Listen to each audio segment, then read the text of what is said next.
That day everything was shrouded in flames, and it seemed that the mountains would soon burn to the ground. They stood near the city and watched everything burn and smelled the smoke and fire that incinerated the smoke. Their eyes were filled with anger and the desire to destroy.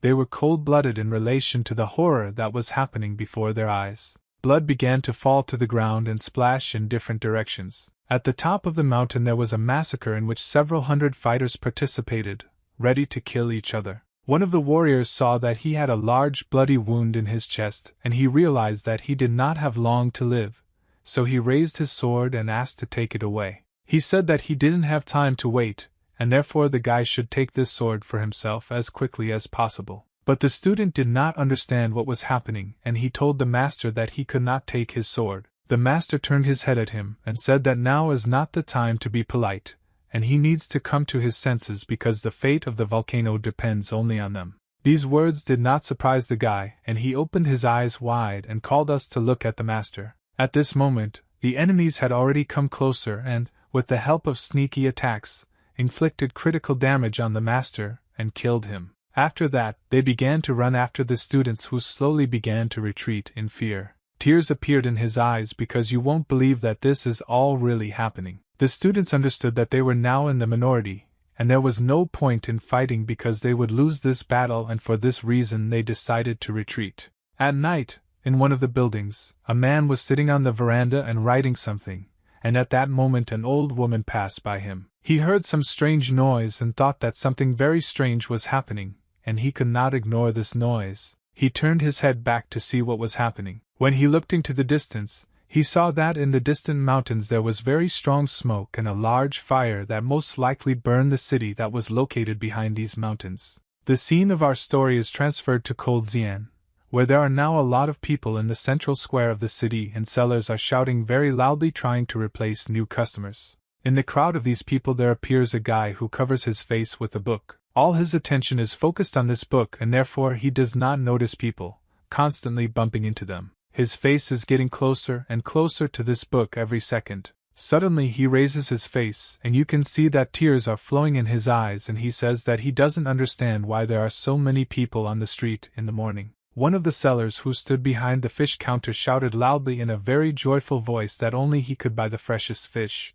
But suddenly the seller noticed a guy who was passing by him, and was surprised because he didn't expect to see him here. The seller started screaming very loudly and calling her young master, trying to find out from him when he managed to return to the city. The young master turned his head and saw a seller holding a fish in his hands.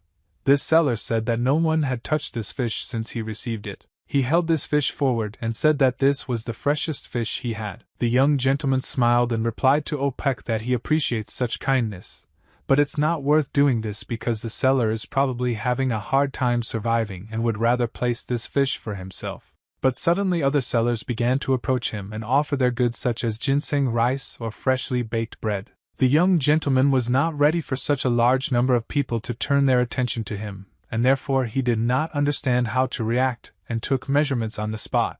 But people continued to run towards him.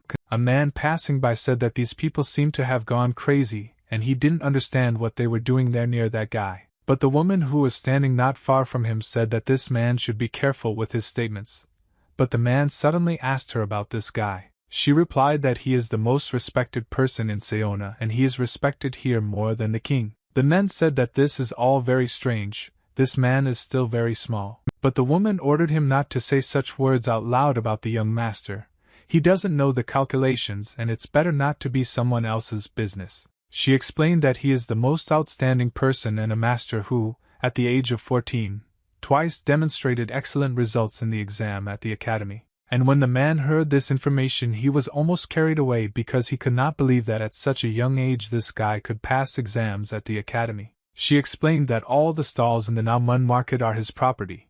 If the merchant has problems with business, young gentlemen and taxes are collected from him, and this causes respect. The young master returned to the palace, and on his back was a huge number of bags of goods that the merchants had given him. He felt an incredible heaviness, and wanted to quickly throw all these bags off his shoulders. When he returned to the palace, he saw an old man on the steps of the Pomeranian Inn, and sleeping so sweetly that a large bubble appeared from his nose. The young master stopped opposite him and stood silently for several seconds. After that, he threw all his bags onto the ground, and thanks to this a very loud noise appeared that woke up the old man. The old man did not understand what was happening and, excited, began to turn his head in different directions. The young master was clearly dissatisfied with something, and one could see the anger he was holding back. The old man looked at the young master in surprise and suddenly realized that he had accidentally fallen asleep. He didn't know what to do or how to justify himself in this situation, so he smiled very widely,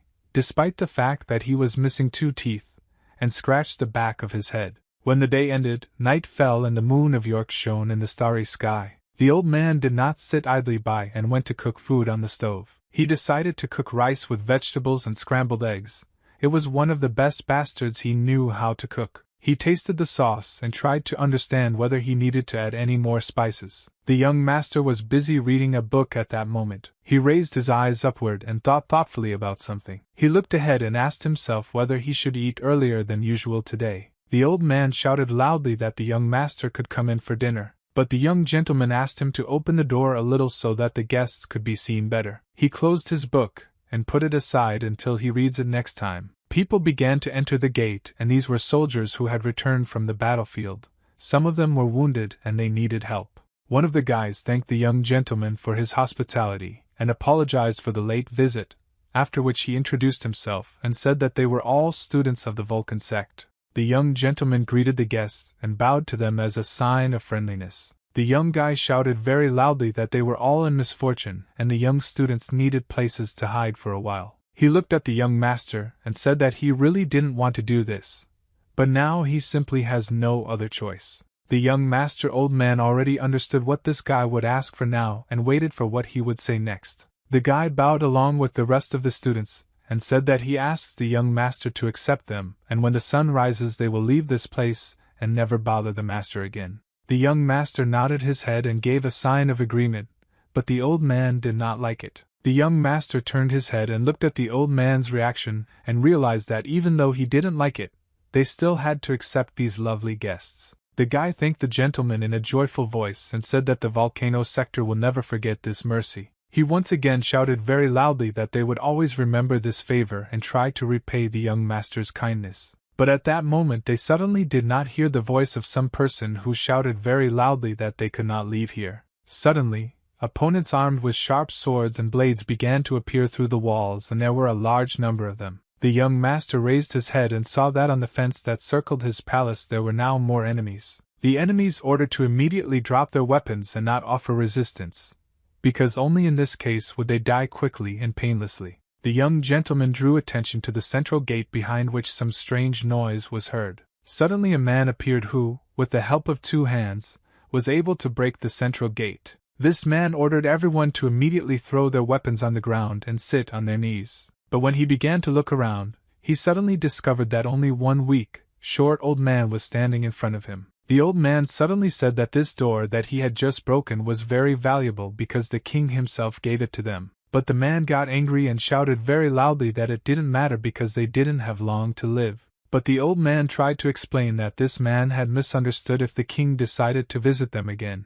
he would be upset if he did not see this door. But suddenly the old man realized that these words were unnecessary, and they seriously angered this man. He hit this old man with all his might with his palm, and the old man flew back, hitting his back against the wall. The guys didn't understand what was happening and were incredibly frightened by this turn of events, and didn't understand what to do next. The old man was sitting near the wall he had just crashed into, and his head was down. The young gentleman looked dissatisfied at the events taking place. He approached this stranger closer to talk to him. The young master ordered an immediate stop because these actions are not permissible on the territory of his palace. The stranger said that if he wants to save his mouth, then he shouldn't interfere in other people's affairs. What if the gentleman answered that even Murim has its own laws that must be adhered to? But suddenly a student ran out and shouted loudly that they have no right to harm someone who does not know martial arts, and if this man wants to fight, he must fight with him. But the young master put his hand on this guy's shoulder and asked him to step back. The student did not understand what was happening and why the young gentleman decided to do this. He took a few steps forward to get even closer to this stranger who visited his palace, penetrated a very strong chi energy, and said that he did not expect the young master to be so determined. He smiled and with a mocking voice asked what the young master's name was. The guy replied that his name was Wasan, and this name meant that he was called a volcano in these lands. These words frightened the man and he could not believe that the volcano itself was now standing in front of him. Wasan put his hand forward and wanted to slap this man and demonstrate his strength. These actions alarmed the men.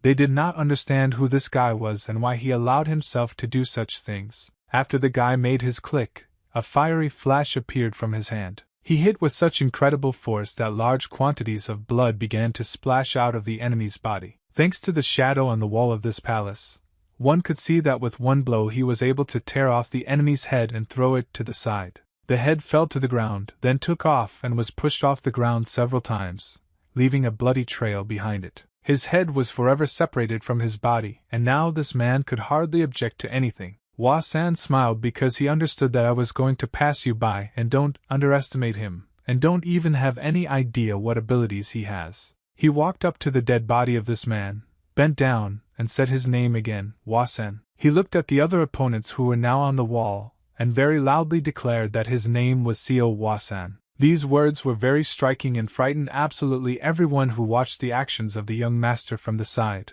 Only the old man was still sitting near the wall, unconscious. Wasan came closer to the corpse and looked at it carefully, and said that without a head it would probably be difficult to hear anything. The opponents were incredibly scared after this young gentleman decapitated their leader with one blow, and they did not understand what to do now. The young students were also shocked by what they saw and did not understand how this was even possible, and how a person could have such power. Wasan began to look around, trying to understand what was happening to the opponents now. He looked at one of the enemies with a dissatisfied look and ordered them to finally go down. But the opponents did not listen to his request and continued to stand on the fence and held weapons in front of them in order to defend themselves. Wasan didn't want to play with them, and so he raised his foot up to hit the ground. He hit with incredible force, after which an earthquake began, and it seemed that everything would explode around him, and thanks to this earthquake the opponents began to fall down from the fence. They flew down incredibly fast and couldn't even do anything because they didn't expect that this could happen at all. Wasan was very angry that these guys broke into his house without permission and came here with weapons. He began to accumulate energy in his hand in order to make a blow, and while the energy was accumulating he looked at the flying air and opponents. One of the guys turned his head towards the young master and saw that something very terrible was about to happen. Wasan hit the penetrator with all his might and caused incredibly powerful damage to him, after which he flew into the distance. Wasan used his strength to attack all the enemies at once and did it so quickly that I didn't even notice how they were hit. The disciples watched this battle and one of them said that this could not be because even the sect elder could not fight him one-on-one. He began to get angry and clench his teeth, and after that he began to wonder who this guy even was. Where did he get such strength from? They stood in the military sheringa and waited for them to be ordered to attack.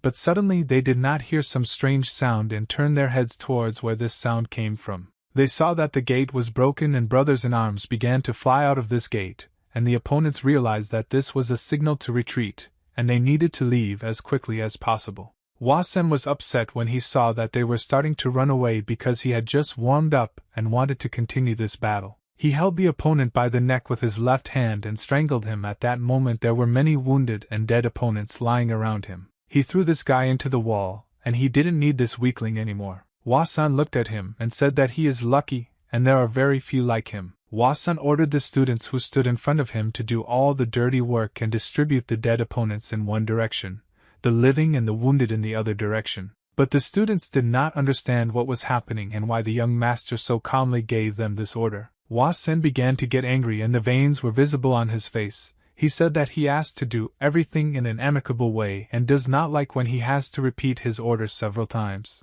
Suddenly the old man woke up and said that he was still alive and hoped that they were not going to bury him. He suddenly put his hand into the inner pocket of his shirt and took out an iron medallion, thanks to which he was able to withstand this blow. The student said in a frightened voice that this old man was still alive, and Wasan at that moment said that lately they have a very lively atmosphere in the house. Wasan ordered his condition to carry a knife, but the old man did not immediately understand what kind of knife the gentleman was talking about, and so the young gentleman explained that they had no other knives in their house besides a kitchen knife. He looked at the students, and asked them to turn away because the spectacle that was about to take place was not for the faint of heart. But the student did not immediately understand what the young master meant and stood and looked at him for several seconds. Suddenly an old man came out of the house holding 2 kitchen knives for cutting meat, and on his face was the smile of a real psychopath.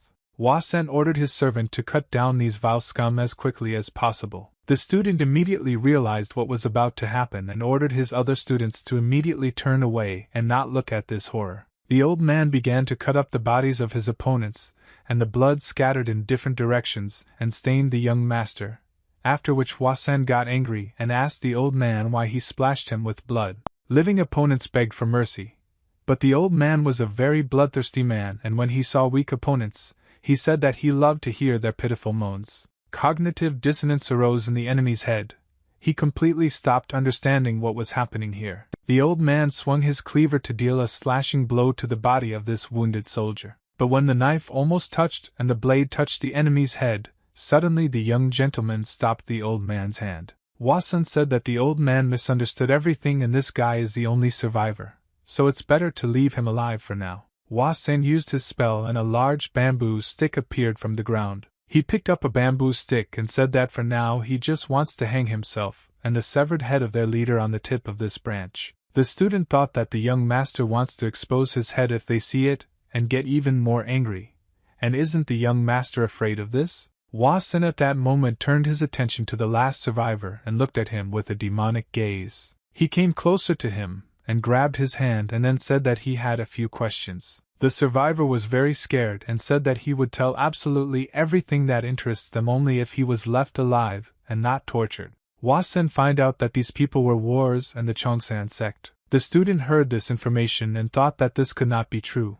He did not understand why such renowned sects would do such immoral acts and attack other sects. Hua-sen suddenly realized that this sect was very famous, and he became interested in where their lair was located. The survivor didn't even know what to answer. Oh my God, and Hua-sen immediately realized that this guy was not the most important in their sect, and now he began to wonder how many people there are in this sect. The survivor began to count with his fingers how many of them were in the squad and began to list the squad leader and the rest of the fighters. But that's not what Hua-sen wanted to hear, and that's why he got angry. He ordered him to tell him about the hierarchy they have in the sect and how many there were when they arrived, and the frightened survivor said that there were 150 students. Hua-sen thought when he heard his words and became curious about what was really going on in this sect. Hua-sen turned to the students who stood behind him and asked why the sect was pursuing them.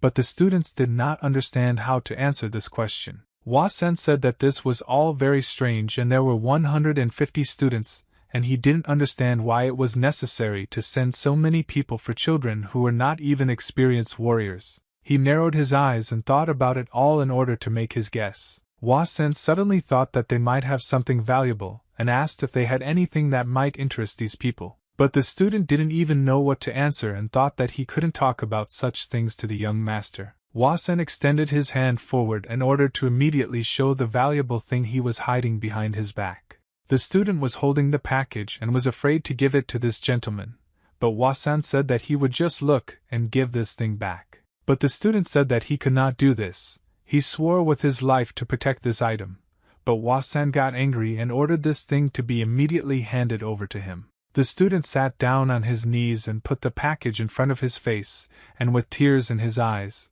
God would definitely give it back to him. Hua-sen began to open the package to see what was inside, and when he opened it, the light of this object appeared and he was surprised. Hua-sen raised the blade up and said that this is the famous sword of the volcano sect, Ji-Ha-Sin's sword. The blade of this blade shone and emitted incredibly powerful energy. But suddenly Hua-sen said that he expected much more from this blade, and it doesn't look as cool as they say about it. Hua-sen began to wave this blade around, and the student, frightened, asked him to be careful with this item because it was a priceless treasure. Hua-sen answered the student that he was very annoyed because he looked at this blade and realized that it was an ordinary fake. But these words outraged the student, and he said that the young master has no right to speak like that without priceless relics. Hua-sen threw this blade and said that if he looked at it himself he could be convinced that it was an ordinary bronze sword, and he didn't even use it. The student began to examine this blade and actually became convinced with his own eyes that it was not a real sword.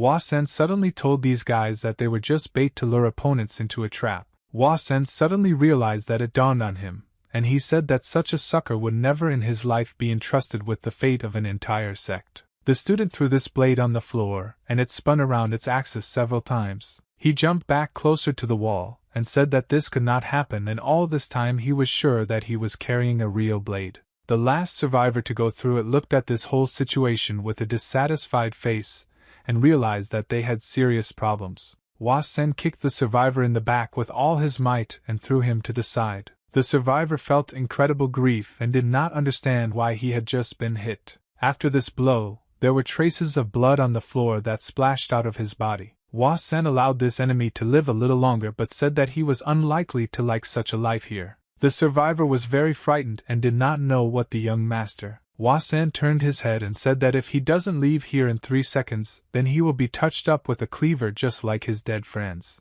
The survivor did not need much persuasion to escape, and he immediately took the leap and jumped over the fence. The students asked the young master why he let this survivor go, and Hua Sen replied that he did it just because he wanted to. On the street it was already night. Through the leaves of the trees you could see the bright moon which was in the center of the sky. The sect found their wounded fighter in the forest who was still alive but unconscious. The leader ordered to immediately wake up the 2 guys and bring him to his senses. The fighter used several points on the guy's body to immediately wake him up. The acupuncture worked, and he immediately opened his eyes and woke up. The leader of the squad said that he had lost knowledge, and now he must lay out everything he managed to learn. The guide turned to the senior master and told him that the sword they were hunting for was a fake. The senior master, in a surprised voice, asked him if this young gentleman really killed the squad leader and single-handedly defeated their students. The senior master asked his assistant why there was a martial arts master in Xi'an, but his assistant replied that he did not remember a single master from these parts. The assistant said that if the sword we were hunting for was a fake, they need to figure out what they will do next. The senior master said that there is no point in rushing and you just need to watch what is happening. They sent towards this place where the battle took place, and said that they need to hurry up because they must get the relic of the Vulcan sect. The gates to the palace were knocked down after the last battle. In the center of the palace there was a large bamboo stick, but at the top of it was the head of the past leader of this sect. The disciples were upset and began to cry when they learned that the religion that was not guarded turned out to be fake. Hua Sen said that he was annoyed by the fact that it was very noisy here due to their whining, and asked how long they were going to sit and do nothing. He looked at this guy and asked him if he was really going to sit and do nothing and ordered him to get up immediately. Hua Sen suddenly said that this blade was real, and the guy looked at him in surprise, not understanding what the young master meant. He asked very loudly, "Lord, is this blade really real?" He picked up this blade of earth, began to examine it, and said in a joyful voice that he was incredibly happy that it was a real blade. He began to hug this blade and rubbed his cheek against it. Tears flowed down his cheek, and he said that this was great happiness, which means the blade turned out to be real. He looked at the young gentleman and asked him why the gentleman said that this blade was a fake. Hua Sen suddenly stopped and asked the guy why he really didn't understand why he said that. Hua Sen said that he just wanted to have fun and therefore called this blade a fake. But the disciple did not understand how the young master could have fun with the priceless treasure of the sect for the sake of fun. The severed head of the enemy section leader still hung on the bamboo stick and scared away unwanted guests. The old man began distributing food and tried to explain to the students that they were not really poor, and they did not have large supplies of food to feed everyone with elegant food, so they would have to eat rice. Hua Sen suddenly asked the old man where he hid the meat he brought to the market today. The old man ignored his words and said that the gentleman was very upset and asked them not to worry about food, eat as much as they want. The student all this time was thinking that the young master killed the master with one blow, and then put his head on display, and he picked up the relic and began to joke about the days as if it was a fake. But Hua Sen noticed the look of this guy and asked him why he was looking like that at him, and said that he had better eat first because then it would be difficult to run. The guy looked at the young master in surprise and froze for a few seconds. Hua Sen asked him to stop staring at him so stupidly and continue eating his food. The guy suddenly said that he wanted to find out about the ancestors of the young master, but Hua Sen answered this to the guy that he didn't know those people who attacked them, and despite this, he now wants to know about his ancestors. These words upset the guys. He let his head down. But suddenly he heard the voice of the young master, and looked up at him in surprise to listen carefully to what he had to say. Hua Sen tried to explain that these people will come again, and that what happened today is just the beginning and these people are unlikely to stop. These words frightened the students very much, and they felt uneasy. Hua Sen scratched his head using all his fingers and thought that they needed to calm them down somehow. He looked at these children and asked if they needed help, which he could provide. Suddenly he raised his hand up and showed 2 fingers. Hua Sen said that he can help them, but he has 2 conditions that they will not have to fulfill. Hua Sen told him the conditions that interested him so that he could help them. When he expressed everything that he thought, he decided to ask them again if they understood everything. There were only 2 conditions. If you don't fulfill them, in which case he will be able to protect them. The student asked if the young master was going to visit the land of the founders of the Vulcan sect. Hua Sen to this guy that he understood everything correctly, and the altai of their ancestors rests there, and he would like to look at it. The guy replied that it would be easy to do if the young gentleman wanted it so much. They would definitely help him. Hua Sen decided to get up from his seat and go down the steps, after which he took the guy by the hand. He put this guy's hand on his shoulder and looked into his eyes. Hua Sen said that the second thing he wants to ask them is that they let him do whatever he wants. But the student did not understand how he could even say something like that because he does not have such rights. Hua Sen said that unfortunately he doesn't have time to think because the opponents are already very close. The guy looked back and heard some loud noise in the distance. He realized that she was actually opponents approaching, so he said the very phrase that the young gentleman wanted to hear. Hua Sen said that he is not happy with the intonation in his voice because it sounds very bland and he wants the guy to say it with soul. Hua Sen said that the guy should put the sword on his shoulder and say it as if he were some kind of gentleman. It seemed to the student that the young master was behaving very strangely and was demanding the impossible from him. Hua Sen explained that there is nothing complicated here and it's all the same as playing knights, and he always wanted to try it.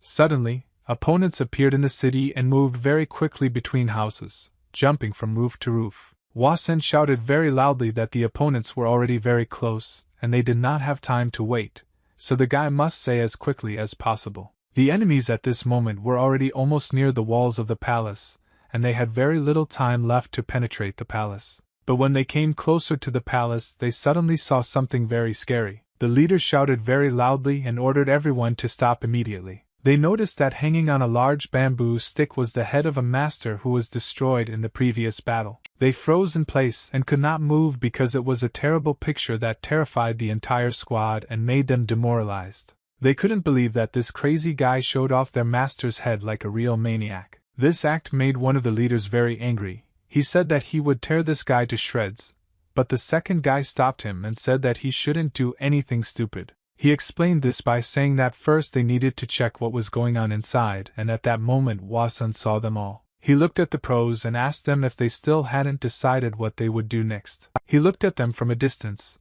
and said that either they go down and fight like real warriors, or they'd better leave here right away. But these arrogant words from an unknown guy seriously angered them and hurt their honor and pride, so they didn't say that they weren't afraid of some unknown idiot. Hua Sen smiled and said that this guy doesn't know anything and doesn't know how.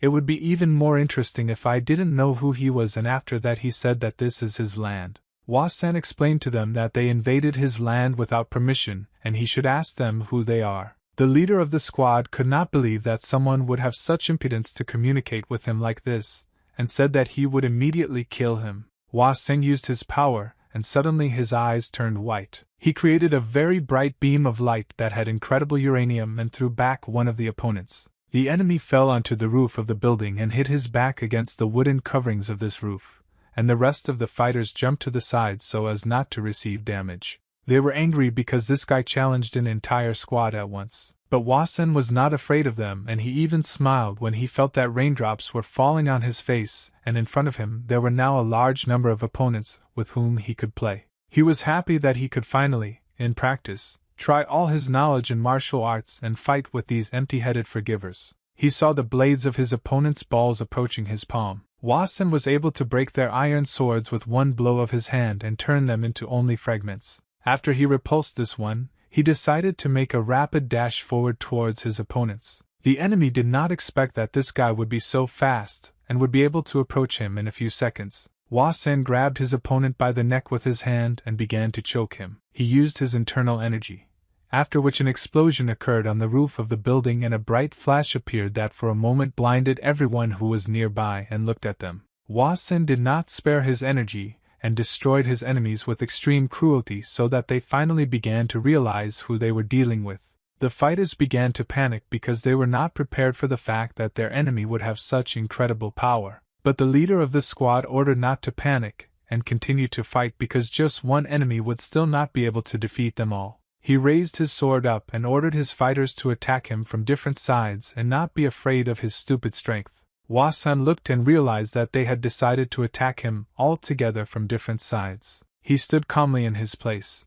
preparing to immediately repel all their blows. Hua Sen saw a large number of opponents who were rapidly rushing towards him in order to kill him, but he thought that it would be even better because he would not have to fight with each one separately. He created a powerful explosion that could be seen from a great distance, and better than the light that came from this explosion, it touched the sky itself. The students watched the battle with concern and did not understand what was happening now in the center of the battle. They thought that the young master might get hurt. The guy suddenly realized that the conditions that the master spoke were just an excuse to start this battle, because the young master Hua Sen simply wanted to give her life for them without a reason. He pulled out his sword and said that they couldn't let him kill himself, and they had to help him immediately. But suddenly he saw something very strange and did not understand how the sea reacted to it. A very powerful blue flash of light flew near a squad of students. In the center of this outbreak was Mr. Hua Sen, who easily threw his opponents in different directions, and they saw his smile.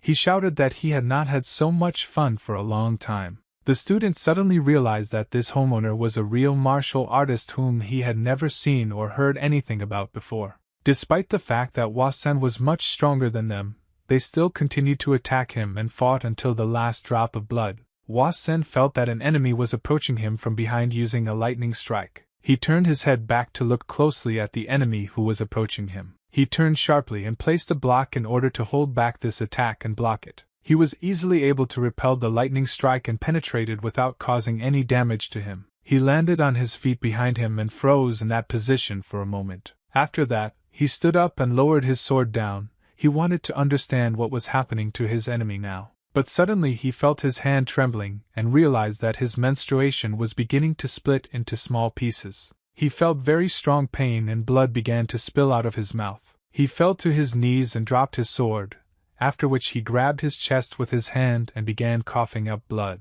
Hua Sen at that moment stood motionless and collected the energy that he had just splashed out of his hands back into his fingers. The student looked at him in surprise and could not believe that the young master was capable of such things. Hua Sen drew blood on his face and told the students that he promised to protect them, and he did it. Hua Sen defeated the last enemy, and said that now they can go to the volcano and fulfill his request. The next morning, not everyone went together to the long ramp that led to the volcano sect. The students were very tired and their faces were downcast because the events that had happened over the past couple of days had measured them. All this time the student was thinking about something. Where are they going, this terrible place? He looked at the mountains and saw a building that was at the top. He thought that he was returning again to where he risked his life and from where he had recently escaped. Hua Sen was lying on the horse and was very relaxed.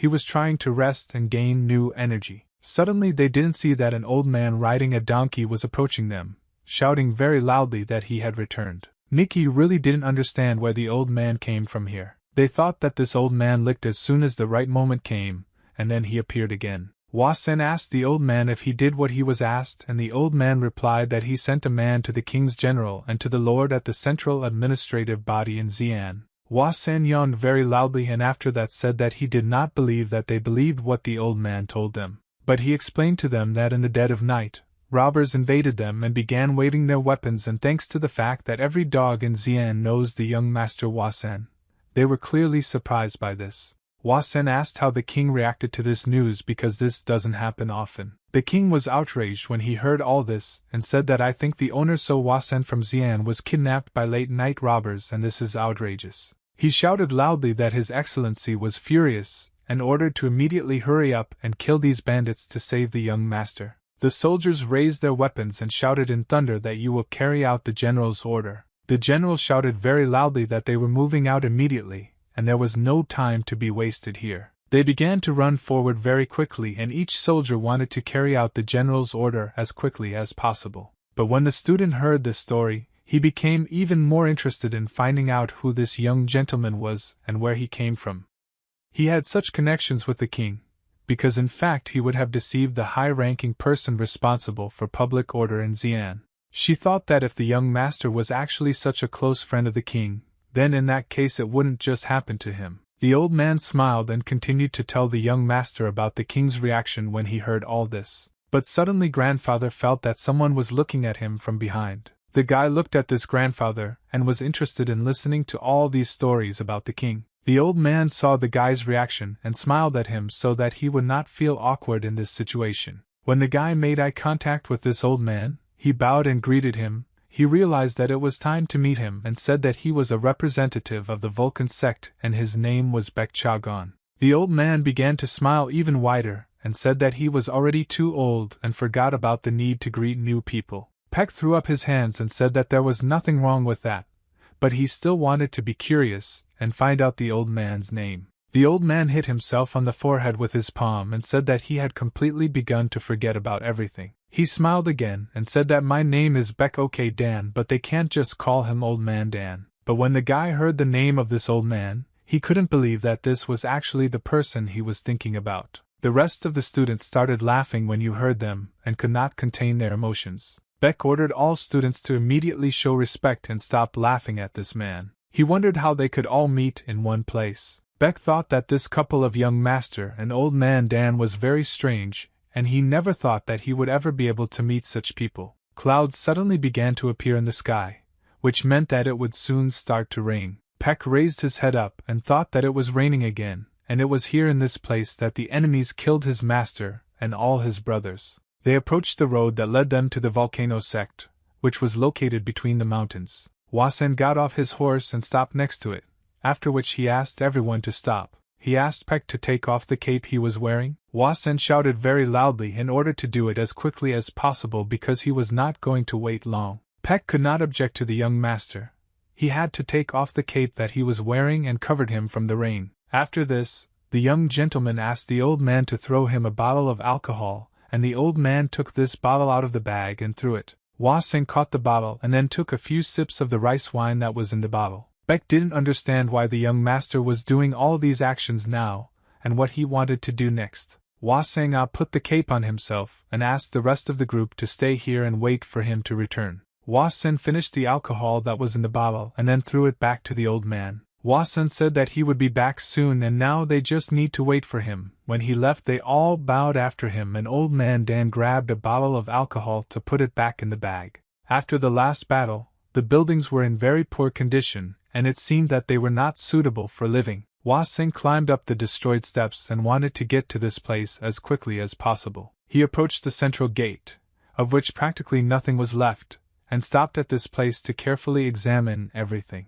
He read the inscription that was written on the tablet, and it said that it is necessary to spare a fearless world in which the sword and the body are a single whole and, while improving morally, does not strive for personal gain and sacrifice one's life in order to make the life of the weak easier. Svazin stood for several seconds and looked at this inscription, trying to think about everything that was written on it. Suddenly a light lit up in his eyes and he seemed to be replaying in his head the moment that connected him with this place. Wasen was still very small. We asked his grandfather if this was the teaching of the sect and his grandfather replied that he understood everything correctly. Wasen at grandfather's, did they really receive their recognition? And grandfather at that moment cut off the branches of the tree and said that they completed their mission 300 years ago. Grandfather explained that their names are immortalized on the land of the founders once and for all. Wasen asked his grandfather if they really were the kings of the cruel and brought the world into balance, and his grandfather explained to him that everything was exactly like that and no one helped them. Help was simply taken from nowhere, and this was their mission. He said that when someone appears who will desecrate the honor of the volcano sect and remember the volcano at the time of disaster, and the shadow of the volcano from the betrayal of society. Wasen was holding cups of water in his hands at that moment, and trying not to drop them or spill a single drop. Wasen told his grandfather that Vulcan has a very complex mission and the people of the Vulcan sect doing their duty probably don't know about them. but Grandpa continued to trim the small branches of the tree with large scissors. Wasan wanted to understand why he and his grandfather know about himself, and who doesn't know about them. The grandfather silently continued to trim the branches of the trees and did not answer his little grandson. Wasan smiled because he remembered a very important moment of his childhood. Wasan touched the wooden beam with his hand and said that he could not find the answer to this question, and he was wondering what this inscription could mean. He scratched his head and said that first he needs help and this inscription doesn't mean anything because it's just letters. Wasan looked forward and said that, however, something has changed since then, and it is unlikely that it will ever be the same again. Wasan smiled and told his grandfather that today he would learn about all the treasures of the volcano sector. It was very cloudy in the mountains after dark clouds began to gather in the sky. The students asked the old man if he needed help, but he told them that he knew how to take care of malls. Suddenly we heard some very strange loud scream of a person. Peck didn't understand where this scream came from and who it was that often started shouting loudly. They all looked at the top of the mountain together, and realized that the scream was coming from there, and Peck thought that from these wills the heavens and earth would be settled. He wondered what was happening at the top of the mountain, why someone was screaming so loudly there. Wasan walked forward towards the enemy and asked them if they couldn't move faster. He sometimes took his head and said that he is a very busy man, and he doesn't have much time to play with it. He looked at the enemy who was approaching him very quickly and wanted to attack. The enemy put out his sword and quickly jerked the enemy's body with his sword.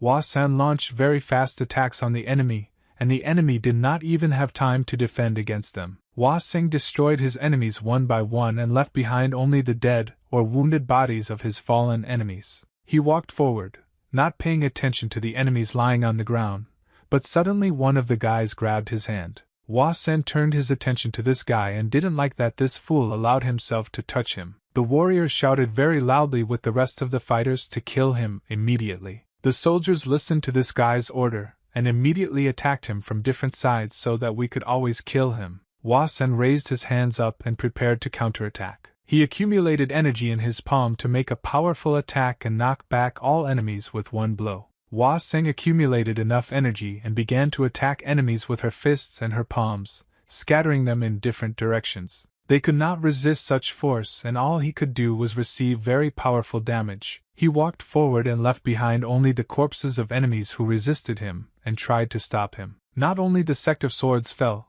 but also the real military and 9 castles and 100 roads were destroyed. This information was reported by the intelligence officer to his master. The scout said that now the mere mention of the Cheon-san sect makes everyone fall to their knees and bow their heads before this sect, and to this the gentleman replied, now the most important thing for them is to save their skins and not get into a fight. The gentleman asked them what was happening with the Cheon-nam sect, and the intelligence officer reported that they had taken an oath, and said that they would follow the principle of the path of the sword. He bowed and said that the purge of the Vulcan sect who refused their offer should already be completed. These words did not make the Lord very happy because he was hoping to hear that the sector had already been destroyed. The gentleman waved his hand and said that it was all very boring and he was hoping to hear something more interesting. The scout said that they can send a pet gentleman named Yang, and he will complete the mission soon. But the gentleman answered negatively, and this answer surprised the guy. The gentleman said that he waited too long and stomped around on the outskirts for too long, and did not take serious action. The soldiers did not understand what the gentleman was getting at, what he wanted to say now. But suddenly a man in white clothes came into the room and greeted Mr. It was a plump man with a small mustache. He said that the gentleman should change his mind about visiting Xi'an because the news of what he was going to do would quickly spread around the world and all the officials and the king could get in their way.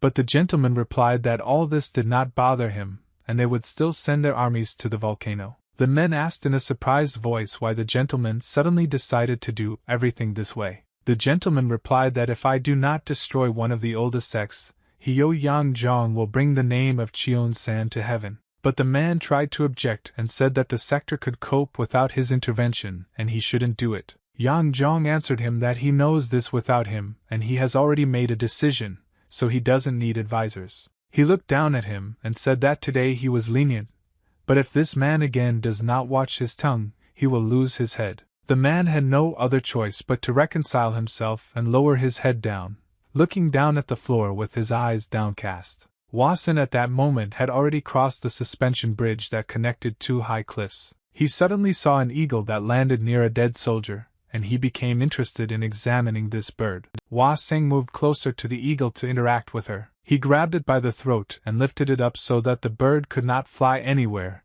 and listened to him carefully. Wasen said that the bird should fly to its master, and tell the owner that Wasen came to this place. After these words, he let the bird go and ordered it to fly as quickly as possible because he had no desire to wait here for a long time. He took a torch that hung on the wall near the entrance to the cave and went inside this dark place. He saw an inscription that was on the wall, and it said that this place was called the Cave of Great Objects. He looked around and thought that it must be here somewhere, and he wants to find it as quickly as possible. Wasen moved from foot to seam forward, constantly looking around and looking for that very room. He found a large room in which there were many torches, and in the center of this room there was an altar. He realized that he had come to the place he was looking for. Wasen smiled because he managed to find the room he was looking for in this cave. At the bottom of the altar there was some object on which hieroglyphs were written. Wasen looked at this object and was delighted, after which he closed his eyes and just stood silently for several seconds. Wasen knelt in front of this altar, and sat silently in front, as if he was going to meditate. He again remembered the moments of his childhood when he asked his grandfather if they could live together with the volcano after completing his mission. Grandfather answered him that they could do this, and then they, as followers of Buddhist monks doing good deeds, would be able to find their way, and Wasen answered him that you want this day to come as soon as possible, and he misses competing with his brothers.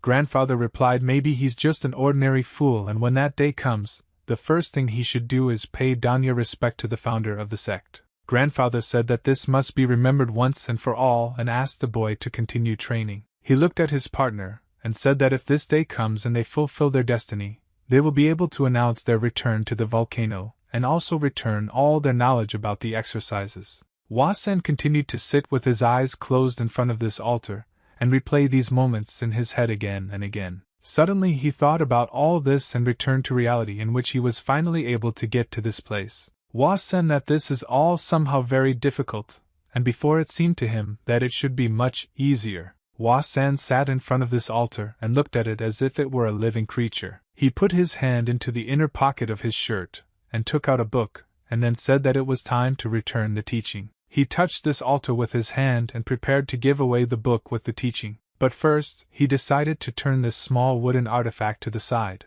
After he did this, he stood in front of this wooden altar and looked at it silently for several seconds. He understood that now the time had come to part with the teaching that had been with him all his life, and that it now needed to be put in this place. There was a hole in the stone steps that appeared after he unwrapped the wooden artifact. He saw the inscription that was written in this secret compartment, and after reading this inscription he realized that it said that it was an eagle snake. Wasen looked at the notebook that was in his hand and said that now it became clear to him what her name was. Wasen put it in a secret notebook, and said that the name that was passed down from generation to generation has now become known even to him. For him this was a very important process.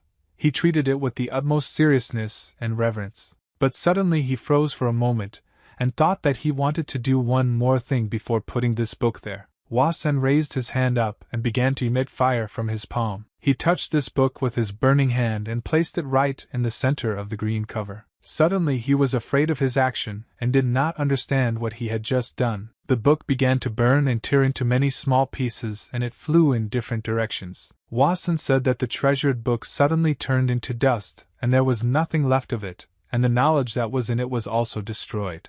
But he smiled, grabbed the wooden altar with his hand, and said that he should have returned the book back, but now he will just have to forget about it. He closed the secret check and said that there was absolutely no point in this mission. He did not understand the honor of keeping a promise made hundreds of years ago, and asked the altar if the blood of the ancestors of 8 generations flows in his veins. He said that he was able to improve these unfortunate 8 fighting techniques, and all this is absolutely free, so we don't like it either. So it became interesting what would happen if he turned this wooden block in the other direction. Wasen grabbed this wooden block and turned it to the right side counterclockwise and said that he wasted his youth studying all this nonsense. He smiled and said that he must receive payment for his services and wants to receive it as soon as possible. He carefully watched the step that began to open after he opened it. Inside the diarrhea, he saw another book that lay hidden in a stone. He took this book and said that he was finally able to find it, and this would be his reward for learning all this.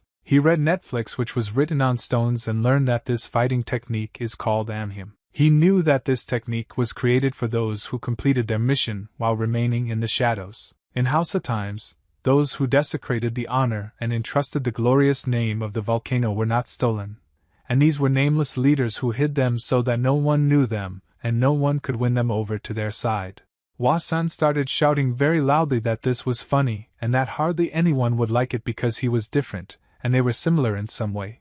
But it was still very strange. Wasan began flipping through the pages of this book and said that they really think that he is crazy and will give it all away for free because he did everything that was required of him. He was very angry because he did not find money here and slammed this book shut. After that, he took a deep breath and realized that he had no other choice, so he had to do the same to her. Wasan put his hand on this book and began to burn it just like he burned the last book to ashes. He looked at this altar and laughed, and in fact there was nothing here that he actually wanted to find. He said that there is no honor if they don't know him and don't notice him. Wasan began to walk towards the exit of the cave and held his hands behind his back. He suddenly turned back and I looked around me again. He looked at this cave and stopped near its exit. He looked into the darkness that was inside this cave. Wasan said in a very loud voice with a smile on his face that he wishes this cave all the best and hopes that they will never see each other again. Peck told the old man that the mules graze in the meadow all day without resting, and the old man at that moment averted his eyes to the side. Suddenly he heard a strange cry and said that he had a feeling as if they were calling. But Peck didn't understand how this old man sensed the signals sent by the young master, and most likely there was some kind of connection between them. Peck asked the old man if he wanted to tell him anything else about what would happen now, but the old man said that they would see everything for themselves. When they climbed the mountain, Peck shouted very loudly in surprise because he couldn't believe that he was seeing all this with his own eyes. They stood near the gate, and in front of them there was a huge number of corpses of people from the enemy sect who had captured this place. The guys said that they must quickly find the wounded brothers and the master, who most likely should be hiding somewhere here. Peck started running towards the guys who were able to find something. He hoped that they would be able to see the survivors of this knowledge. The students opened the door and said that they had found many wounded inside the building and wanted to save them. But suddenly Peck and the rest of the students stopped because they saw something very strange that made them measure. At that moment, young Master Wasan was lying on the roof of the building and holding his hands behind his head. He was yawning very loudly and wanted to sleep. Wasan asked them to do everything as quickly as possible and tried to be careful because there might be traps inside. He gave the order for the rest of the students to prepare something clear for the victims because they are most likely very hungry, and they need to renew their strength. Wasan continued to lie on the roof at that moment, and said that it looks like they have blocked the points. Pack shouted very loudly and asked the young master to help them because they couldn't cope on their own. Wasan said that he doesn't understand this well and can't help them in any way, so they should rely only on themselves. Peck lowered his head down and admitted that despite the fact that he had studied the occupation points, he had little experience. If he tried to do something on his own, he was afraid that he might make them disabled. The students began to ask elder brother Beck what they should do in these situations, because they were unlikely to be able to save the remaining survivors. But suddenly Wasan jumped off the roof and said that although he knows one way to solve this problem and help them all. Beck bowed to the young master, thanked him and asked him to help them as quickly as possible. Wasan looked at this guy and told him to never go back on his words and keep his promises. Wasan carefully looked at all these guys and said that all of them had their ma and streams blocked. He peed his beard with his fingers and thought for several seconds about how best to act in this situation. He looked at one of the wounded soldiers and saw his weak stream of energy that radiated from his body. His eyes were closed and drops were running down his face because his body was experiencing tension that did not allow him to come to his senses. But suddenly his eyes opened and he started coughing up blood as if someone had hit him very hard. Wasan hit this guy's head with his palm as hard as he could and threw him back. These actions infuriated Pack and he did not understand what was happening and why the young master had just hit the master in the face. Peck began to run towards the master and wanted to help him as quickly as possible and find out about his well-being. But unexpectedly for himself he saw that the master came to his senses and helped him get to his feet. The master looked to the side and saw a guy who had just hit him on the head, and thereby made him feel worse. Hua Sen began to stretch his fist and smiled. He said that in this guy's eyes he can see that everything he's looking for is far from okay. Hua Sen delivered another blow, after which the master flew to the side and hit his head very hard on the ground. Hua Sen saw the dissatisfaction of all the students and older brother Beck, but he warned them that his measures could be radical. They should not give up their request. Hua Sen turned his head back and said that now he is finally finished, and this is his personal way to unlock the I-dotted dots. The girls saw that now his fingers were approaching her face, and they understood that he would also hit her with all his might, so she was very scared. But suddenly she felt a light flick of a finger on her forehead, and realized that it wasn't that painful. Hua Sen smiled again and said that now he needs to restore all the other wounded brothers. On the mountain, very loud screams of pain were heard from the wounded soldiers who were unconscious all this time. Clouds flew over the city and created a wall between the earth and sky and covered the sun. The scene of action is transferred to the palace of the feudal Lord San. In the central square there was a man who shouted very loudly that they must find Hua Sen. He raised up and shouted that they should search all the houses without exception and seize all suspicious people without trial or investigation. This man was called feudal Lord Ko Yom-jin. He ordered everyone to immediately go and search and not waste time in vain to see not this must be done as quickly as possible. The soldiers of their large squad went to the city.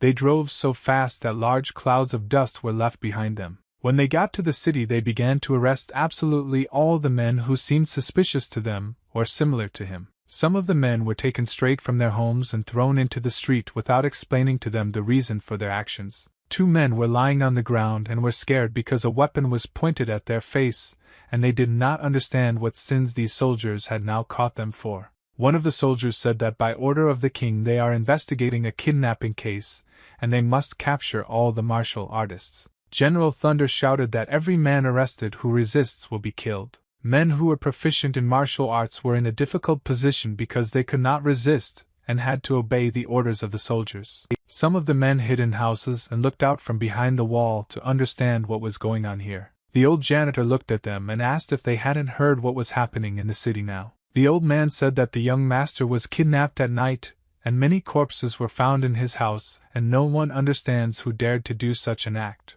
The residents of the city were concerned about this news and hoped that everything was fine with the young gentleman, but they were worried that the soldiers were looking for him all night. The old man squinted one eye and said that there was a rumor that the young master was attacked by a martial artist. People began to discuss the fact that their young master was a very kind person and did not understand who even came up with the idea of stealing him, much less attacking him. There was a very tense situation in the city that frightened all the residents. Elder Yuntium was not sitting on the grass and he looked very worried because he was worried about the situation that happened in Songdo. He ordered his soldier to be sure to find So Suizan at all costs, and the soldier bowed to him and said that he would carry out the order. But suddenly the soldier asked the master a question and asked why he did not send soldiers outside the fortress. Yuntium replied that they would do it later and the Vulcan and Chongnan sects were under attack, so the king decided to send troops to personally lead them. The soldier was shocked to say the least when he learned that the king was personally going to do this. Despite the general panic between people in the city,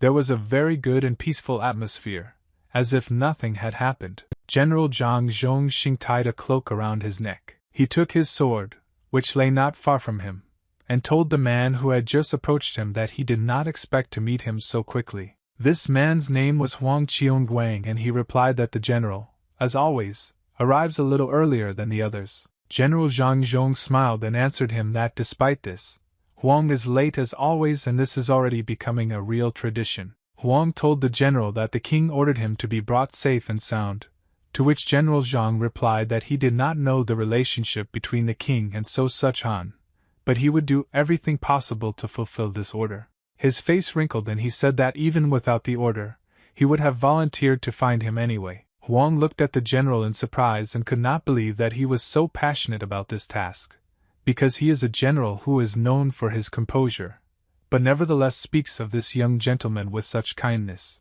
The king, along with his retinue, was walking along his palace, but suddenly a subject ran up to him and said that he had urgent news. King Yi Yeo looked at Commander Huang and asked what happened to him and why he was so worried. Commander Wang asked to explain why the king decided to go so far for the sake of an ordinary guy, and he tried to explain that people might think the wrong thing. King Yi replied that he was absolutely not bothered by people's opinions on this matter, but the commander still wanted to know what the reason was. The king raised his eyebrows and said with confidence in his voice that he wants to go personally on this mission because he has his own reasons for doing it. He said that he would go to Seoin to find Seo Wasan and find out what really happened there. Commander Wang shouted very loudly and asked the king to think about it again, and tried to explain that it was not worth doing this for the sake of one person. But the king simply smiled and tried to explain to him that, unfortunately, the commander did not quite understand the whole situation.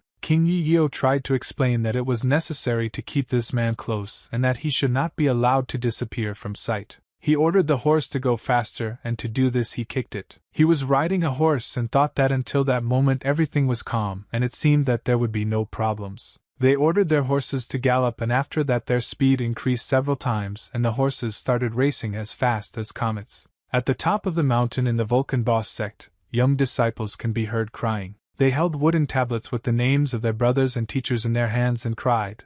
They lost so many loved ones in this battle. They tried to support each other, and I don't understand why everything happened this way, and couldn't believe that their friends could no longer be returned. On the ground there were a large number of corpses of their brothers in arms who would never be able to fight again. Wasen at that moment walked between these students and watched them cry. He realized that they had lost so many people. The elder lit the torch and came forward so that we could all pay attention to him. He said that it is impossible to hide sadness and mental suffering, and as long as they are alive and do not take responsibility for the problems of this world, and therefore their life after death will not be sad. After these words, he took a few steps towards the wooden structure on which lay the dead bodies of their brothers. It was very difficult for the students to watch their friends leave them forever, and so some of them turned away and closed their eyes or lowered their heads down. The elder threw a torch at the wooden structure to set it on fire. A few seconds later the structure began to burn with a bright flame, and they watched as their friends burned in this fire. One of the guys at that moment stood near a large wooden beam and watched this from afar. Wasen asked Baek Chagon why he is not with them now, and is standing away from everyone. But Baek Chagon couldn't answer and started crying and hiding his face in the wooden beam. He wanted to answer something but he couldn't because the tears were flowing out of his eyes more and more, and he didn't have enough strength to stop it. Wasen realized that this guy would hardly be able to answer him now because it was very difficult for him to survive these events. He raised his head up and looked at the large flame that was growing every second and more and more. He saw the fire become incredibly large and almost touch the sky. He couldn't believe that for these guys the death of their brothers would leave them with such a storm of emotions, and he didn't want to watch them suffer. Waseng hit himself with his fist and promised himself that he would definitely figure it out and help these young students. Wasen turned to Jose's grandfather and promised him that he would complete this mission, no matter how difficult it might be, and would see it through to the end. Near the gate of the house of young Master Wasen there were two chroniclers, and one of them said that if these robbers appeared, he would show them all his strength. But suddenly a man appeared behind him and hit him on the neck with all his might, and it happened so quickly that he didn't even have time to notice anything. A gentleman appeared in front of them, accompanied by two assassins who had just neutralized the guards standing near the gate. The gentleman took a step forward and stepped on the step with his foot in order to climb up. This gentleman was called the strategist of the Cheon-san sect, and his name was Yang Zhong.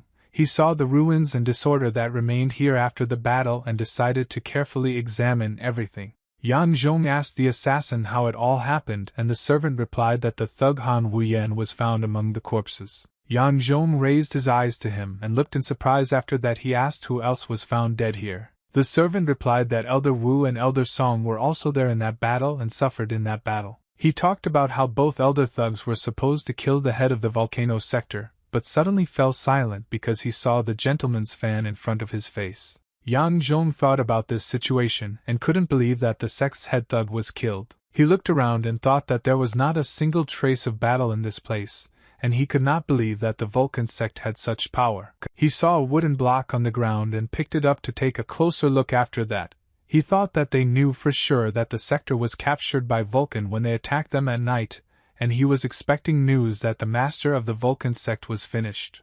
but their great students were exterminated, and now they want to personally figure out what happened here and how this is even possible. He didn't know how Han Wuyen died, but the very facts of his death raise a lot of questions in him. Yang Zhong thought about the fact that the two elders who were raised by the main house were killed as if they had no idea. He looked at the moon and then asked his servant if they could find out anything about the abducted. The servant replied that these people were the young master who lived in this house and his old servant. He closed his eyes and said that young master is a genius who has won first place in the national exam twice and has a good reputation in the West Bank and was once at the Academy of Sciences in the capital. He said that this seemed to be the reason for the bad situation on the West Bank, but he still had a lot of questions. He still couldn't give you the answer why the main disciples of the sect were killed like ordinary peasants who were incapable of anything. The gentleman asked the service if they were somehow connected with the Vulcan sect, but the servant replied that there was no information that they were somehow connected with them, so most likely it was not connected. But after all this, the servant was able to find out the name of the young master, and it sounds like Wasan, and in Chinese this name is very similar to the word volcano. When Yang Zhong heard this, his face turned a little pale and he was shocked when he heard this information. The servant said that this young master was not the only one who had such a strange name. The servant said that the abducted man's father's name was Seo So Ak and his grandfather Seo Te Wa and his grandfather had the same name So Wa San, and they repeat the same names from generation to generation. Yang Zhou drew an analogy between all these and the names and realized that not everyone points to the names of the Vulcan sect, but this could just be a coincidence. The servant said that they also said repeatedly that they were with the family of scientists for several generations, and that they have nothing in common with martial arts. Yang Zhou lowered his head down and ordered to gather all the disciples from the main house and carefully scout out all the information possible about this family. The servant looked at his master in surprise and asked him if he really meant every Wasan family. The master replied that by noon tomorrow he should receive a report, and he should not have any questions left about this family, and the servant immediately bowed to his master and jumped up in order to begin the task as soon as possible. Night had fallen and it was already very quiet in the mountains, and the houses that were on the top of the mountains were illuminated by moonlight. The elders wrote on paper that a tragic event occurred where the best students of the main sects died. He and other elders wrote that suffering made people much stronger. He described in his letter that the trials strengthened unity and forced everyone to stick together and value human life. The power of the Vulcan sect now comes not only from itself but also from other resources. Letters were tied to white doves so that they could send them to designated places. In the morning, the students sent pigeons to send letters to the designated points as quickly as possible and inform everyone about what happened. The pigeons were flying along their usual trajectory, and at that moment one of the pigeons saw a large number of soldiers who were rapidly running forward on their horses. They constantly urged their horses and ordered them to run even faster because they wanted to get to the right place as quickly as possible. Yang Zhou said that dawn was approaching and it was time to go back, and the servant obediently listened to his order. But suddenly the gentleman saw a white dove that flew in on them and immediately drew attention to it. He realized that this dove is a messenger on his leg. Most likely there is now a letter attached with some important information. One of the pigeons flew into the palace, where at that moment fencing training was taking place in which about 100 soldiers took part. The teacher saw that the voice landed on his shoulder, and dreamed of his feet writing a letter in order to read it. Another pigeon at this moment was approaching its destination to give a letter. The gentleman saw that the naked man landed on his hand and realized that someone had written a message for him. Elsewhere, another martial artist also caught a pigeon that brought him an important message. When I didn't read this message, everyone had a worried expression on their face because they didn't expect to see such news. The soldiers heard the voice of their leader who asked them to return unharmed after the battle. He approached his daughter and told her that he would be back soon and asked her not to worry about him. But the girl looked at him and didn't understand why he so abruptly decided to leave somewhere and didn't tell her. At that moment, the herd of horses and riders continued to rapidly move forward. The gates slowly began to close and behind them the transportation of provisions could be seen. A few seconds later the gates closed and the loud sound of doors slamming was heard. After they were closed, no one could get inside until it was opened for them. The soldiers continued to drive forward and tried not to slow down so as not to waste valuable time. In front of them was a wasteland and plains along the edges, only rocks and the dust that remained from their horses were visible. They rode at incredible speed, and the leaders tried with all their might to overtake each other and set an example for their warriors. They raised their flags and banners that fluttered in the wind and made it clear to everyone who they were and what tribe or sect they were. The leaders smiled and asked Senior Zhang how long it had been since their last meeting. He turned his head at him, smiled and said that 20 years have already passed and, unfortunately, they meet only when some kind of disaster occurs. At that moment they did not hear the voice of another leader who greeted them very loudly. He clasped his hands together and said that his name was Suk-chan, and he transferred with him to the army because he heard that there were serious problems. From that moment on, their three armies united another large show of soldiers who followed their leaders.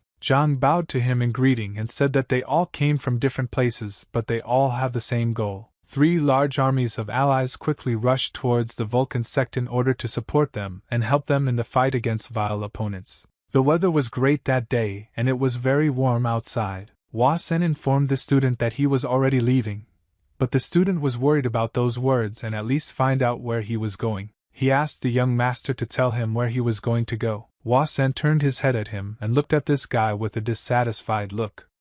He said that he should not report to anyone about where he was going to go. Beck spread his hands and said that he did not demand to report on the actions of the young master, but he was just curious where they were not going. And at that moment the old man put the backpack on his shoulders and said that he was ready to move out.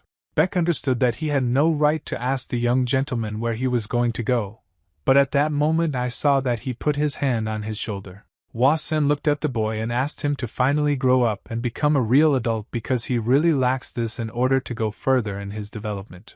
But Beck didn't understand what the young master meant and why he said such words to him. Hua Sen and the old man began to leave, but suddenly they did not hear the voice of this guy who asked them to stop for a while and called them benefactors. Hua Sen turned his head back and looked at this guy. These words made him stand still for a while. Beck pointed his hand at the other disciples and elders and said that they wanted to thank the young master before he left. Hua San scratched his ear with his finger and said that all this was already starting to irritate him, but he just couldn't get out of here. The elders worshipped the young master and, realizing their weakness in front of him, were forced to thank him for saving their lives. Hua San sat on the cart and said that 3 days had already passed and he didn't understand why they decided to thank him right now. But these words caused discontent among the elders and they did not understand why this guy was behaving so arrogantly. Hua San went down from the cart and approached the guy and said that everything was fine, and he helped because he felt sorry for Beck, but he didn't care about these old men at all. These words angered the elders even more and they could not hide their dissatisfaction, but despite this, they still continued to remain silent. Hua San waved his hand and said that he was very tired of looking at these dissatisfied faces, so he suggested that they disperse as quickly as possible. But as soon as he approached the cart and was about to climb onto it, one of the elders stopped him and asked him to listen to what he had to say. It was a gray-haired old man with a large gray mustache, and he said that his name was Yubek and he heard from a younger student that in return for help the young master asked to visit the ancestral cave. Hua San said that everything happened like that, but he doesn't understand why the old man decided to remember it. Yubek asked him if he had heard anything about the Punisher, and at that moment, he narrowed his eyes and looked attentively at the young master. Hua San looked at the old man in surprise and said that he had never heard anything like this and didn't even understand what kind of nonsense it was. But the old man continued to look at him with the same look as if he had very important information. Hua San was interested in the words of this old man, but nevertheless did not understand how serious this old man was and how what he said could be useful. But Yu Sung immediately started waving his hand and said that what he just said was nonsense.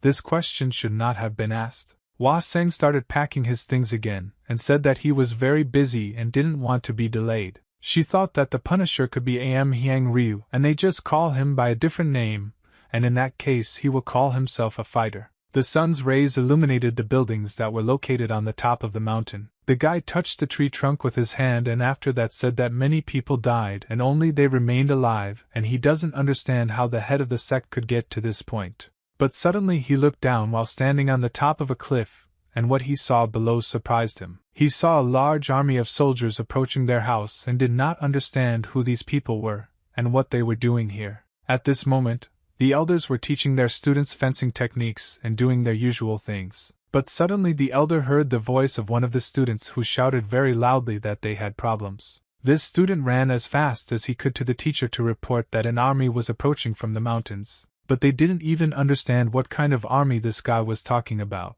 because there's never an army in this area, and they wondered why the soldiers were approaching here. But the guy was serious, and said that if they don't believe they can go and see for themselves. But if the steps of what he saw, then this is the army of the kingdom of the Yeso family. And at that moment everyone froze in surprise as some people approached the gates of their school. They saw a flag fluttering in the wind, and the students immediately realized that it was the flag of the Yeso family. A man came out of the crowd of soldiers and bowed. He introduced himself and said that he was Captain Yeso, and his name was Li Weizhong. An elder came out of the disciples and bowed to them, after which he told them his name was Gi Ryan from the Vulcan sect. The rest of the students also worshipped those people, but they were confused because they didn't understand what these soldiers were doing here. Ryan asked the captain why they didn't come here and whether the royal family was dissatisfied with something. Gi Ryan said that this is not the case, and they did not receive an order from King Yeso to strictly guard the volcano, and for this a military camp will be organized. But the elder was extremely surprised when he heard this information, and he clearly did not like what he had just heard. Of the 600 soldiers of their army, 200 will be divided along the northern, southern, western, eastern borders. The remaining 400 soldiers will set up a military camp here, and they will not allow outsiders to enter them. He bowed and said that in addition to this, the general would soon pay a personal visit, accompanied by the main leader, and talk about the current circumstances. This information finally reached the elders and students, and they turned pale as if a ghost had just appeared before them. They spent the whole day discussing what happened and couldn't believe that the royal army decided to interfere with you in their affairs. The elders discussed that this is not all that bad and they should be grateful to them for the protection that they are ready to offer them. The elders said that despite their help, this is just a royal army, and won't they be able to resist the Chongsan sect with only 600 soldiers? But one of the elders intervened and said that the soldiers did not care at all. He pointed his hand at the flag and asked them to look carefully at this knowledge. He said that it was the royal flag and the war flag of King Yeso Sam Sobek. He said that if the king's troops are here, it means they are watching over their Vulcan sect. He said that this is a warning for those who are going to storm those who are volcanoes, and it is unlikely that anyone will dare to come here with a sword when they see this knowledge. Buck held in his palm a package in which there was something. He thought that this warning was for a reason. He asked the young master if he could stay a little longer in the main sect, but Wasan told him that he needed to leave tomorrow at dawn, and he didn't understand why the guy was asking him about this. Wasan said that the guy is starting to annoy him. He saw the letter that the carrier pigeon brought him. Beck realized at that moment that the young master knows much more than it might seem at first glance. Wasan stood up, turned around and began to leave. But when he said goodbye, he said that there was no need to worry because help would soon come to them, and the word sector is not a trifle. Wasan said that the power of the volcano lies not only in him alone. Beck looked at him in surprise and opened his eyes wide. He did not understand what the young master meant. Wasan patted the guy on the head and said that, frankly speaking, he is 10 times better than all these old men combined. Wasan handed the guy a package and said that he wanted to give it to him. Beck picked up this package and didn't understand what it was. But Wasan was already leaving and waved goodbye to him. He said that if something happens, you just need to stack the trees on the peak of Mount Yongwaban, then sprinkle them with powder from this package and then set them on fire. Wasan said that when he does all this, there will be red smoke that will reach the sky. Beck suddenly realized that if he burns this powder, then a signal will appear for Wasang, and he can come to their aid. But Wasan replied that it doesn't work exactly like that, and now he will try to explain to him what the red smoke is for. He turned his head and said that this cross smoke will be a warning that Wasang will come soon, and it will scare everyone who decides to come here with weapons. The old man asked the gentleman if he was going to Chongsan, but Wasan replied that it would be crazy to do that because this city is too far away. The old man looked at the young master in surprise and asked where to take him in this case. Wasan lay on the cart and said that he wanted to be taken to Wyoming. The old man turned his head back and in a surprised voice asked why there. But the young gentleman replied that when I come to the wrong place, he himself will understand everything. The old man was very surprised by such a sudden decision of the young master, and did not understand why he decided to go there. but this trip should have been interesting. After some time, we did not arrive in Weamhayan. It was a city surrounded by mountains and fields, and along the perimeter of the city there was a large wall. A large number of people walked on the city street. They were all happy and constantly smiling. Near one of the tall buildings, a janitor was standing and sweeping the street. The dust spilled in different directions and created a cloud. The girl opened her eyes and yawned very loudly. She had just woken up. The girl wrung her hands and continued to call loudly.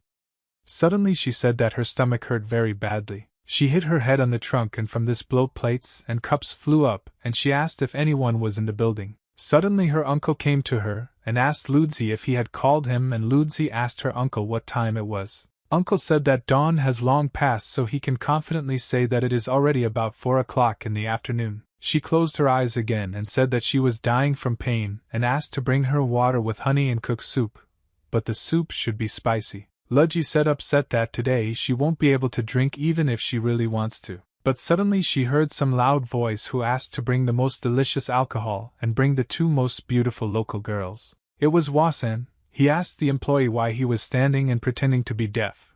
Because he had just asked to bring him alcohol and 2 of the most beautiful women. Luji left the room and told the respected visitor that they had just opened. She didn't understand why this guy asked someone to bring the girls so early. Wasang put it in his inner shirt pocket and began to take out money when he heard a request to come back later to do. He threw a green coin on the floor and demonstrated his worth by the fact that he had money on me. Wasen asked this girl what she was talking about and asked her to quickly complete the order. She was very angry and thought that this bastard was running into trouble. But after that she looked down and noticed the thing that he threw on the floor. It was a jade talisman of gold, and she, like no one else, understands the value of this artifact. A few seconds later, the girl disappeared by and ordered to immediately serve the young master, and Wasan sometimes shook his head and said that he could close his eyes to the quality of alcohol. But if the girls were not very beautiful, he would go to another place opposite. S put his head down and turned to the young master. He said that he didn't understand why they came to the brothel in the morning, and if his mother was alive she would not have approved of this. But Wasan said that today he was going to do the first thing like a real man. The old man said that the man would never drink with girls in the boardroom in the morning, and he did not understand how it all connected with his affairs in the city. But Wasan saw the girl and ordered him to shut up immediately. The girl left the room, smiled, blinked one eye at him and said that today she would serve the young master, and asked him to follow him. Wasan smiled and his cheeks turned red, and he said that he would be happy to go with her. He took this girl in his arms and ran with her into the room. He said that he had to do the first thing like a real man. The old man lowered his eyes and said in a frustrated voice that he did not understand why the young master was behaving so badly. He looked back and saw 2 girls standing behind him and looking at him. The old man was very surprised. The 2 girls were incredibly beautiful. They said that their names were Wat Nhwa and Chung Mei. They were flirting and did not try to show all their beauty. They told the old man that his companion asked the girls to serve the girl and they would do it with pleasure. But these girls angered the old man even more, and it seemed that he was about to explode like a real bomb. But suddenly the old man smiled and extended his hand forward to take the girl and say that he would be happy to play with them. A large number of royal flags were visible in the mountains of the volcano sect. These flags were everywhere. They could be seen several kilometers away. It was a signal for everyone who wanted to attack the volcano. Mr. Servant did not understand why there is so much of the royal army here, why they are guarding everyone who is a volcano. The gentleman thought that he had missed something and nothing fit in his head. He missed a very important point. He thought that his plan was perfect, and he counted absolutely all the moves and was sure that he would definitely win. She thought that the treasure a volcano was not found and the students and elders died after the last battle. He moved his figure forward and said that if the volcano's assistants appeared, he could deal with them. But he still didn't understand why the royal army was there now, and why the students died in some strange courtyard. The servant said that there were not many soldiers now. But these words angered the master, and he said that this was all nonsense, and the martial artist could cope with some kind of royal army. He touched his face with his fingers and said that he needed to think. He thought that the rescue of the Vulcan sect and the missing young homeowner were somehow connected, but he didn't understand what the royal family had to do with it. Because after what happened in Seoul, the Western Bank turned upside down and aggravated everything is kidnapped.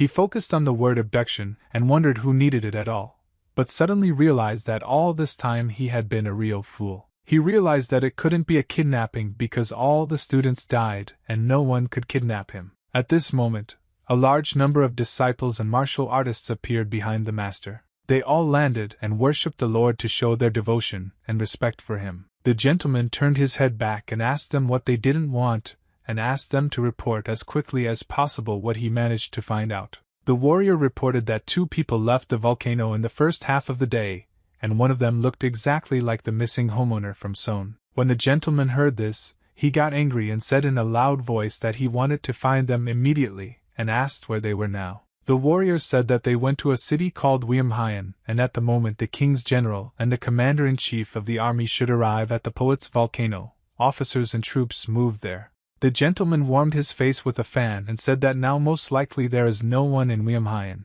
This is the ideal time to go there. The master ordered everyone to immediately go to this city and look for this young master.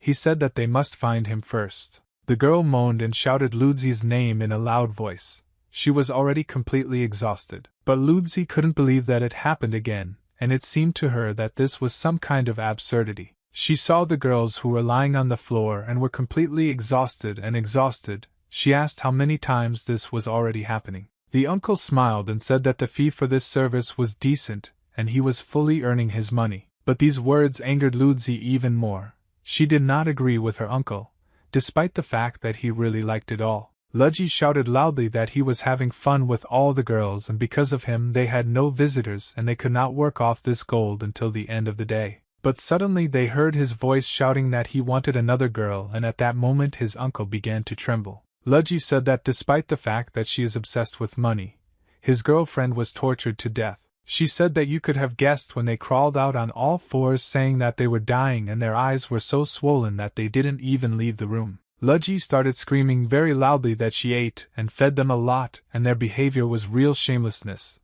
But they couldn't even correct themselves with this young guy and the old man.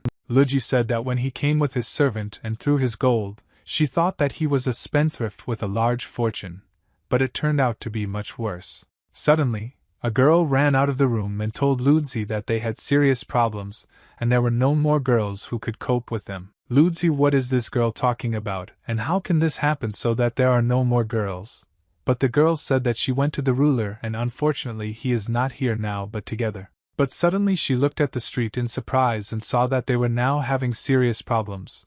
But she did not understand what this was connected with. Suddenly she realized that the city was completely, and there was not a single person in the city anymore. But on the roofs of the building opposite there were a large number of armed people. Hwa-sun realized that the time had come and the opponents decided to find him at the most inopportune moment. On the door in the board there was a sign with the name of a blossoming flower, and it was one of the best bards in the city. The girl was sitting tied up on the floor asking these people to sit and not kill her, as if she didn't do anything bad for them. She said that she doesn't know why these soldiers do this because they are just ordinary brothel workers. But the gentleman pointed at her with his fan and said that this was not just something he did and that everything here was much more serious.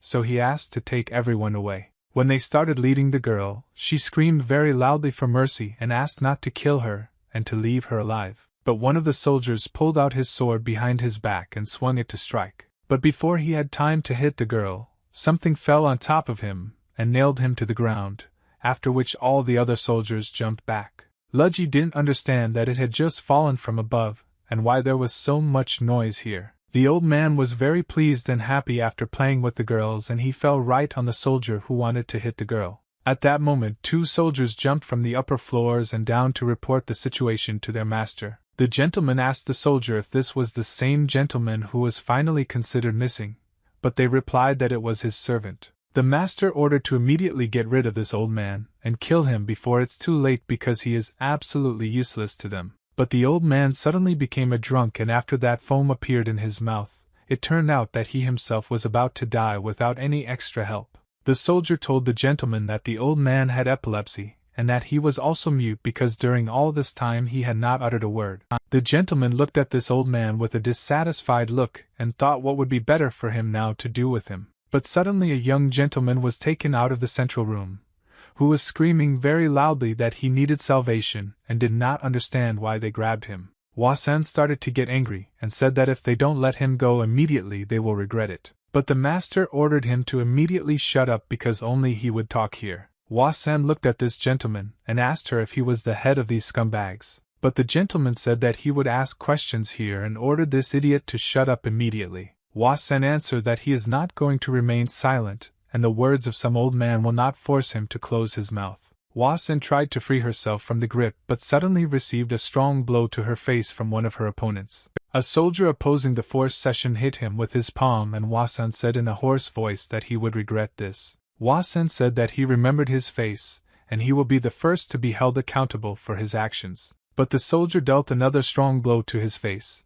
But suddenly the master restored him and ordered him to stop immediately. The gentleman tilted his head closer to him, and said that apparently this guy's name is Seo Wasan, and the young master was surprised that he knew him. The gentleman said that he knows that the guy is the same genius who passed the national exam twice and studied at the Academy of Science, and that he is supported by the royal family. He said that unfortunately in this city the royal family has no power. They believe that he is a genius or a civil servant, because here he is an ordinary person. The gentleman looked at this guy's beaten face and said that they couldn't finish him off right here and now, and they wouldn't get anything for it. But suddenly he raised his hand and showed 2 fingers. He said that he had 2 questions. If the guy answered these questions to him, he would leave this place in peace. He said that firstly he wants to find out what happened in Seon, and the second question that interests him is whether he convinced King Yeso to support everyone who is a volcano. But Wasan yawned very loudly and said that he was very bored answering these questions, and this gentleman was the most stuffy person he would ever meet.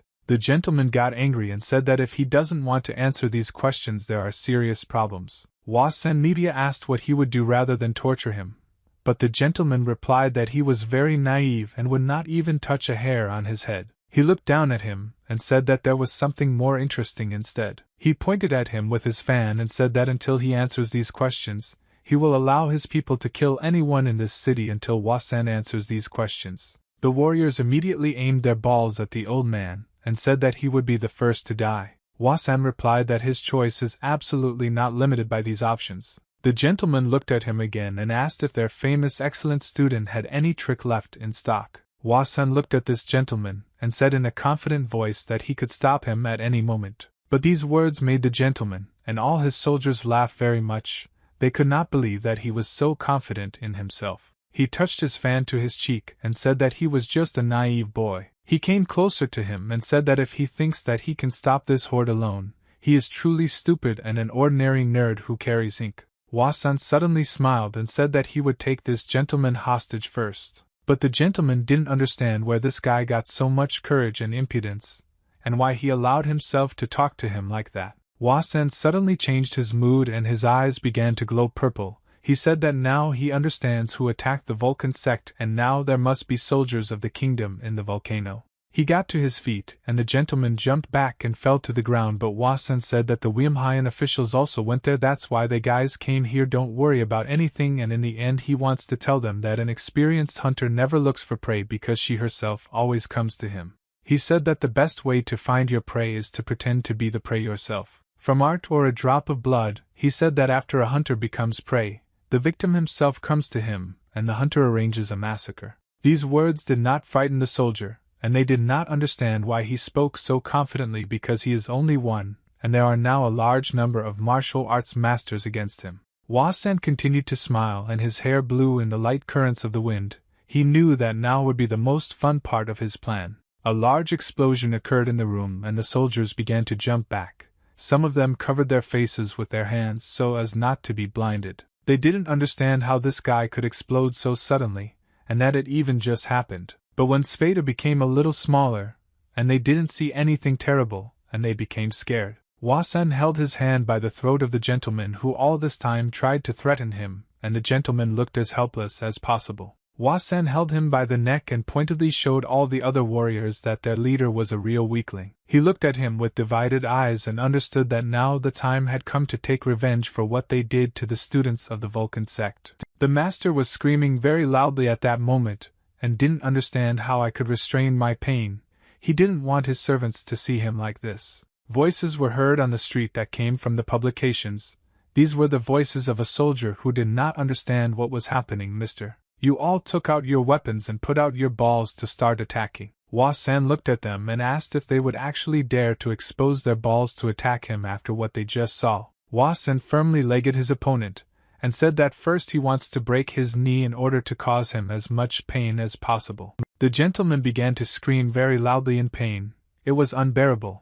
Hold back. Hua-san looked at his arm and said that the next part of the body that he would break would be the elbow because this place would bring the maximum amount of pain. A few seconds later he broke his elbow. The gentleman began to scream even louder in pain. The soldiers wanted to somehow help their master, but they were very intimidated and did not understand how this was even possible, and how to fight this monster. Hua-san threw out this gentleman's side and said that now it's time to deal with this bunch of useless scum. The gentleman at that moment fell to the floor and could not move because his arms and legs were broken, but Hua-san said that the questions should be in the wrong order and therefore he did not want to answer. The gentleman at that moment was lying on the floor and could not even move his lips to answer him anything. Hua-san leaned over to this gentleman and asked him if he could find out anything about who killed his subordinates in Saiyan. He looked him in the eyes and said that this should have been his first question and then he would be happy to answer it. He looked at this monster who stood in front of him and thought that it was impossible to be a killer,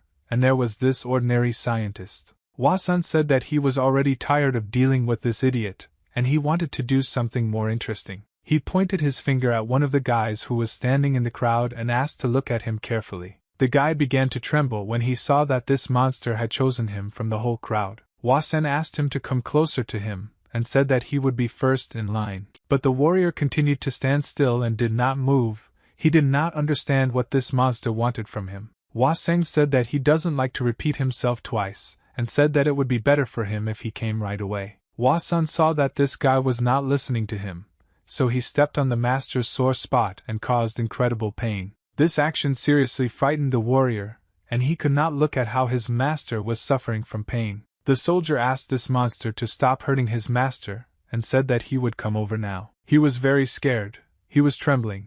He slowly walked as close as possible to this monster. At some point, we stood right in front of him, and his body was shaking with fear. She lowered her sword down, and waited for what would happen next. Hua-san slapped him in the face with all his force because that idiot dared to hit him before. After this blow, the guy began to cough up blood and there was blood outside the window that it began to flow through the mask that was on his face. Hua-san wasn't going to stop with one blow, and began to deliver another strong blow with his palm. He hit his club so hard it seemed that soon this warrior's jaw would drop. The rest of the soldiers retreated back and were very scared when they saw that this monster was making them a brother. After a few seconds, his face looked as if he had been run over by a large train and even the mask he had on his face was completely torn. Hua-san grabbed this guy by the head and said that from now on they should listen to him very carefully. He said that if at least one of them leaves the building, he will finish off their leader immediately, and do it in front of everyone. The soldiers were at a loss. They did not understand how to act, what they needed to do next. He threw this soldier aside and said that if someone wants to fight him, let the next one come up because there is enough for everyone. Suddenly he began to radiate very strong energy from his body and said that his favorite stage of his plan had finally begun. The opponents began to attack him from different sides and tried to attack him with their swords. But Hua-san was a real master of martial arts, and because of a few seconds of sumac, he threw back 3 opponents at once and killed them. He emitted magical threads from internal energy from his hands. With the help of these threads he could resist them. He delivered very fast blows and was able to transit their body, and with the help of his energy, they tried to get closer to him, but they couldn't even get within a meter of him because they died much earlier. Hua-san attacked the enemy very quickly and received incredible pleasure from the fact that he was fighting several enemies at once. Suddenly he took a very deep breath, and it seemed as if he had absorbed all the air from the room into his lungs. After that, he looked at the past opponents and narrowed his eyes. He fought with him incredibly quickly and was like a flash that carried from side to side and left behind a large number of corpses. One of the soldiers fell to the floor and hit his back hard on the surface of the floor, causing an explosion to occur. The girls were on the street and heard very loud explosions and sounds of impacts from the building. Suddenly everything became quiet and they thought that it was all over and now it was calm there. Luzi thought that they didn't drink a lot of alcohol, they didn't drink as much as they wanted and hoped that now they didn't regret anything. She thought that they died. But after a few seconds, her curiosity forced her to open the door slightly and see what was happening inside. She saw that there was a big pogrom inside the building. Everything was smashed and broken and dead soldiers were lying on the ground. She asked in a frightened voice what happened here and why all these fighters were lying on the ground. But suddenly she heard the voice of the young master who ordered the old man to finally stand up to the ground. Wasen said that it's time for the old man to get rid of this stupid habit and he'll stop lying on the ground already. The old man stood up and said it was a great job and he did a good job with these guys. The gentleman continued to lie on the floor, and he barely managed to keep his eyes open. The old man told the young master that it's enough to kill everyone all the time. But Wasan replied that he doesn't see any other way and he can't just understand and forgive the thugs who tried to kill him.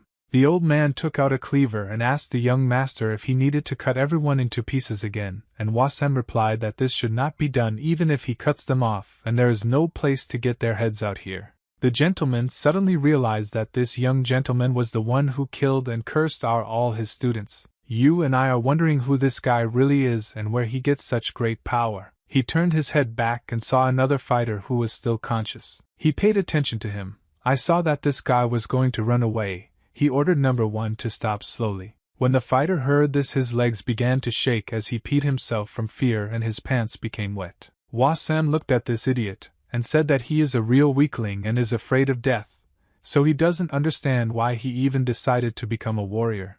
Wasen pointed his hand at the gentleman who was lying in the hole at that moment. Wasen said that if this is yours, he wants to take away his master, in which case he should bring as many people as possible so that Wasan can play with them. Wasen said that only in this case will he save his life and allow him to get out of here alive now. The gentleman was lying on the ground at that moment and saw and heard it all, but could not say anything because he felt severe pain that realized his body, and his eyes suddenly began to close and he began to feel even more pain. Wasen said that he needs to leave immediately, and if he doesn't want to leave, then he will have to die, and now he is faced with a choice. But after a few seconds this fighter jumped through the door and went to look for help, and thus he made his choice to save his life. Wasen looked at this guy and thought that this guy is still very young and stupid, but he has potential, and he clearly makes the right choices. The old man asked the young gentleman if he was sure that this guy should be released. Wasan looked at the ceiling and answered the old man that no matter how you look, Johnson is still too far away. He smiled and said that he wanted them to come here themselves because he was too lazy to travel so far to kill them all. They were sailing on a boat between huge rocks. On this day the weather was perfect for sailing. The young gentleman was of exactly this opinion. His assistant rowed the oar vigorously.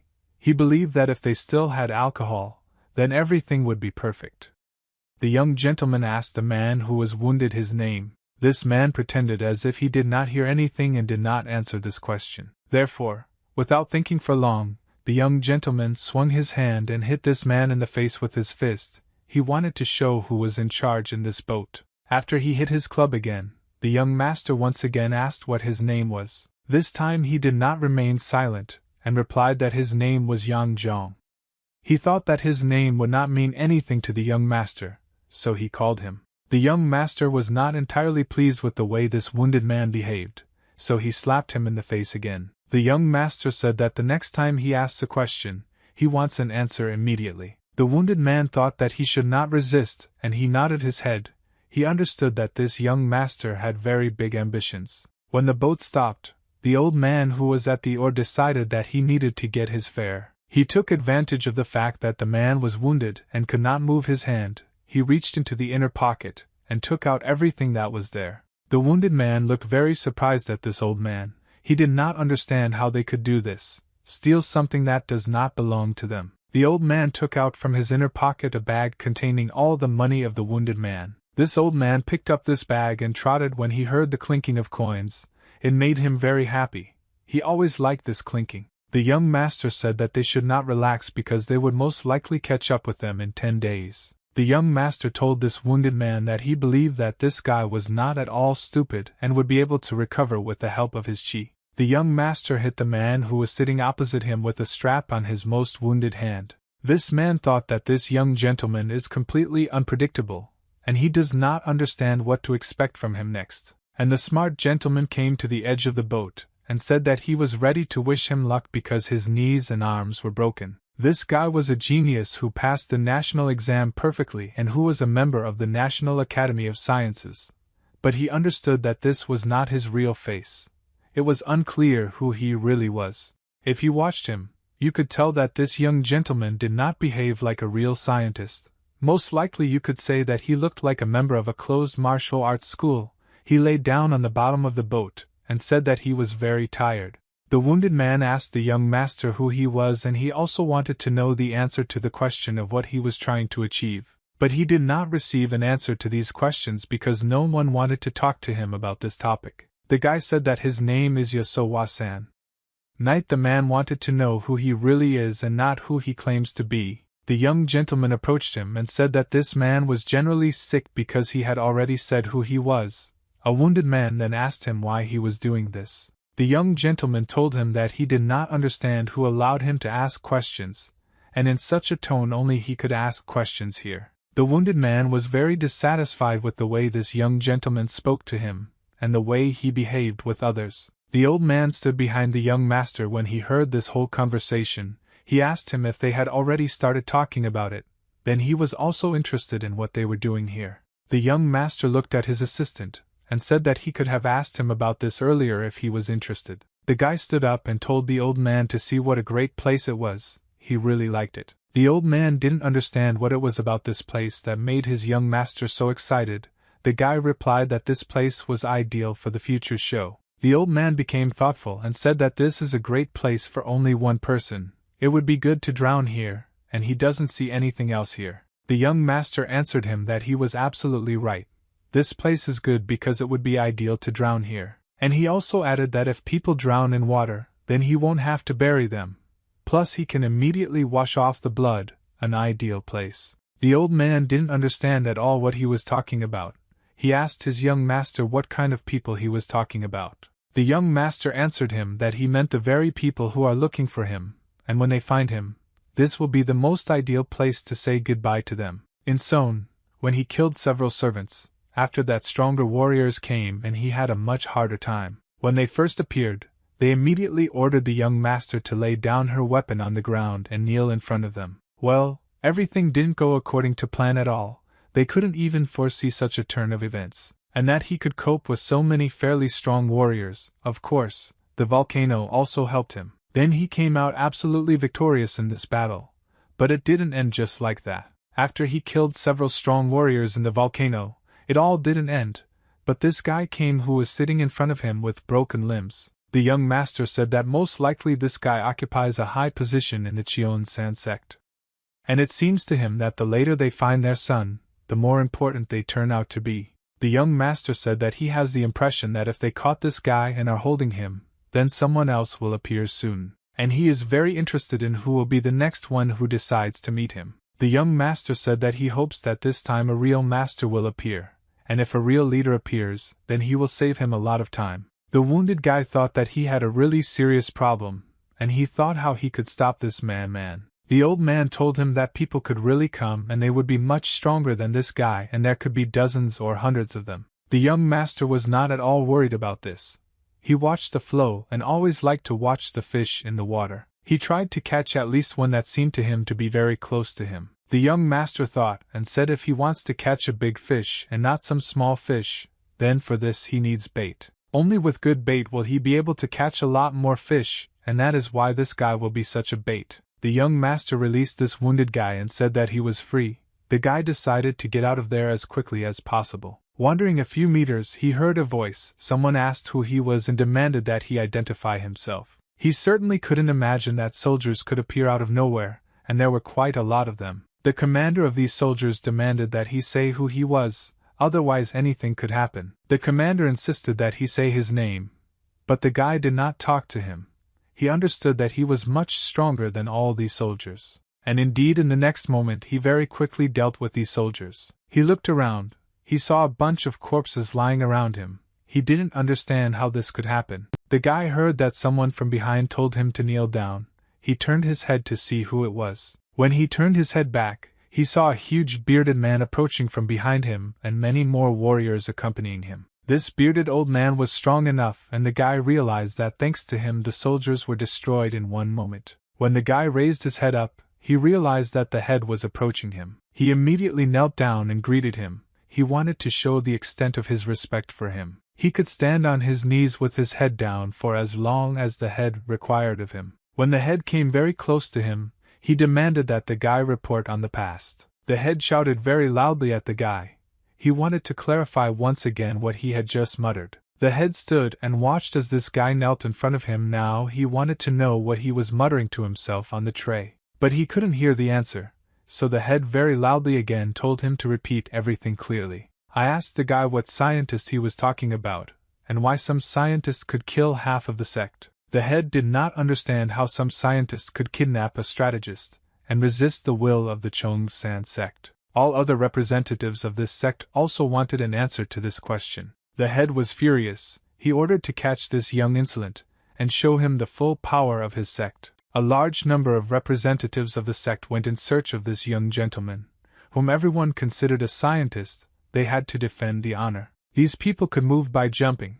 It seemed that they were not jumping but floating in the air. Their legs were so highly developed that everything depended on how they pushed off and the faster they would be in the right place. These representatives of the sect moved together, and resembled a swarm of locusts that moved very quickly, and there were more and more of them every minute, and this was already a very great power that they together possessed. They moved at high speed in the direction where the young master, whom everyone called a scientist, was supposed to be. X was very little separated from the place where he was. They were in a hurry to defend the honor of their sect. These guys didn't have time because night had already fallen, and at night they couldn't move as fast as during the day. Therefore, they decided that it was better for them to spend the night somewhere in the forest. They lit a fire and took turns resting. Some of them stood guard. Before moving on, they decided to send one of their warriors on reconnaissance. When he returned, they asked him if he had found this guy. The scout replied that he was near the garrison. Now they had to decide something about the army. One of the guys said that he was sure that the army would not interfere with them. This man asked which way they were going. He wanted to know exactly where they were. The scout answered him that at the pace they were moving, they would soon be in San Mun Heap. It was very unexpected for him to hear that these guys would soon be in San Mun Hien. And if this is really so, he asked to inform everyone about this. In fact, this guy is digging his own grave. The girl stood near the cliff and looked at the water. She said that it was a beautiful view. It was Queen Yanso Wayang. She was also the governor of the district. She asked the master if there was any news. Her brothers. The young man replied that not yet. This didn't make her very happy. She thought that her brother had vanished into thin air, as if he had hidden behind these rocks. It seemed to her that history was repeating itself. So she asked the master, "Doesn't it seem to him that history is really repeating itself?" The master told her that if she thinks you are in this direction, then she better stop. He thinks that she should return home because she is a princess. The royal court will be worried when they discover she's missing, so she shouldn't move anywhere. The girl told the master that she was not worried at all because her general was with her, and in that case she had nothing to worry about. The only thing she asked the master was whether he had taken Yi Wu Yek with him. She was not interested in anything else. His master's name was Song Ja-hon, or General Yeso said that he doesn't understand how he can be so careless when he's guarding the princess. The girl said that in any case, no matter what he said, she would not return until she found her brother, so she was now getting ready to go. And he had to accompany her, so she told him to follow behind. The master had no other choice but to obey her order. There was even a time when, somewhere very close to you, a boat was floating on a yellow river in which only 2 people were sitting. The young gentleman was sitting in this boat, and how much washing he had, he screamed, making some incomprehensible sounds. The old man looked at him, and asked what he was doing. The young gentleman had a fishing rod in his hands, but it had a very short line. The young gentleman answered the old man that he really couldn't see, because he was actually fishing. The old man said that he had neither a hook nor a fishing net, so it couldn't be fishing. And the smart gentleman then thought if Khan Taegun was fishing in order to catch a fish, he told the old man that he must first wait for the right moment to catch the whole world with a fishing rod. The old man answered him that he had better rub his eyes before he spoke all sorts of nonsense because it could not be trusted. And he also said that after wiping his eyes, he would wipe the drool around his mouth. It would be ugly for the young master to look like that. The old man told the young master that he had calmed down, and did not behave like that. After all, this is in fact a really yellow river. The young master replied that this is of course a yellow river because he can see it himself. It is not black at all or any other color. The old man asked the young master if he knew where they would end up if they continued to sail. The young master was very upset and shouted at the old man. He thought that he was most likely hinting at something. The old man looked at the young master and told him if they continued sailing they would end up in Sam Mun Heap. The young master did not understand what he was leading to and how this could threaten them, so he asked the old man what he meant. The old man continued to row. He thought a little to clearly explain to the young master what their journey might lead to. He told him that now where they were sailing was very dangerous, and they shouldn't do it because it was a terrible place, where even the largest boats fly apart in the blink of an eye due to the current. It is almost impossible to swim there due to the huge amount of wreckage of sunken boats. The young master looked at him and said, "Is it really true?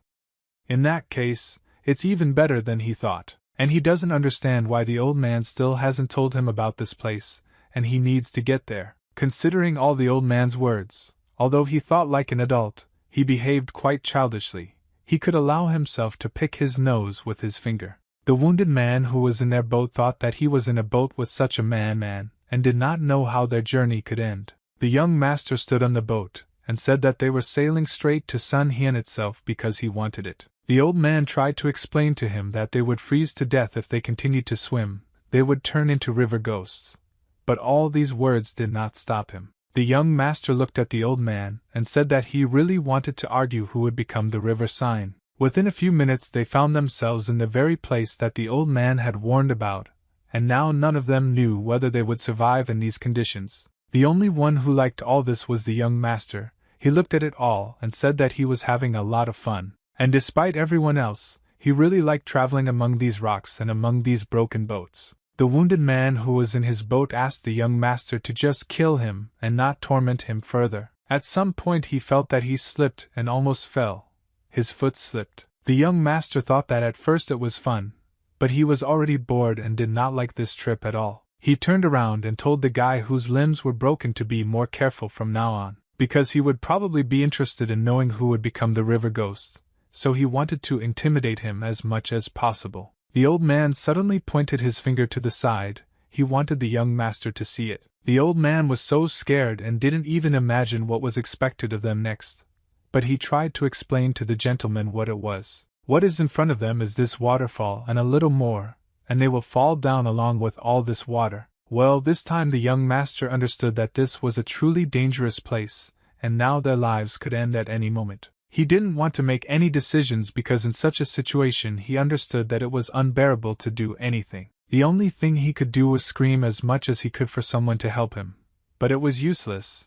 They were already falling down. When their boat fell down, they were watched by hundreds of warriors who were on these rocks. They were wondering if these three who did not have time to jump out and fell into the waterfall would survive. When the old man emerged, he took a breath of fresh air and opened his eyes. He realized that not everything was as good as it could have been. On the one hand they survived, and on the other hand, he was horrified when he looked up at what he saw. But on the rocks above there were hundreds of warriors who were ready to destroy them instantly. They were all watching them. The old man tried to stop the young master, but he failed because he was pulling the wounded man behind him and walking forward. Many people immediately took a huge leap to get as close as possible to the young master. Each of them, jumping, understood that he would now enter into battle with this guy, and each of them was ready to wish him to die. The young master concentrated all his strength against him. At the moment there were quite a large number of warriors and he had to defeat them. First, in one hand and then in the other hand, he concentrated his strength. Now all he had to do was engage in battle with them. He said that in this situation, apparently they would do without greetings. He was ready to enter into battle with them. A large number of warriors approached him, each of whom tried to kill him, but for him they were all pathetic insects. The ship surrounded his boat from all sides and it seemed that the young gentleman had no chance of winning, but this did not stop him. The old man sat in the boat and waited for it all to end. This was not the first time for him, but he still worried about him every time. He was scared for the young master this time. Tears even flowed from his eyes. The old man took a piece from his fishing rod and looked at it. He thought that with the help of this bamboo stick he could help his young master. He took it into his mouth and realized that there was nothing inside this stick. He could breathe through it calmly. Now he only needed to carry out part of his plan. The old man jumped into the water, and with the help of this bamboo stick he could be unnoticed. He could easily move underwater. He was underwater for quite a long time, and he was able to breathe perfectly. None of the warriors paid attention to him. The young master looked at the old man, and did not understand what he was up to.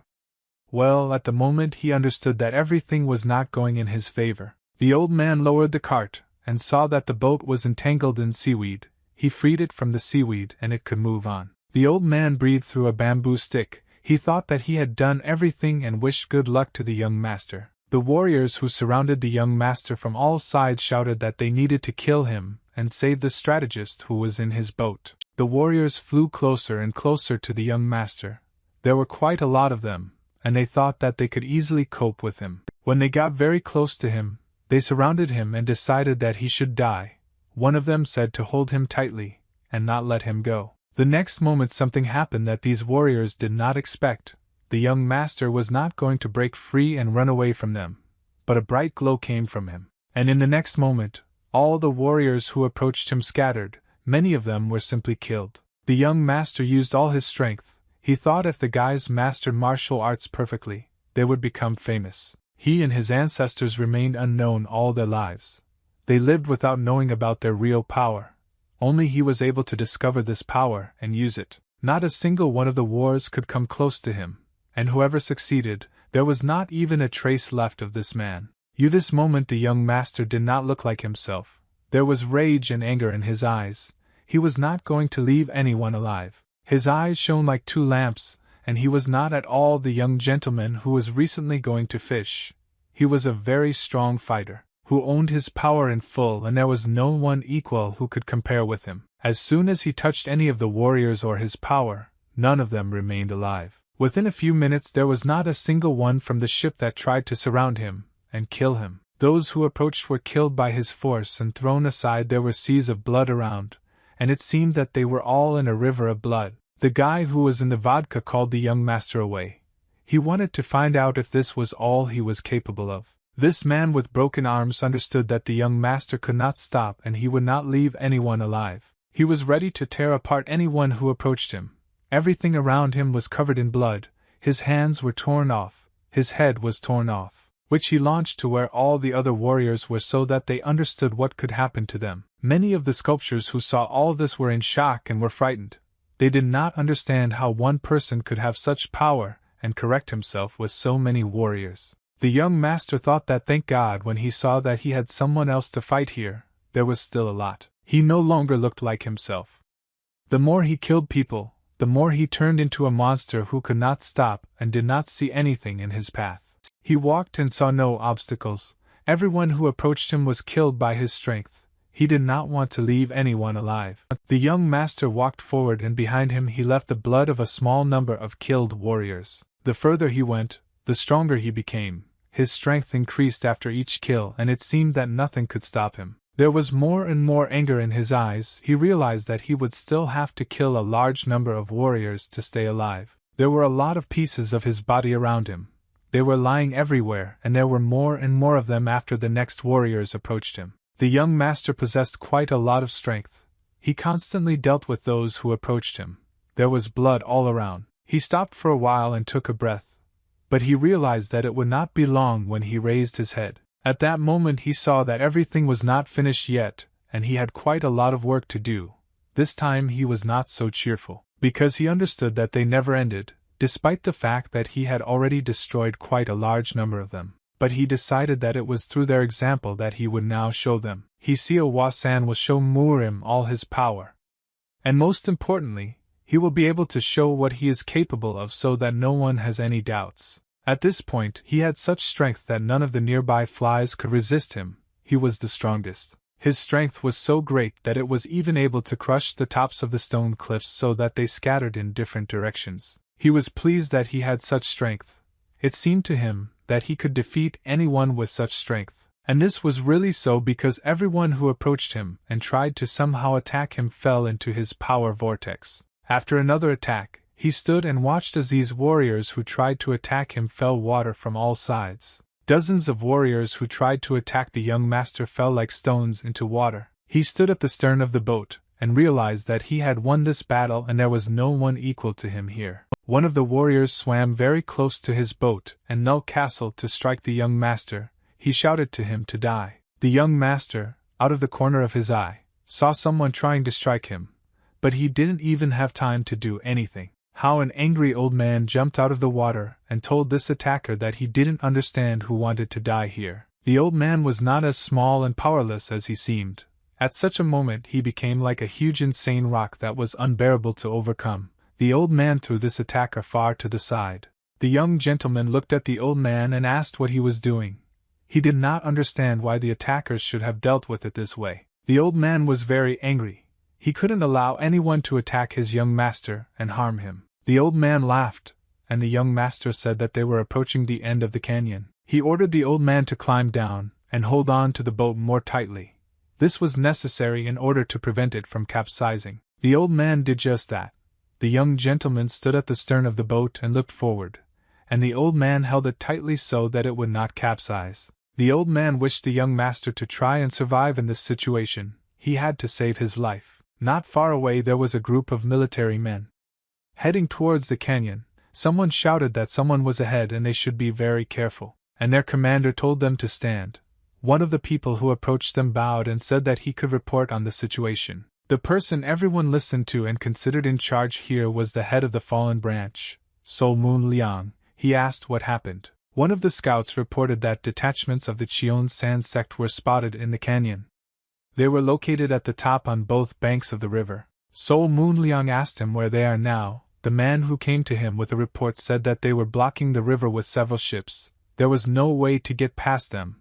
All the paths were visible. Immediately there was such a noise among the rest of the warriors that they were really looking through all the routes, and had they really blocked the river with ships. Sol Moon Liang was only interested in one question: who infiltrated them? He wanted to know who he would have to fight in this situation. This man reported that he did not know who exactly was the enemy of the people of the Cheon San sect. The head then asked this man again whether they were waiting for them or not. The man replied that in his humble opinion he would not say that. The head asked him why he thought so. The man replied that their views and balls were directed upstream and not downstream. Sol Moon Liang thought for a while and asked if they weren't waiting for them there. Then most likely they were waiting for someone who would swim along the river. But in fact, there was no point in blocking Munheap Sam. It was already difficult to swim there. Then it was unclear who they ambushed rather than their brothers from the Vulcan sect. Sol Moon Liang looked at his warriors and told them to be ready.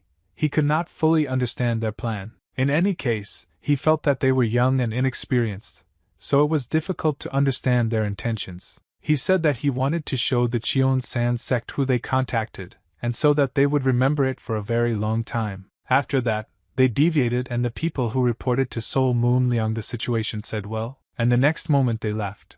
They were no longer in front of him because each of them went in his own direction. Sol Moon Liang could only watch as they scattered in different directions, each of them in their own direction. The old man shouted to the young master that he saw the river widening, so they need to be careful. The old man exhaled and decided that he was very lucky because he survived this situation. The young master looked ahead. Indeed, there was an expansion, but he saw something else that made him very wary. The old man also saw and told the young master to look in front of them. There was a huge ship with sails. Then they began to swim closer. They saw that behind this ship there were still several of the same ships with sails, and all these ships were directed towards one small boat that fell out from behind the rocks. These ships with sails were approaching closer and closer to the boat where the young master was with his old man and the wounded man. When the ships were very close, one could see that there were archers standing on the deck. Their arrows were directed towards the boat. Each of these archers was ready to fire their arrow at any moment.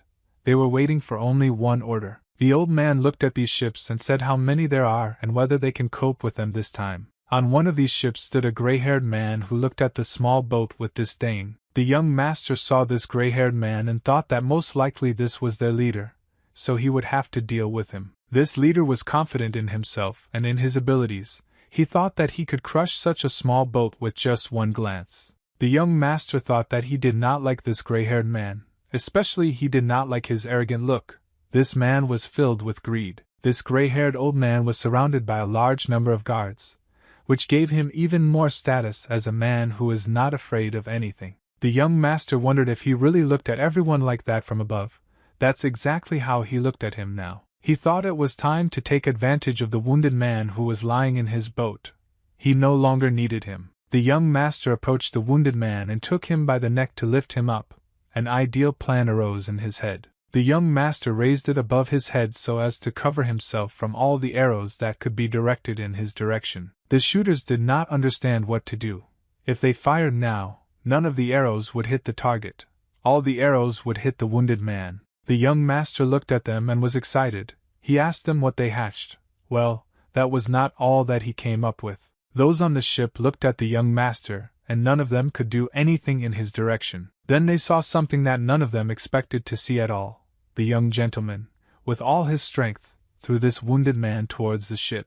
This wounded man was flying like a huge projectile launched towards the ship, and it seemed that when it landed it was going to explode. Everyone on the ship was very surprised. Some shouted to see how it flew. The arrows were no longer standing and were not going to launch their arrows.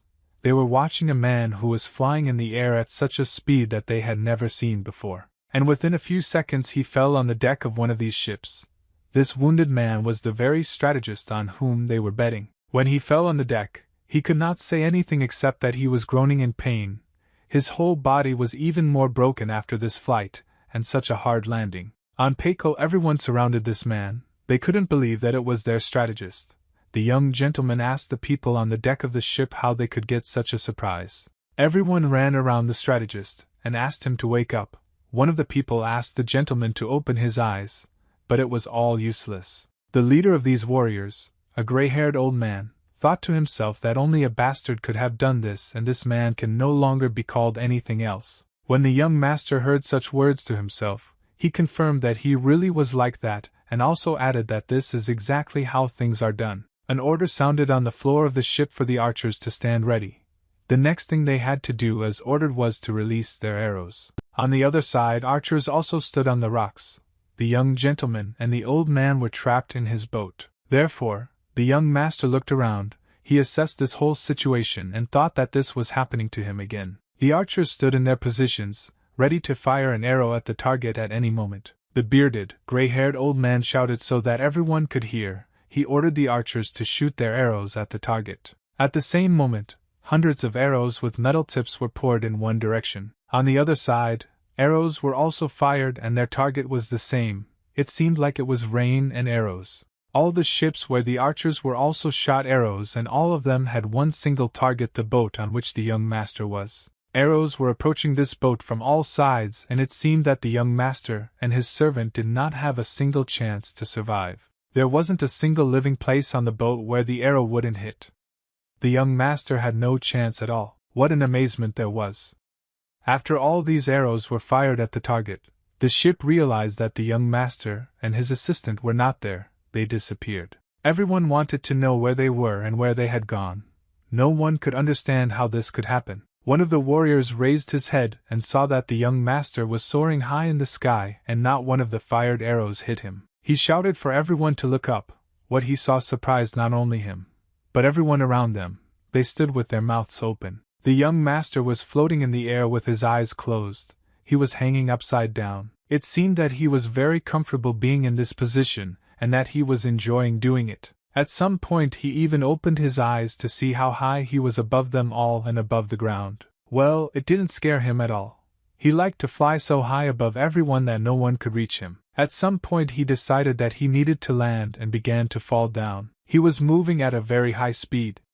Therefore, no one standing on the deck could aim at him. He flew and felt his body filling with strength more and more in front of him. He put out a huge fist. When he got very close, he remembered everything he was taught as a child and what should have been useful to him. Then, as a child, he remembered how his grandfather taught him. They stood together, and he asked what this movement was called. His grandfather replied that he did not know what it was called, and his father and grandfather also did not know what kind of movement it was, but it was very simple. It was just a movement that he was doing now. He didn't know what to call it, but he remembered what his grandfather taught him. On the deck they shouted that they needed to grab their weapons because he was getting closer and closer. Someone shouted that everyone quickly took their positions. The leader, who stood on the deck and watched his opponent, the young master, could not fully understand how much power he had. The young master recalled how he was gone, and then said that this movement is called a hard attack. He then listened very carefully to his grandfather, and the fact that this movement began to be called that after some time. Now he was ready to use this brutal attack on his opponent. He was getting closer and closer to him. The gray-haired leader ordered his warriors to all stand in position. The archers were getting ready because he was approaching. When the young master was very close, he thought that they had been hiding for hundreds of years and could not use their talents. But today the world will finally know about them. When they taught him, he was always told that if he was strong enough, only then could he become a law. Right now he wanted to show his strength to really become the law himself, and live peacefully. He thought that he would fight as his soul wanted, not as someone else would like it. The archers stood in their places and were ready to release their arrows.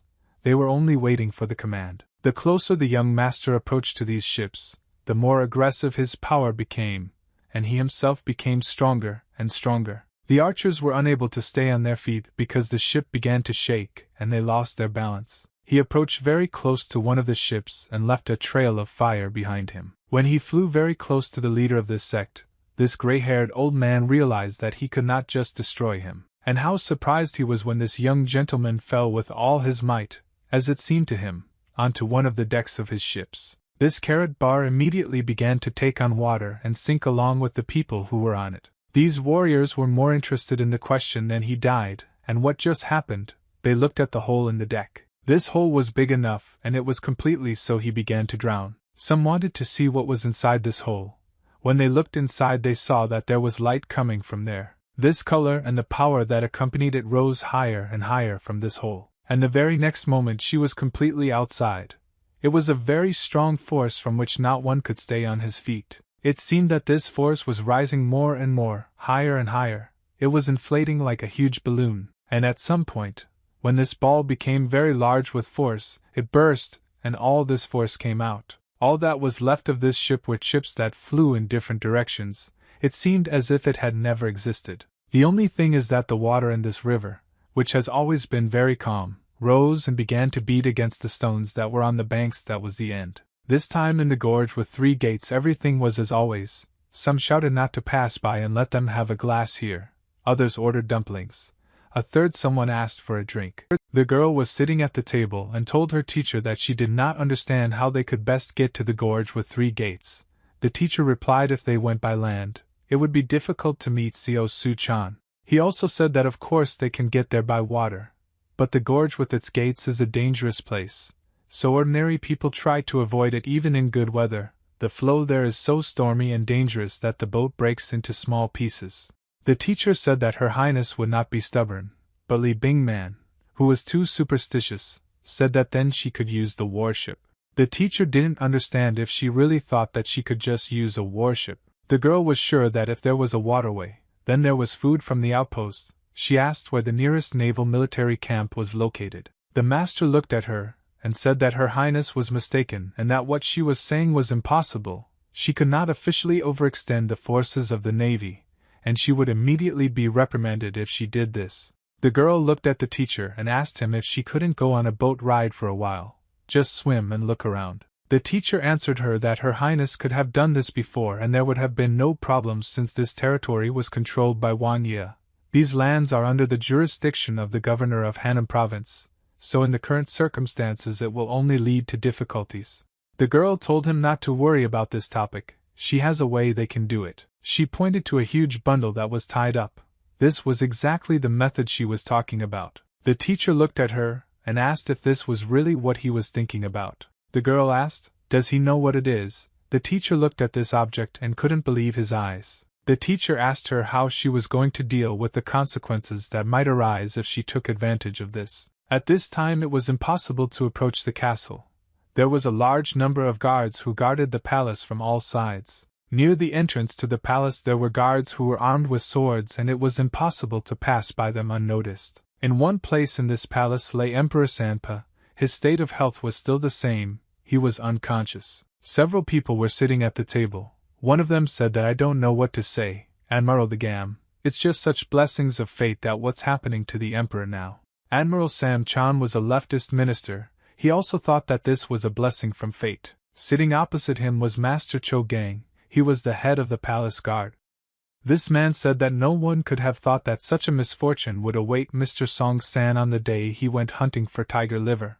The admiral laughed at that moment because he thought it was wonderful, and he understood that the emperor could not do anything because he was sick. The third person at this table was the head of the military department, Yuguk Ryam, who believed that mistakes should not be made and turned to Admiral Taegum, and said that they were lucky that he was sick. Now the deputy head of the left ministers can personally lead the army and capture the heads of 6 departments. Officials of the right and the left party have long been ready, so everything will work out without unnecessary fuss. In addition, it is necessary to capture and imprison everyone in the broken 5 fortresses under the Department of Government and Laws, so they can avoid confusion if they quickly replace the commanders with people from the court staff.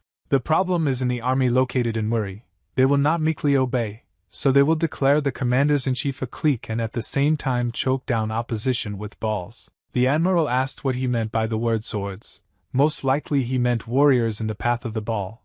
The commander-in-chief replied that this is exactly what he meant. And he also added that in the end they will be looked at as people who have deceived the whole world with their dark spells. The head of security said that in this case it is better not to get close to them and they must act strictly according to plan. Now they had a complete agreement. All they had to do was start acting. The head of the military department said that the high priest still wants to leave everything as it is.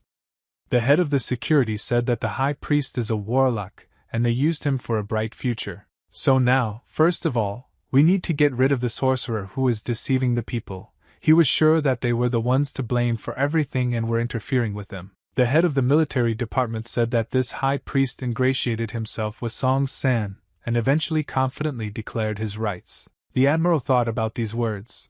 He understood that he and his team could not get rid of the high priest just like that, because here he had a certain amount of power, and he had quite a lot of support. The high priest was really dangerous for them. The head of the military department believed that the biggest threat was Wan Yeso. Therefore, he urgently needed to be destroyed.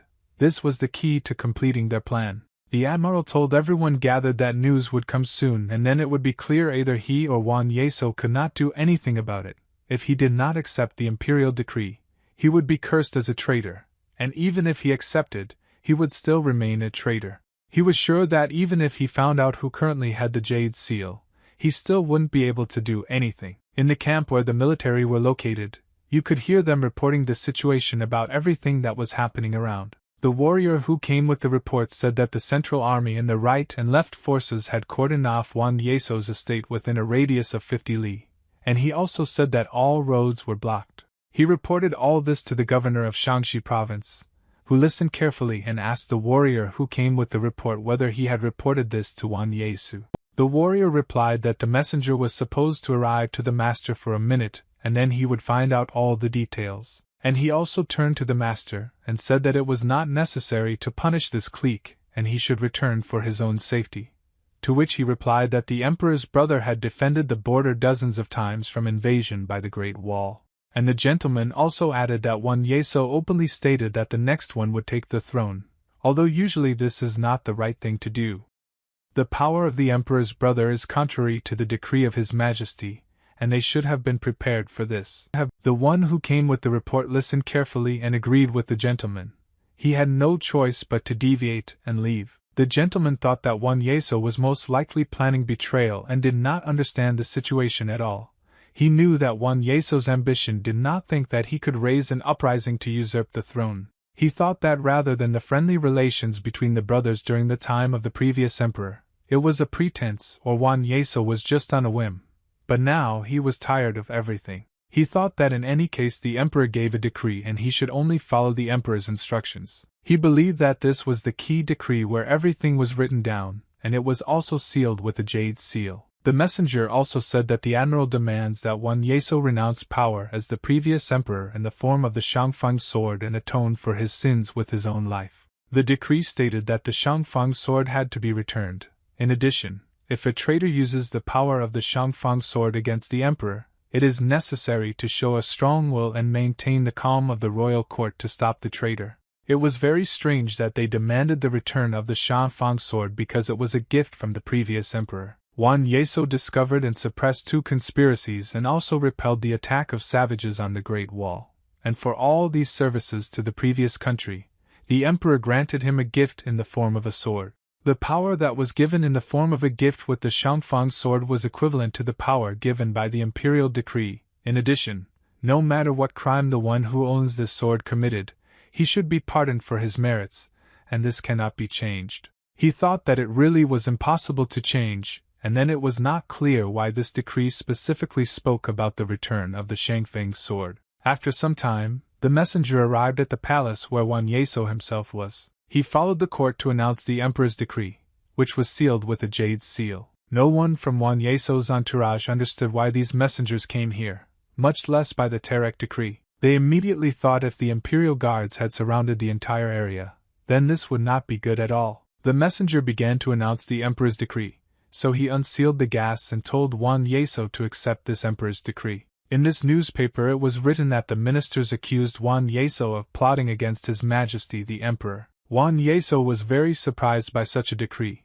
He did not expect that the emperor, who was his brother, could actually pass such a decree. The head of security, who was always nearby, did not understand what we were talking about, and what kind of conspiracy was being discussed in this decree. Everyone was especially bewildered by the fact that an investigation would be carried out on suspicion that Wan Yeso had created a clique for the purpose of a conspiracy, and the overthrow of the emperor. The emperor sent messengers to accompany them to the inquiry, and then the messengers said if they dared to disobey the decree, they would be declared traitors.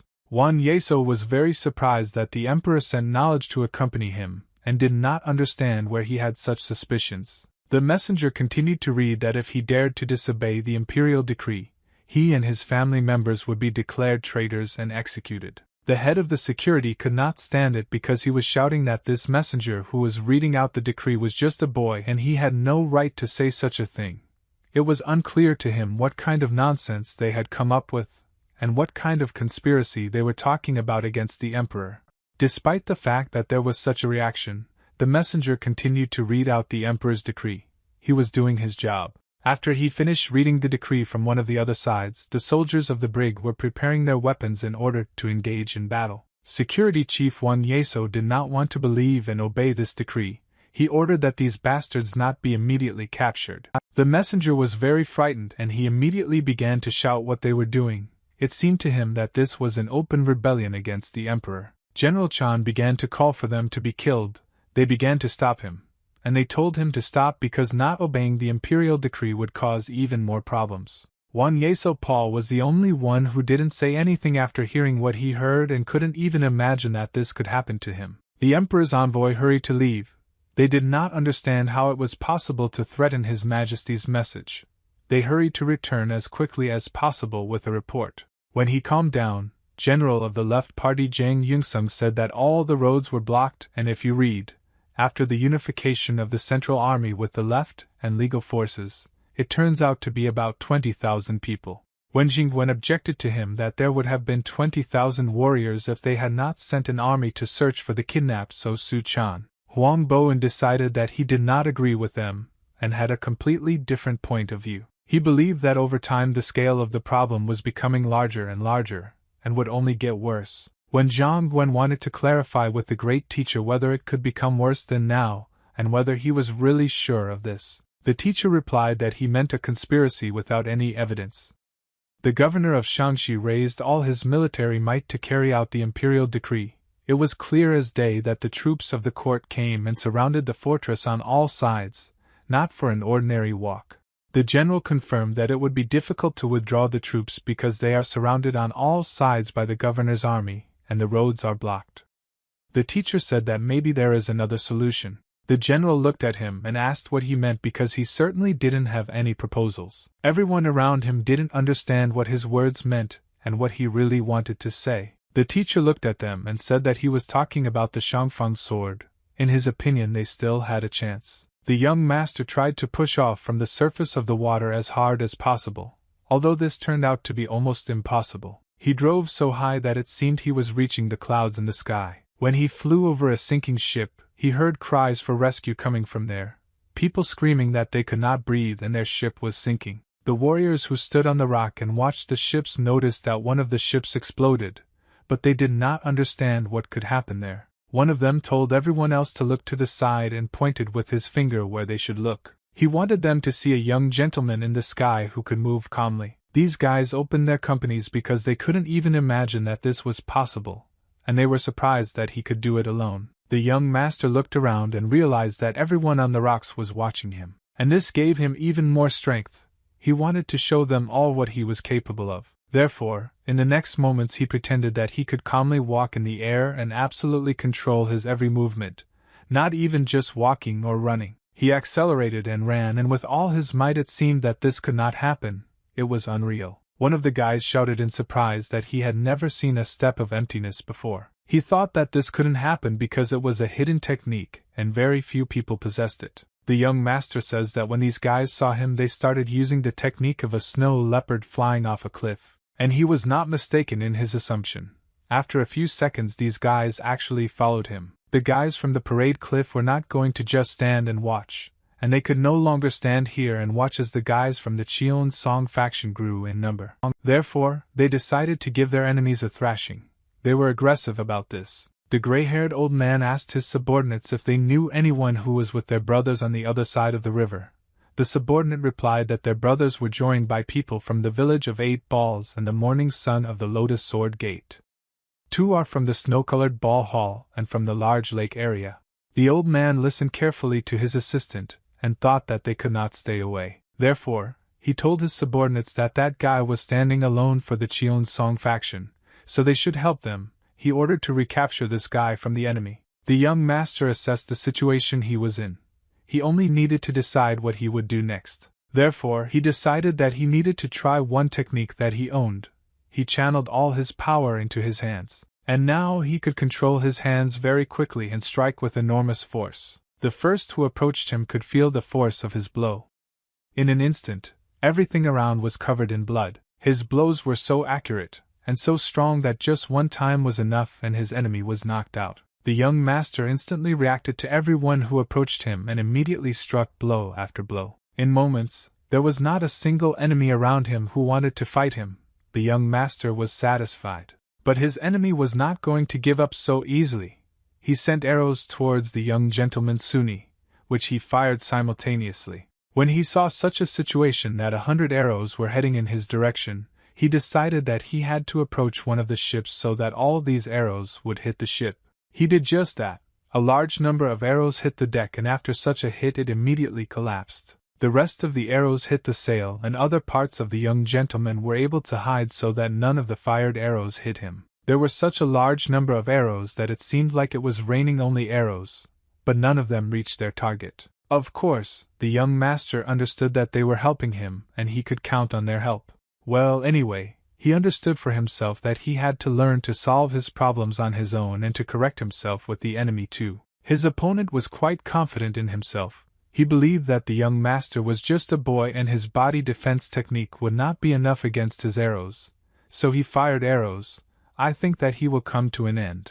These 3 arrows were fired with such anger that it seemed that they had reached their target.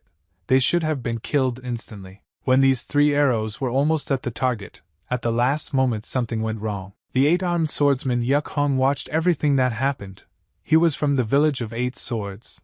He considered the person who fired the arrows to be a fake, and he said that all those who attacked this guy were all enemies of the Vulcan sect, so they had to fight them. The 8-armed swordsman swung and struck the first blow at his enemy with the ball so that the sword cut the body and blood flowed. A battle began between opponents in different sects. There was a lot of blood around.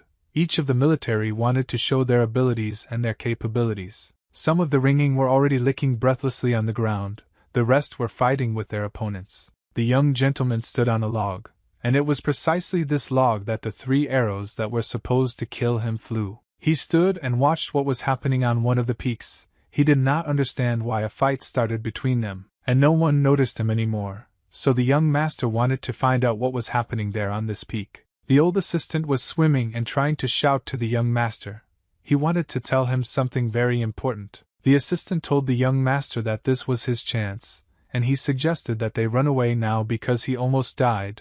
The young master turned to look at him, and said that he made him laugh. And he also asked him when it was that he almost died. The young master wanted to know at what moment he could have thought so. Hua-san was wondering what was happening at the top of these rocks. There was clearly a battle going on between two opposing sects. On one of the ships stood a gray-haired old man who was their leader. He also looked at what was happening on these rocks. The only thing he said was that these were the 7 balls of the Iron Mountain. He felt his strength, and was ready to fight. The young master looked at him, and understood that he was just an old man. But he needed to decide for himself. The young master thought, and asked his assistant what kind of opponent he thought this old man was worth. The assistant looked in the same direction as his young master. Of course this old man was their opponent worth fighting. Behind this old man stood a fairly large number of his assistants.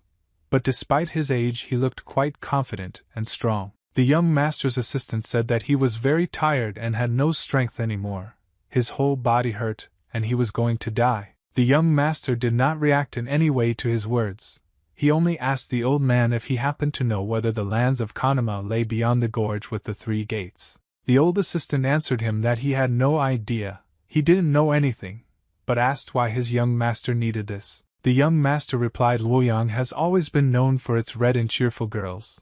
The best beauties have always been in Luoyang, so let them wait for him to arrive soon. The young master told his servant to head in that direction because he was not going to joke. The old man shouted that his humble servant Baek Tan would carry out any of his orders, and if he wanted so, then they would not head in that direction. And then he said that they were going where the young master ordered him, just forward, and they began to move on the log. The gray-haired old man who was standing on the ship did not understand how this guy could behave this way towards him. When the young master approached the ship, he greeted the gray-haired old man of which he was the leader. It looked like a joke. The gray-haired old man asked the young master who he was and whose student he was. He was interested to know who taught him such a technique. The young master replied if the old man didn't guess, then he's ready to tell him that he and the Vulcan sect. When the gray-haired old man heard that this guy from the Vulcan sect immediately remembered everything that he had been told before. He remembered what he was told, that this little devil who possesses a secret fighting technique is a disciple of the wolf sect. The young master stood right in front of the ship. The decks of this ship were filled with arrows. Each of these arrows pointed his arrow directly at the guy. The young master asked the old man if he was ready, and then he added that he should express gratitude to the benefactor who removed the seal because everything needs to be done correctly. And then he added that he would help, and before the old man personally said goodbye to this world, he was ready to fight with it. The gray-haired man looked at the young master and decided that he was exaggerating his strength, and he could deal with him in a moment. So he summoned the 7 Iron Mountain balls and ordered them to bring him that bastard's head.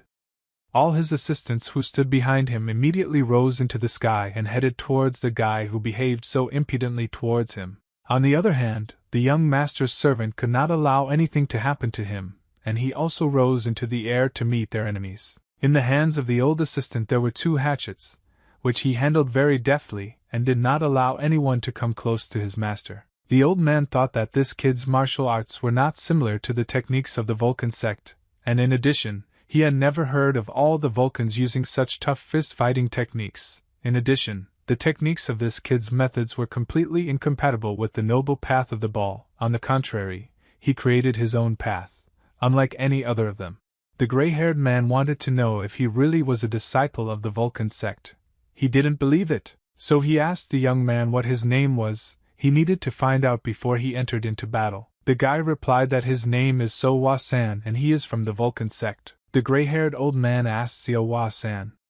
He had never heard that there was someone with that name anywhere in the volcano. Therefore, he demanded that the guy tell his real name. He knew for sure that the whole volcano had never been called that by anyone. The guy answered the old man. Doesn't he really believe that in the closed Vulcan sect there can be such outstanding heroes as him? The old man had nothing to say to this objection, but he was sure that this guy was definitely not from this sect, and he was hiding something. The young master said that the gorge with 3 gates is so called because it unites the human gates, the divine gates, and the demonic gates. He called the old man Sito Volasov an old man and also added that he had most likely seen a lot, so now is the time for him to go to the next world. The old man could not forgive these words, so he took out his sword and prepared it for battle.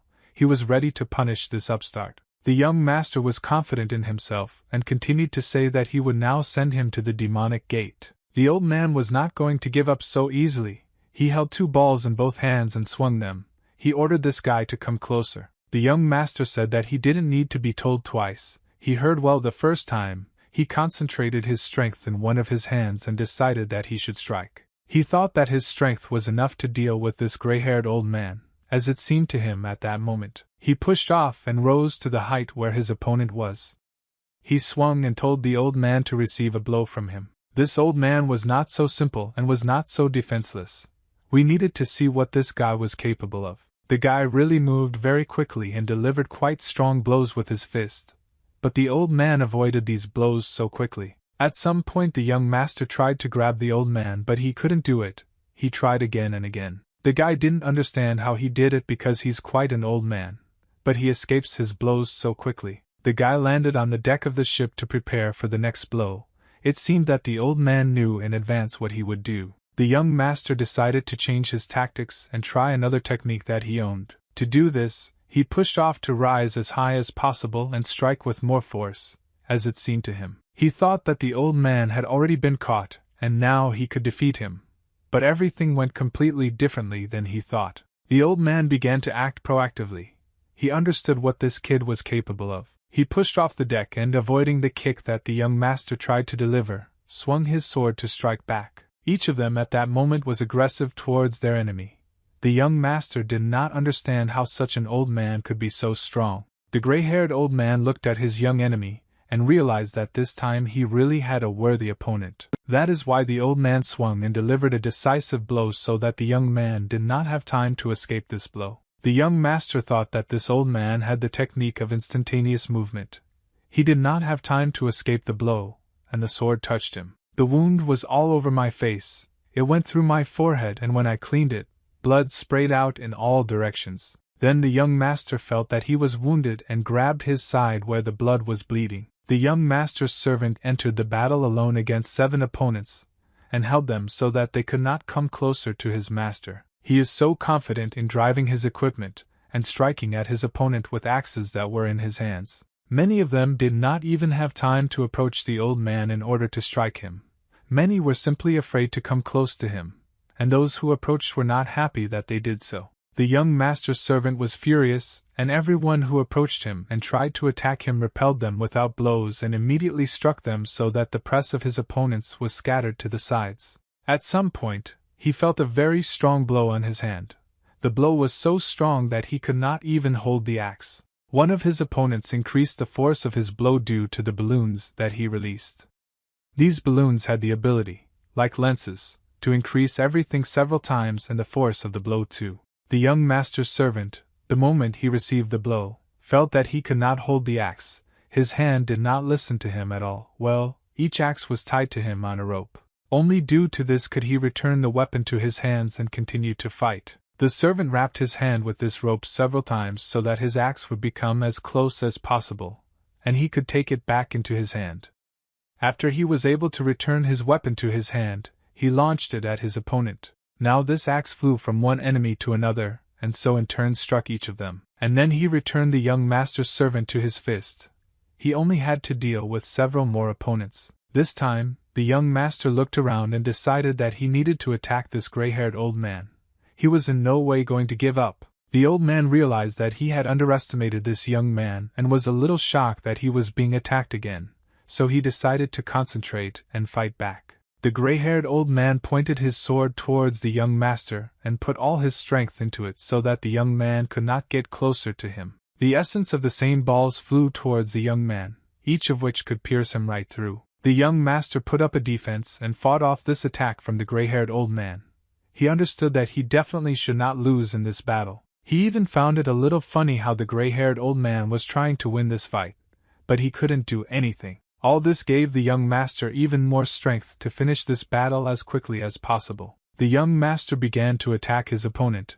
He thought that he had once heard this smell and this feeling.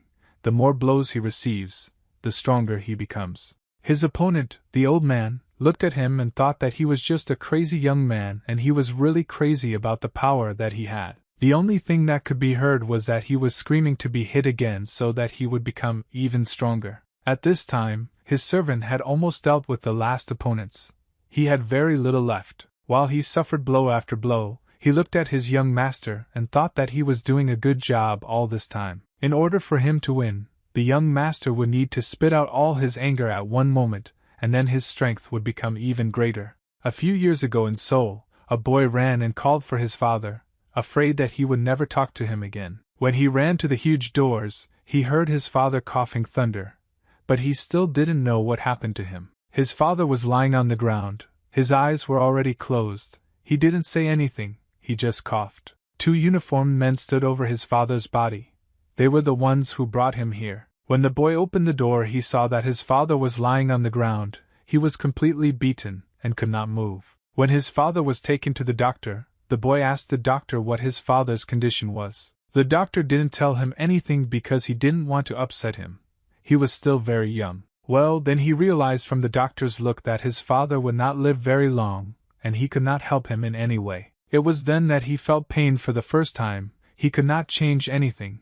He knew about the hopelessness that awaited him from his father. The only thing is that he then clenched his fist very tightly, and his father saw that he took this fist into his hand. After which he told him not to act rashly. Before he does something, he should always think. The boy did not want to hear his father's farewell words. He did not want to understand how this could happen and why it happened to him. The father asked his son to promise him that he would keep the oath he took. After which his father closed his eyes. The boy said that he could not. He could not forgive the eunuchs from Naishutan. He was ready to kill them all because they unfairly accused his father and tortured him. The father opened his eyes and told his son that until bad times came in the volcano, their predecessors took an oath to live in Tian. The boy understood that this oath was absolutely nonsense, and he did not want to adhere to this oath. There was only revenge in his head. His father was very weak, but he tried to explain to his son that if he did not keep the oath, he could not finish speaking because he began to cough up blood. The boy lifted him up, trying to ease his condition. He hoped that his father could still survive. Well, his father told him not to forget his grandfather's last words. If he breaks his oath, it will lead to the death of the whole family. He shouldn't have allowed this to happen. Then he thought who could punish him. Most likely it was just a stupid horror story to force them to fulfill their oath. It seemed to him that the world didn't even know them and they were the last stronghold of the Vulcan sect. Then he was still a child and did not understand who could find out even if he used this power. He did not understand who could punish him. His father asked Wasan to promise him that even after his death he would not break his oath. These were one of his last words. And he also added that his son should never use force for personal revenge. This could lead to irreversible consequences. Wasan closed his eyes and said that he didn't want to hear anything. He wanted to take revenge on the bastard for doing this to his father. He knew for sure that he would never forgive this. His father said that this is his last will, and he asks that his son not break his oath and not allow anger and bureaucratic arbitrariness to get out of control. His father tried to explain to him that he was still small and now it was too early to use the power that was in their family. But his father at some point fell silent and said a few more words. Wasan couldn't calm down. He didn't want to let his father go. He didn't want to hear him and thought that everything could still be changed. His father said that he accepted his fate, took a deep breath and then exhaled, and he said nothing more. He lay with his eyes closed.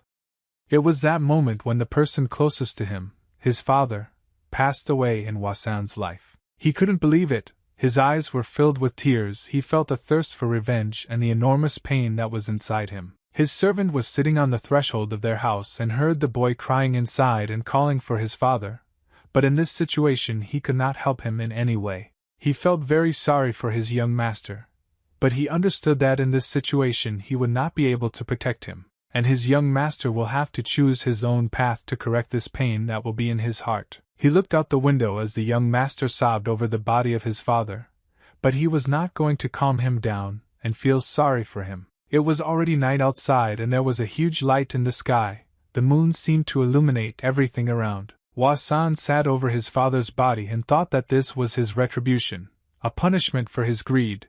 That's exactly how it seemed to him at that moment. He thought that his father was right about everything, and if he could, he would change everything now. But he decided for himself that his father should forgive him for violating his last will. The young master thought that even if the words about punishment were true and his whole family died, he still had to take revenge, and when he ends up in the next world he will ask for forgiveness from his entire family. He put a bandage on his face so that his nose and mouth were not visible, and decided that he must take revenge on those who took his father away from him. He no longer wanted to hide his capabilities and therefore, pushing off from the ground, he made a huge leap towards the Eastern Bureau. While he was moving at the speed of light in this direction, he thought that he would kill them all. The hatred for the eunuchs was so enormous that he did not doubt the conduct of his choice. He moved at such a speed that the place where he lived was further and further away. Hua-san was determined and he was ready to avenge his father.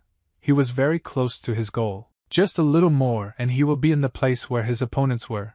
He was waiting for you impatiently, and within a few seconds he arrived at the place, and now he only needed to look around and act. The young master looked around to understand in which direction he should move.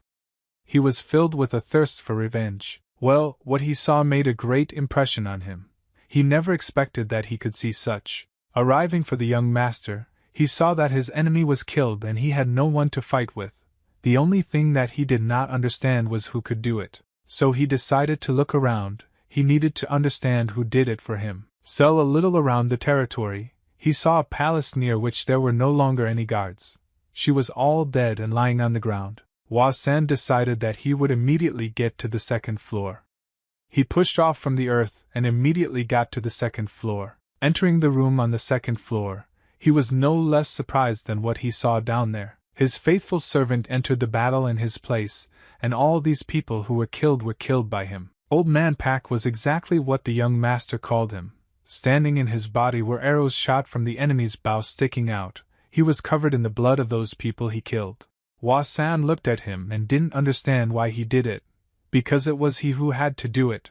It was he who had to avenge his father. Old Man Peak turned and looked at the young master. He did all this for his sake. He could not let his young master down. He decided that he must take revenge so that the young master will continue to keep his oath and fulfill his father's last request. The fight between Hua-san and the gray-haired old man continued, and the smart gentleman was thinking what he should do. After all, the old man had just said that he could not hold back. If this is indeed the case, then Hua-san decided that he needed to concentrate his power in his hands and tried to strike at this old man. Hua-san swung and struck with all his power at this old man. But he avoided this blow in time. Then he tried again to strike him with a powerful blow. Well, this time the blow did not reach its target, and they separated on different sides. They had some time to start the battle over again. Hua-san knew for sure that he could not lose in this battle, so he tried to correctly distribute his forces. When his opponent landed behind the young master, the old man looked and saw that he was oozing blood. The young man struck him. So he looked at his sword and thought that it was the cruel and intoxicating claw technique that he used on him. The old man thought that the noble Vulcan sect was teaching such excellent martial arts. He knew for sure that this could not be. Hua-san was not particularly polite and asked his panic if it was hard for him. He considered him an old man, so he thought that his bones were aching from old age. Vyacheslav was very upset by the gray-haired old man. He said that they would stop chatting and that the boy would shut up. Despite his wound, he took out a sword and was ready to go into battle. The young man stood and looked at him. He asked his opponent if he hadn't just recently said that there is heaven in the day and that's all. The old man looked at him and understood that he was doing this specifically to irritate him even more. But he succeeded, so the angry old man rushed towards the young man in order to deliver a double-sided blow with swords. Well, the young man was ready to take all these blows. He was able to dodge these blows. Hua-san thought that his words certainly irritated this old man about how cool he looked. But there was no sense in it at all. He didn't understand whether he would continue. Well, his opponent, the old man, did not give up and continued to attack him. He still had the strength to do so, and he had quite good skills. Hua-san managed to escape his attack in time. He jumped to the side so that he would not be caught by this force. The old man looked at how the young man moved and he understood that it would not be easy for him to cope with him. Therefore, he decided that he should once again use the sword technique. He mastered this technique perfectly. Hua-san understood what was ahead of him, so he remembered everything that he was taught. He could not allow this old man to win. He needed to choose the right tactics and technique in order to avoid the blows that this old man was trying to deliver. And in this situation, he decided to use the snake dragon wheel of sorrow. Absolutely all the power that was released by the old man passed by Hua San and did not catch him. It seemed that he managed to evade such blows very easily. It seemed that he was simply standing there. All the blows passed him by. The old man thought that this guy was quite cunning and he had never seen such a technique before. He would call it the walking technique. Hua San looked at the old man and asked if he counted how many of his ships he blew up. The old man looked at the young man and got very angry. He shouted at him that he was a kid and how much longer could he dodge with his cunning walking technique, and if he wants to fight, then let him fight and not dodge. Hua San laughed and said that the old man is very boring and it's definitely not the right thing to tell him about this because he can only attack from afar. The old man stood for some time and did nothing. It seemed that something had happened to him, or maybe he was just exhausted. And if this is exactly the case, then in this case there is neither victory nor defeat. The old man just stood and looked at Hua San. There was a lot of rage and anger in his gaze. He had never lost before, much less to such a young man. The old man looked at this young master's servant, and how he desperately defends his master, and how his people don't have a chance. Then he turned his head the other way. He really wanted to see how many ships he had left. But he didn't quite like what he saw. The water around him was all red. It seemed like it was pure blood. Many bodies were floating on the surface and his ship was underwater. The old man thought that he always had the movement of the Central Plains sect in the foreground, and they couldn't waste any more time because of this guy. He looked at him again and realized that he couldn't let him go so easily. He had to answer for all the damage he caused. On the one hand, he understood that he did not have time, but on the other hand, he simply could not let him go. Hua San looked at his opponent, and thought that he needed to change his battle tactics, or just run away from here. Very close there was a forest in which you could hide very quickly and go completely unnoticed. Therefore, he pushed off from the earth and, with all the strength he had, flew towards the forest. The old man did not expect such a turn of events. He started shouting for Hua San to stop and continue the fight. Otherwise he was ready to catch up with him, and then punish him. The old man's assistants continued to fight with the young master's servant. They tried to attack him with all their strength, but they didn't always succeed because the servant had 2 axes in his hands, which he wielded perfectly, and with which he could repel any enemy attack, despite the fact that his opponent attacked with a sword. The young master's servant became so excited that a little more, and he would have torn apart all the assistants of the gray-haired old man. The old man ordered his assistant, the 7 iron mountain balls, to immediately retreat and follow their master into the forest. All the assistants immediately jumped up and stopped the fight. The young master's servant did not follow their master. All 7 were in the sky within a few seconds and were heading towards the forest. None of them could disobey their master. Each of them knew that they must follow the head of their sect. This was their direct responsibility. But a very great force stopped them. Each of these 7 assistants felt this power, and not one of them could resist it. But they didn't realize that they were disoriented and falling down, and not one of them could move further. It seemed that they were being sucked in by some kind of funnel. The force that stopped them was the strength of the young master's servant. He could not allow these 7 assistants to join their master. They didn't understand what was happening to them, and everyone wanted to know what it was and why they were falling. The young master's servant, Old Man Beck, decided that these guys needed to stay here because he had to deal with them to the end. Hua San ran through the forest at high speed. The gray-haired old man tried to catch up with him. He jumped from branch to branch to see the young man. The gray-haired old man understood that he could only keep track of the enemy by being higher than him, so he decided to move along the tree branches. He held his 2 balls in his hands and tried to use their power to stop Hua San, but he didn't succeed, so he desperately started shouting that he wouldn't let him. The white-haired old man couldn't let this kid defeat him, so he continued to chase him and try to attack him using the power of his balls. They didn't bother Hua San in any way. They passed him all the time and the young man ran away faster and faster and further. The old man was very angry and therefore he strengthened the force that he directed with the help of his balls. It seemed that the ground was already burning under Hua San's feet. But despite this, Hua San moved further and further and faster and faster. The gray-haired old man was very irritated, and he shouted at the young man that he was a little rat. He wanted to know how long he would run away from him. When Wasan heard these words, he decided that he needed to change tactics. He stopped and sat down. He lowered his 2 hands into the ground. It seemed as if he had released the claws from his hands.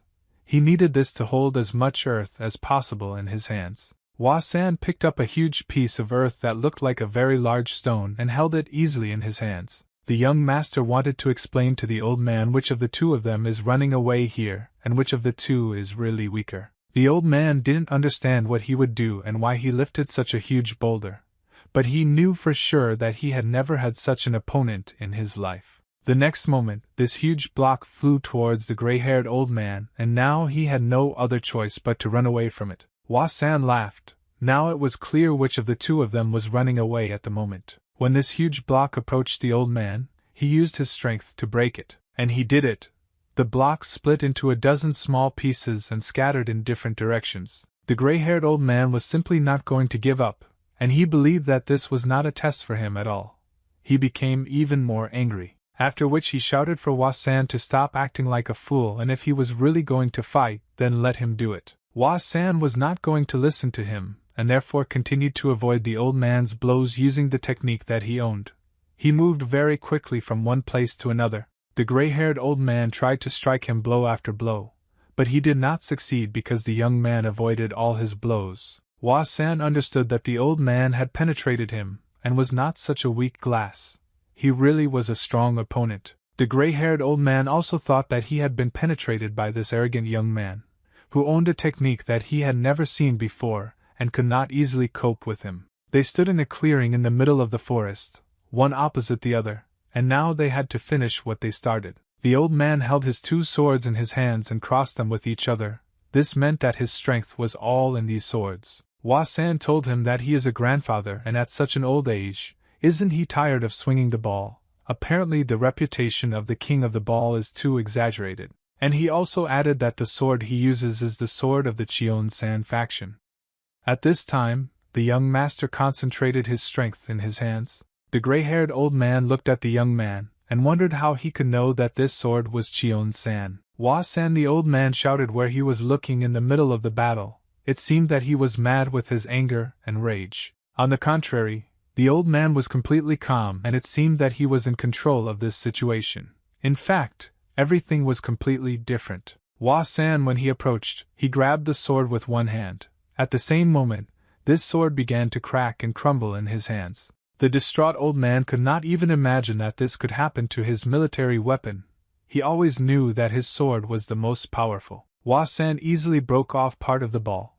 The rest remained in the hands of the gray-haired old man.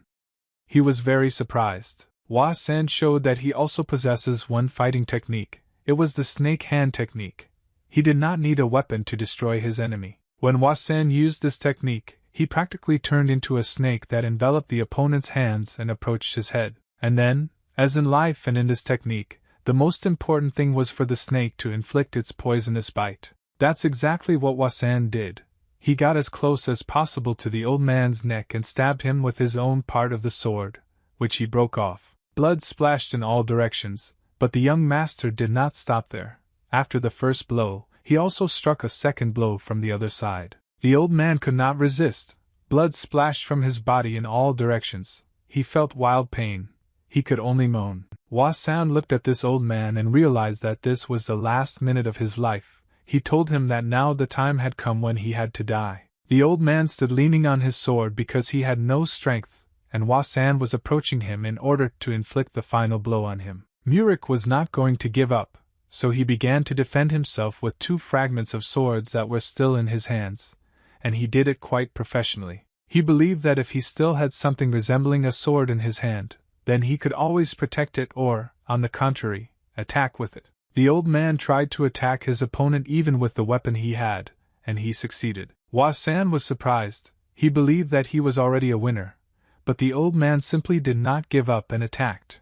His ball hit past very close to his head. The battle continued. Each of the opponents showed what he was capable of. The old man made very nice moves with his sword, and Wasan quickly avoided his attack. Wasan didn't understand where this old man got his strength from, and he also didn't understand what kind of art of effect he possessed. The old man really, despite the wounds that were bleeding from him, gathered his strength and tried to attack his opponent with the help of a fragment of a ball. Hua San didn't like this very much. He had to constantly avoid these attacks, but he had no other choice. The gray-haired old man concentrated all his strength and shouted that the bastard Hua San tried to attack him again. Hua San was heading towards him at great speed. He had no choice but to repulse the next attack of his opponent. At some point, their views crossed and it was clear that this was the old man's last chance, and in the eyes of the young master there was rage and anger. Despite the fact that Hua San attacked completely unarmed, he once again used the snake claw tactics and his attack was successful. Hua San achieved his goal. The old man did not have a single chance to escape the enemy's attack. The fragments of his ball moved along a trajectory and were supposed to reach the goal, and that's exactly what happened. The old man was on his knees. He no longer had the strength to fight this fight. He knew that he had lost. Hua San stood next to him and said that the old man had fallen into senile insanity. He didn't understand why. With such good dictation skills, he was now doing some nonsense. Did he really look like a simpleton?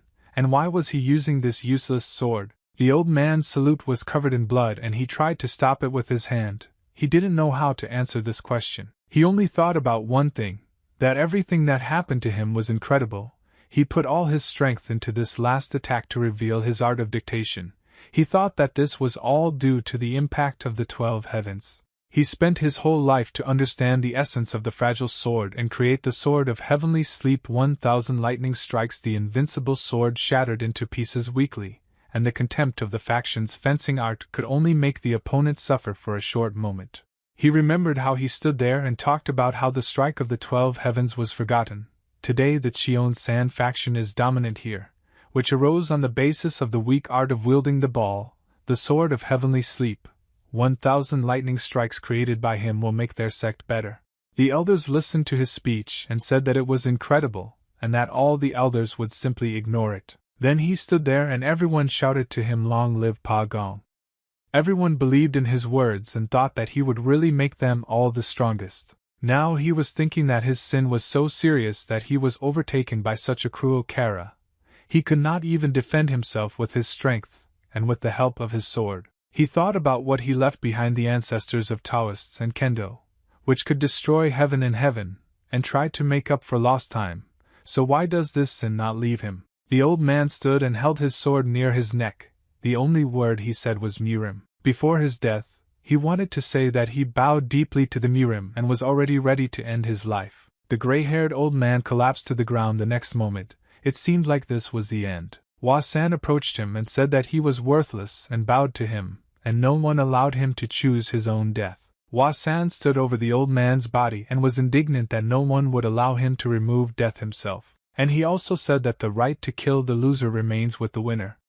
Those were the rules of the game, so everything he did was dishonest. Hua San came closer to the old man's body and asked where he got this fake. He wanted to take it. Well, when he extended his hand to take it, he felt that besides the two of them, there was someone else here. Hua San was a little offended that he won this fight and this old man did not let him finish the job, and the feeling of the presence of other people behind him became more and more. Hua San pestered to see who it was. He saw two people whose faces were behind the masks. He wanted to find out from them who they were and why they were here. He didn't hear an answer to his question, so he asked again who they were, and this time the masked people didn't answer him. They stood behind him and watched him. It was unclear where they came from and what their purpose was. Neither one nor the other made a sound. They just looked at each other.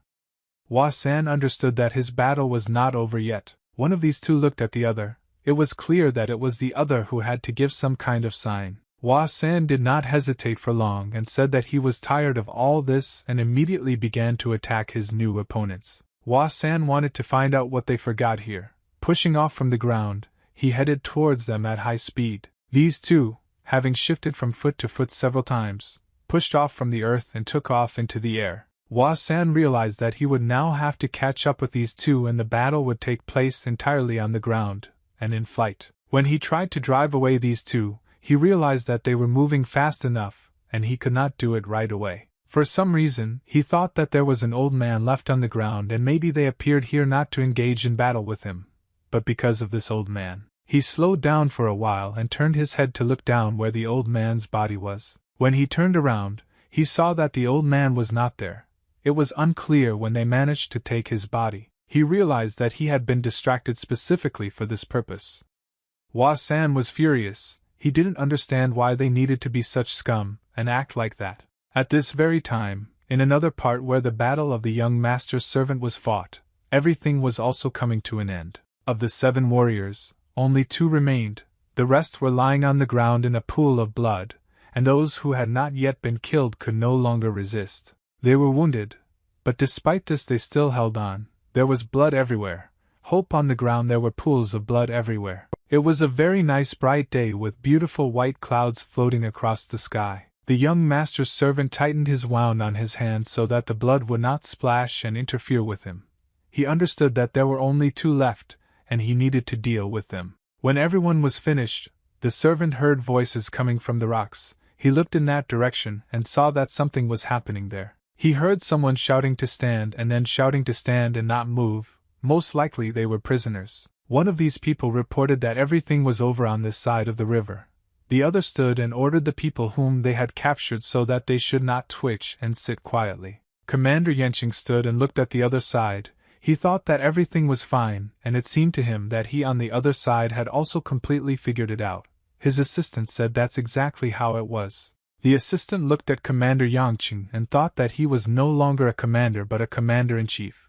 So everything here now depends on him. A man was sitting on the ground with broken arms and legs. It was the same strategist. He thought that he had survived this war, but did not understand who they were. The soldiers called the commander. They wanted to say that it seemed to them that this guy was in a high position. Yenching approached him, looked and asked him, "He is the same strategist from Changsan." The wounded man did not say a word to me, but he was very surprised and frightened after he heard that he was going to be sent to the Vulcan sect. For him it sounded like a sentence. Yenching told him that the whole world should know about his crimes. His attack on the volcano sect and brutal murder will not go unpunished, and he must answer for his sins. They began to hear it from somewhere very close so they could wait. Yenching turned his head and saw that an old man was swimming towards them, and asked them to wait a minute. This old man was very close. He begged them to be a minute late. In the hands of this old man there was not a small bag that he was pulling behind him. Yenching looked at this strange old man and didn't understand who it was, so he wanted to know why he was asking them to wait. The young master's servant came out of the water, coughing a little. He began to say that he almost died. By the time he swam, his body was covered in cuts and his shoulder was tied so that the blood would not flow. When he caught his breath, he began to point with his finger and count 1, 2, 3, 4. He pointed to the dead on the opposite bank. Everyone looked at this machine, and he continued to count 5, 6, 7, 8. He looked very strange, so it was immediately unclear what he was talking about. The young master's servant counted to 23 and then he pointed to the 24th. Yenching listened to him attentively but still interrupted and asked what he was doing now. The old man, without turning, turned to the gentleman. He said that he took care of everyone on the opposite side, and only 2 of those 100 in total remained, and then he laughed. He wanted to say that on the opposite bank he dealt with everyone alone. Yenching and his warriors looked at him and didn't understand that this couldn't happen. They had a whole army, and he was able to do it himself. The old man pointed to the opposite bank and said that it was there that his young master arrived as support, and in truth, his young master was the one who caught everyone. Yenching turned to the old man. He said that he was from the Ziyaga Sword Fort, and asked for forgiveness for such a first meeting. He wanted to know the identity of the master who had hidden in the forest. The young master's servant scratched his head and said that in order to tell them the master's name, he needs his young master's consent for this. He can ask him about this only after he captures one old man. From different sides they began to ask questions. Is he really there now with their commander? And what is he doing with him now? And is the old man really the Ball King Chuang San and the head of the sect? This gray-haired old man was the Y of the Chuan San faction. Others, having heard such news, were sure that his enemy was probably still alive. The third said that the king of the sword had taken a swing at the main branch of the sect. One of the Vanir shouted for everyone to pay attention and pointed his finger towards the forest.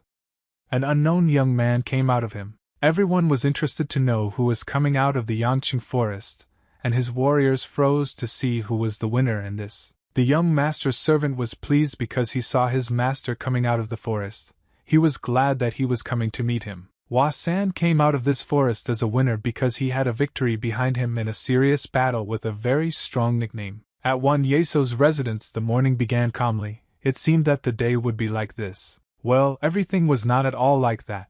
The soldiers of the emperor and the governor surrounded the residence from all sides. The elders had ambivalent assessments of this situation, and they believed that this was the biggest problem they had. Someone said that this is of course a big problem. But is it really not a serious crime what he is trying to do now? The third said that everyone refrained from talking because this was a really serious crime.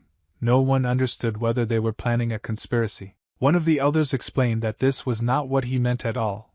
No one understood what was happening. Therefore, they had to come to terms and decided that now there was nothing they could do. They had to wait to see how events would develop. One of the elders thought that Wan Yeso was up to something, but none of them could guess anything. They thought that they could only observe, and he was definitely up to something if he left his place and didn't come to explain to them what the problem was. The teacher told Wang, first of all, with the power of the Shangfang sword, it was necessary to drive away the armies of the governor and the emperor that surrounded them on all sides. The general of the left party, Chang Zhong, objected to the teacher that first they must get rid of the false imperial decree. It is unclear what could happen at the trial. Therefore, they must immediately call and shout Sung's troops. The teacher said that this is impossible if the 80,000 army of Sang advances. They will no longer be able to defend their non-involvement in the conspiracy. It will be like a confession. If this happens, even if they have the power of the Shangfang sword, the armies of the emperor and the governor will attack them immediately. The governor was the favorite of the previous emperor. He would not contradict the power of the Shangfang sword that Wang received from him. The governor's loyalty to the previous emperor was sincere, and one should not forget that he was ready to die for him. Wang faced the main question. He had to give an answer. First of all to himself, he should recall the army back. Wang with the teacher and the general headed to the hall where the Shangfang sword was kept.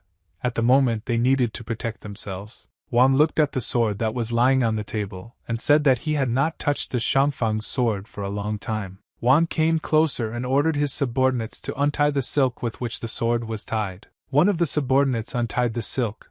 None of them could even imagine what they would see there. Their surprise knew no bounds. Each of those present in this room could not even imagine. Under the silk fabric there was a completely different sword. Then muttered that no, it couldn't be. In front of him was an ordinary iron sword. He wanted to understand what it was. Therefore, he demanded an explanation from his subordinates. He held this iron sword in his hands and told them to quickly tell who was in this room before him. He demanded that they answer honestly who came here before he entered this room. Huang Zhongguan turned to His Highness. He said that Her Majesty Wei Yong came here and forgot the day before his arrival, then covered his face with his hand. He did not expect such betrayal from Wei Yong. There was nothing more to say. The generals were also very surprised.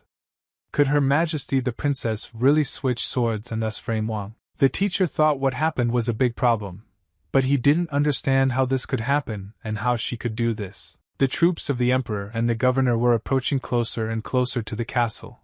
They had no time left to come up with a plan. Within a few minutes these troops were near the palace itself. The messenger shouted for Wan Yeso to immediately come out and surrender. The commander of the army that arrived wanted to see Wan Yeso. He shouted that the governor's patience had come to an end. If he continued to stall for time it would be considered disobedience. It was decided in the palace that they should refrain from all kinds of conversations. A specific decision had to be made, and this had to be done by Wang. Wang and his retinue with the general and the teacher were in the palace. They ordered that they needed to go out to the army that surrounded them. The commander shouted for Wan Yeso to go to the emperor as quickly as possible, and if he does not do this, the guards will seize him and consider him a criminal. The general told them to stop because they don't dare call the emperor's younger brother a criminal. They have no basis for this. The teacher looked at the general and told Zhongguan to act. He didn't have to explain for a long time what to do. Zhongguan understood from just one look at the teacher what he needed to do. He walked up to the Shangfang sword and took it. He then walked up to Wan Yeso and handed over this sword to His Highness.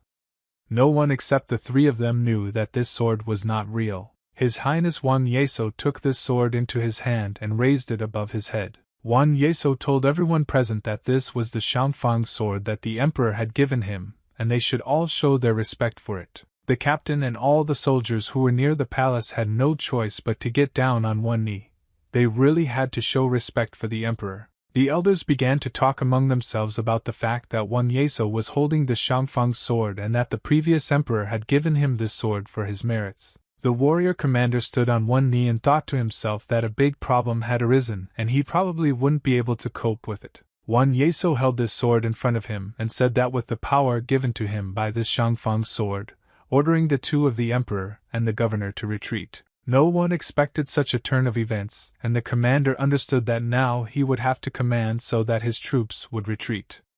He needed to do something. He looked at this sword wrapped in silk cloth that Wan Yeso was holding in his hand and could not do anything.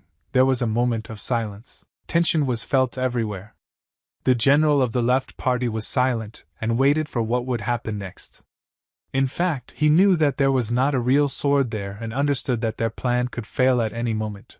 The teacher silently observed the situation that was now. They needed to pause and convince everyone that this sword was real. Cheung Guan silently understood that now everything depends on how events will develop.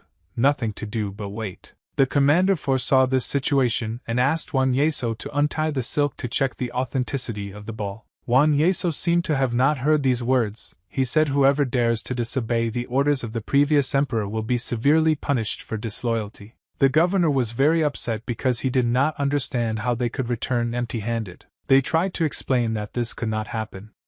It is a monstrous crime to contradict the order of the emperor. Yes, this is disrespect towards the emperor. I can immediately punish this bunch of traitors.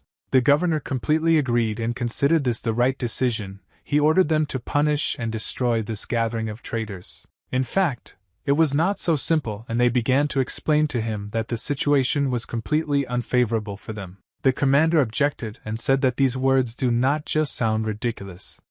Therefore, they need to be punished immediately. They objected to him that he should know that the emperor handed over the Shangfang sword to Wan Yeso and guaranteed the power of the sword even after his death. The commander said that he had one thing, but this is a monstrous crime. Moreover, the ruling emperor would not just send an order here that they must carry out. In fact, Emperor Song summoned all the ministers from the Eastern Bureau and publicly gave them an order that he would grant the military leader pardons in exchange for the Shangfang sword, and the ruling emperor should personally appoint the position of crown prince. It all sounds as if for Wan Yeso even preparing a rebellion is not a serious crime, they thought. The governor said that this is of course not true, but the power given to Wan Yeso by the Shangfang sword allows him to reduce the punishment.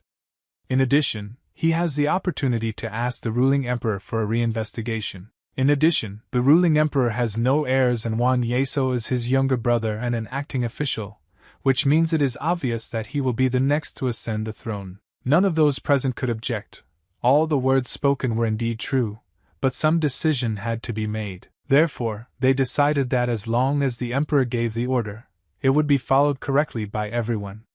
It was clear to everyone what we were talking about. The one who proposed to do this at some point became afraid that his proposal was very daring. He lowered his head and did not say another word. The governor said that in this case, the emperor's troops will not allow anyone, regardless of status, to enter or exit immediately.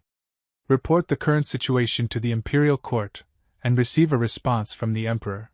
Everyone understood perfectly well that Wan Yeso was not such a simpleton and that he used the power given to him by the Shangfang sword to a dead end. The captain asked the teacher if he wanted to have some tea. He replied that he urgently needed to go to the restroom and would be back soon. The Kosa commander looked at him and told him to hurry up. It turned out to be very suspicious. In fact, the teacher needed some deserted place so that no one could see him there. He took out a carrier pigeon from under his robe. He had to convey a message that was already expected from him. This message was tied to one of the paws of this pigeon.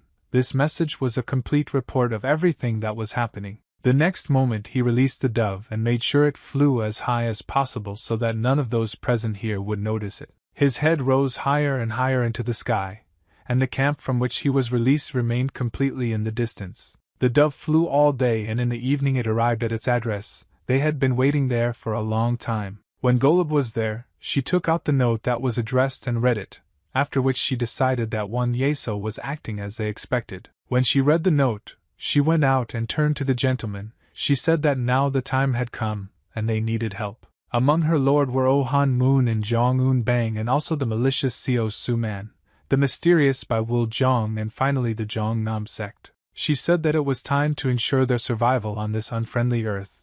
They must live up to expectations. The young master's servant stood and said that he had taken care of everything. On the opposite side there were only 2 left out of 100 in total. He even found it funny. One of the warriors pointed his finger to the side and told everyone to look exactly there. He pointed in the direction of the forest. Everyone turned and looked towards the forest, but none of them understood who was coming out of it now. The young master's servant immediately realized from afar that it was Hua San and was very happy. Everyone was wondering who was coming to them. When the young master came closer, everyone saw him, and his servant said that this was his master Hua San. When the young master came very close, he asked his servant why there were 2 left on the other side and why he left someone alive. His servant was very glad to see his master, and in response to his question he began to make excuses about the fact that these 2 are not entirely alive. Hua San tried to explain his services because he had already told him more than once that he shouldn't do anything carelessly. He told his servant that it was necessary to kill absolutely everyone without exception. These words surprised everyone present a little, but no one objected. The servant took his hatchet in his hand and said, if that's the case, then what are 2 people? It's just Ugh, he'll deal with them very quickly. The commander of the Vulcan sect told them to stop. He had a completely different opinion. He believed that the people who invaded everyone who volcano are his enemies, and therefore he asked for forgiveness. But they hope that they will hand over these enemies to them. Hua San, having heard this speech, asked him again, what does it mean to convey to them? Do they really know what to do with them? And are they really confident in their abilities? All this was not true at all. That's why he wasn't going to hand over anyone to them. He believed that the people of this Vulcan sect had too many words and very little action. He looked at the wounded man who was sitting next to them and said that this bastard occupies a high position in the Chowan San faction, and do they really think that they can cope if this faction sends masters to find him and save him? The warriors of the Vulcan faction understood that there was indeed truth in his words, despite the fact that it hurt their pride. Hua San asked them what they would do if they sent a whole detachment to search for this man. Do they have enough strength? He also added that the head of the Vulcan sect was killed by a student who was supposed to be the next head, also killed. Ashes that remained after the cremation of the remaining killed students, he painted the lotus peak black. This news came as a complete surprise to all the soldiers. Many of them were upset and even began to cry. The head of the army of the Vulcan sect asked how they knew such details about the disaster. What happened in their sect? Hua San did not tell anything in detail, but only said that he found out about it completely by accident. The strategist who sat and listened to all this could not stand it, and shouted. He called the young master an idiot, and he also added that Hua San said that he was a student from the Vulcan sect. All the warriors who stood there couldn't even imagine what this could be. Could this really be a disciple of their sect? Hua San was really calling for this strategist, and didn't understand why he just now started talking about the fact that he was a student of the sect. The warriors of the Vulcan sect thought that this could really be the case. He was about 20 years old, and they didn't have a single student who had reached such heights in martial arts. Hua San told the strategist to keep his mouth shut, otherwise he would be in trouble. Members of the Vulcan sect wanted to know if the strategist really told the truth, and this young gentleman is one of the disciples of their sect. The head of this sect asked the young master if he really was a disciple of their sect. He asked who was his master. Hua San looked at him and said that it's not true. In fact, he didn't want to tell them all the truth. It was at this moment when he began to make excuses that a loud sound was heard and his speech was interrupted. The sound became louder and the huge drums beat louder. It was clear that the Imperial Army was approaching. The Imperial Army was very close because the sound became even louder. Most likely it was a fleet military outpost. Glossy shouted for everyone to kneel because Princess Wan Yeso Her Highness Wai Young had arrived. It was an order for everyone to bend the knee before the princess. Her Highness, she stood and looked around how much she was respected. Hua San covered his face with his hands. He couldn't even imagine that she could appear here now. He felt uneasy. Everyone else obeyed the order because it was Her Highness Princess Wai Young. the warriors of the volcano sect sank to the ground and bowed before the princess, all showing their respect. The young master's servant lived a long life for Her Highness and also bowed before her, lowering his head to the earth. The only one who remained standing and who did not bow to the princess it was Hua San. He stood and covered his face with his hand. The strategist thought, why doesn't this stupid kneel, and he didn't understand how the princess got here in the first place. Well, be that as it may, a whole fleet arrived from the gorge outpost with 3 gates. After analyzing this whole situation, he thought that this could only mean that guests would come here soon. Suddenly, unexpectedly for everyone, the princess screamed loudly. Brother began to wave her hand. Hua San could not understand why she suddenly appeared here. The princess told her teacher that she had actually found her brother. The teacher told her that he completely agreed with Her Highness, but she would get a scolding for unofficially moving troops using the Shangfeng sword. The princess didn't care at all because she had achieved her goal, and after such words from her teacher she began to tease him because she understood that nothing would be done to her. An hour ago, the princess, accompanied by a teacher and other attendants, arrived at the barracks where the fleet was located. Did she tell this entire retinue to stop and identify herself? They were only interested in one thing: who dared to enter the barracks territory without permission? The teacher was indignant, and said that this is great impudence. They are insulting Princess Wan Yeso in this way. I am in the middle name of Wei Young and asked, do they really have no manners? When the warriors heard that this was Princess Wan Yeso, Her Highness Wei Yun, they were very surprised and did not understand why she had come to them. The princess, without descending to the ground, told all the military officers to listen to her. She held a sword in her hands and said that with the power given to her by the Shangfang sword, all the ships of the navy of this outpost take over the leadership of the fleet. The next moment, the princess got off the ship and went to her brother as quickly as possible. She was delighted that she was able to find him. Hua San was not entirely happy. The teacher said that he was glad to see his student Xiao Su-chan, and extended his hand with a fist. The young master was also glad to see General Song greeted him in his usual way. The teacher said that he must understand that because of the incident with him, the imperial troops and the fleet of Xian were put on their ears. The young master laughed and asked, is it really true and how did it happen? The teacher thought, even if this guy is a great hero, does that justify his vanity? But on the other hand, he had to assume that he would meet him here. The teacher thought about what was hidden under the appearance of this Xiao Su-chan, and how dangerous he could be. He looked at his battle-hardened body. It was all covered in scars that were hardly healed, and on his face there was an imprint of war. This guy was not as simple as he gave the impression at first sight. His servant always held a small axe in his hands. This axe was for cutting pork, and now he was covered in blood. He thought that most likely this was the weapon of a martial artist. That is why it was in his blood. He had previously assumed that his past was not ordinary. But now he was sure of this for sure, so he asked the young master who he really was. The young master thought, if this can't be hidden anyway, he no longer has the need to hide, so he exhaled. The princess did not stop hugging him and saying that she was glad to see her brother. The young master thought that Wan Yeso, when he finds out about this, there will be no trouble. The princess continued to hug him and joyfully say that she had found her brother. It seemed that she had completed her task. The princess said that this time she would not let him go to follow her brother. She had to run away from home in secret from her father. When the young master heard this confession, sparks fell from the evil eye. He couldn't imagine how to keep it secret. And the most important thing is that what she did, she ran away. The princess hugged him and told him that last night she ran away from home, and it seemed to her that this was absolutely the right thing to do. And she also said that her father was about to find out about it when he found it missing. The young master decided to ask the teacher and the general again. Dream, is this really all she says? The general coughed. The general began to make excuses that he would immediately send someone to report on all this. It was just that the princess asked him to postpone this report at least for a day. When the young master heard all this, he realized that they didn't say anything to Wan Yeso. Then he just needed to come up with something urgently and run away as quickly as possible. The young master told the princess that her brother needed to settle some matters, so she should go first. He hoped that this trick would work for him. But everything didn't go completely according to his plan.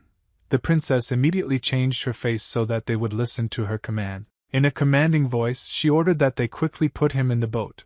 The young gentleman did not expect such a turn of events. Immediately after her order, the military moved to capture the young master and carry out the order of their princess. And within a minute they were holding him above their heads and carrying him to the boat. No one dared to disobey the princess. The young master categorically disagreed with this order and told them to let him go, but it turned out that no one heard him. The young master turned his head and looked at his servant. He asked the old man why he was just standing there. His servant stood and looked somewhere into the distance. He said that it seemed to him that it was going to rain. The young master was very upset and shouted, "Is he really going to leave him again?" The cry of help from the young master to his old servant was heard for a long time, but no one responded to this cry, and after some time the entire fleet set off in the opposite direction. The young gentleman still tried to shout something, but no one was sure to hear him. The old man stood on the shore and watched his young master sail away on the ship. He wished him only good luck. At this time, a huge scandal was breaking out in Wamadzi. The major general of the outpost had just learned that the princess had requisitioned warships. The major general of the Wamaji outpost, Hojin Gang, was just now informed that Princess Wan Yeso had requisitioned the navy. The general could not get a clear explanation from anyone about how this could happen. They shifted the responsibility of one to another. The general did not understand what it was and how Princess Wai Yun refused here. He wanted to get a clear answer to all these questions. One of the subordinates began to say that the general should please punish him, but the princess demanded a fleet and presented the Shangfang sword, so they could not go on a break from the power of the Shangfang sword who was gifted by the emperor. The general was surprised how this was even possible, and why the princess had the Shangfang sword. The subordinates left the general and exhaled because they thought that he was beating them on the spot. They even lost their breath. The general thought, if we are talking about the Shangfang sword, then he needs to report this to the people in the fortress. Then he thought and decided that he would report this directly to the chief. The general stopped writing. He thought that fate had turned his face, and he should take advantage of this chance. This would really be a great chance for him, so he decided to gather all his commanders and announce to them. The general told them once again so that all commanders remember this. He needs them not to lose sight of anyone, and especially it was impossible to lose sight of those who were connected with Wan Yeso until everything was over. He thought that it was necessary to kill them at the first possible opportunity. The Shangfang sword that was handed over by the emperor. He ordered all his commanders to be sure to take him and not obey the man who has this sword with him. The general thought, if he gets the Shangfang sword, who will be able to go to the capital and quickly move up the ranks? They reported that the princess had arrived. You could hear around "Welcome Princess, long live the emperor." The princess walked along the red carpet. Major General Huijin Gang bowed his head and said that he greeted her as Highness, although he had completely different plans in his head. The princess told her teacher that she wanted to stay here for a day, and then they would move on. The Major General said that with all his heart he would take care of them. If they needed something they should just say he would do everything for them. The princess looked at her teacher and said that everything was going better than they expected, so she would like to stay here for one day. The young master felt like a prisoner. He thought that he was in trouble with her, and there would be no more adventures in his life. The Major General invited Her Highness to go to the apartment and rest from the road. He seemed very kind to her. In fact, he had completely different plans. The Major General was waiting for the right moment to take possession of the sword. His commanders clearly remembered his instructions and waited for the right signal. Each of them knew what he would need to do. Therefore, they decided to use a trick. They turned to the general and said that they needed something. What to ask him for? The general did not understand what they were talking about. And he was told that this was a military camp to guard the outpost, and therefore the entire army of the general should remain outside it. One of the commanders said that they asked for forgiveness, but this is the position of the Major General and other commanders of the military camp. The general teacher, after thinking a little, agreed with them and said that it was fair that the young master did not fully understand what was happening here. In accordance with the strict rules of the military code, it is not appropriate for their army to set up halt on the territory of someone else's military camp. That is why the general agreed. And he also added that in order not to cause them difficulties, they would return and set up camp in 10 li. The commanders thanked the general for his understanding. The Major General saw that his commanders were correctly following his instructions, and they came up with a very timely idea on how to get rid of the army that arrived with the princess. One of the commanders looked at the Major General. This was a signal of their agreement. This was the only way they could cope with the guests who had arrived and take possession of the Shangfeng sword. The young master stood silently on the sidelines. He observed this whole situation, and he understood that it was not at all clean here. The princess ran up to the young master and took him by the hand. Her joy knew no bounds. She said that they need to go faster. The young master said that he was already walking fast. General Major didn't understand who this guy was. He thought that this guy didn't look like an ordinary simpleton at all, because he deserved to be next to the princess. The Major General was informed that in the past this guy served as an Arctic fox in the Imperial Academy, but then he moved from the capital to the province. Besides this, nothing more was known about him. The Major General thought that if he was in the Imperial Academy, then he was a scientist with a pretty face, then everything was clear and he had nothing to worry about. The young gentleman sat down in a chair and thought that his poor little legs. The princess came in and saw that the young master was sitting in her chair. She was very indignant at this. The princess turned to Wasan and said that it was incredible impudence that he dared to eat in the princess's place. Wasan had no intention of getting up from this place. He closed his eyes and decided that he needed to rest, and to her screams he replied that he behaved so arrogantly. Can she really punish her brother?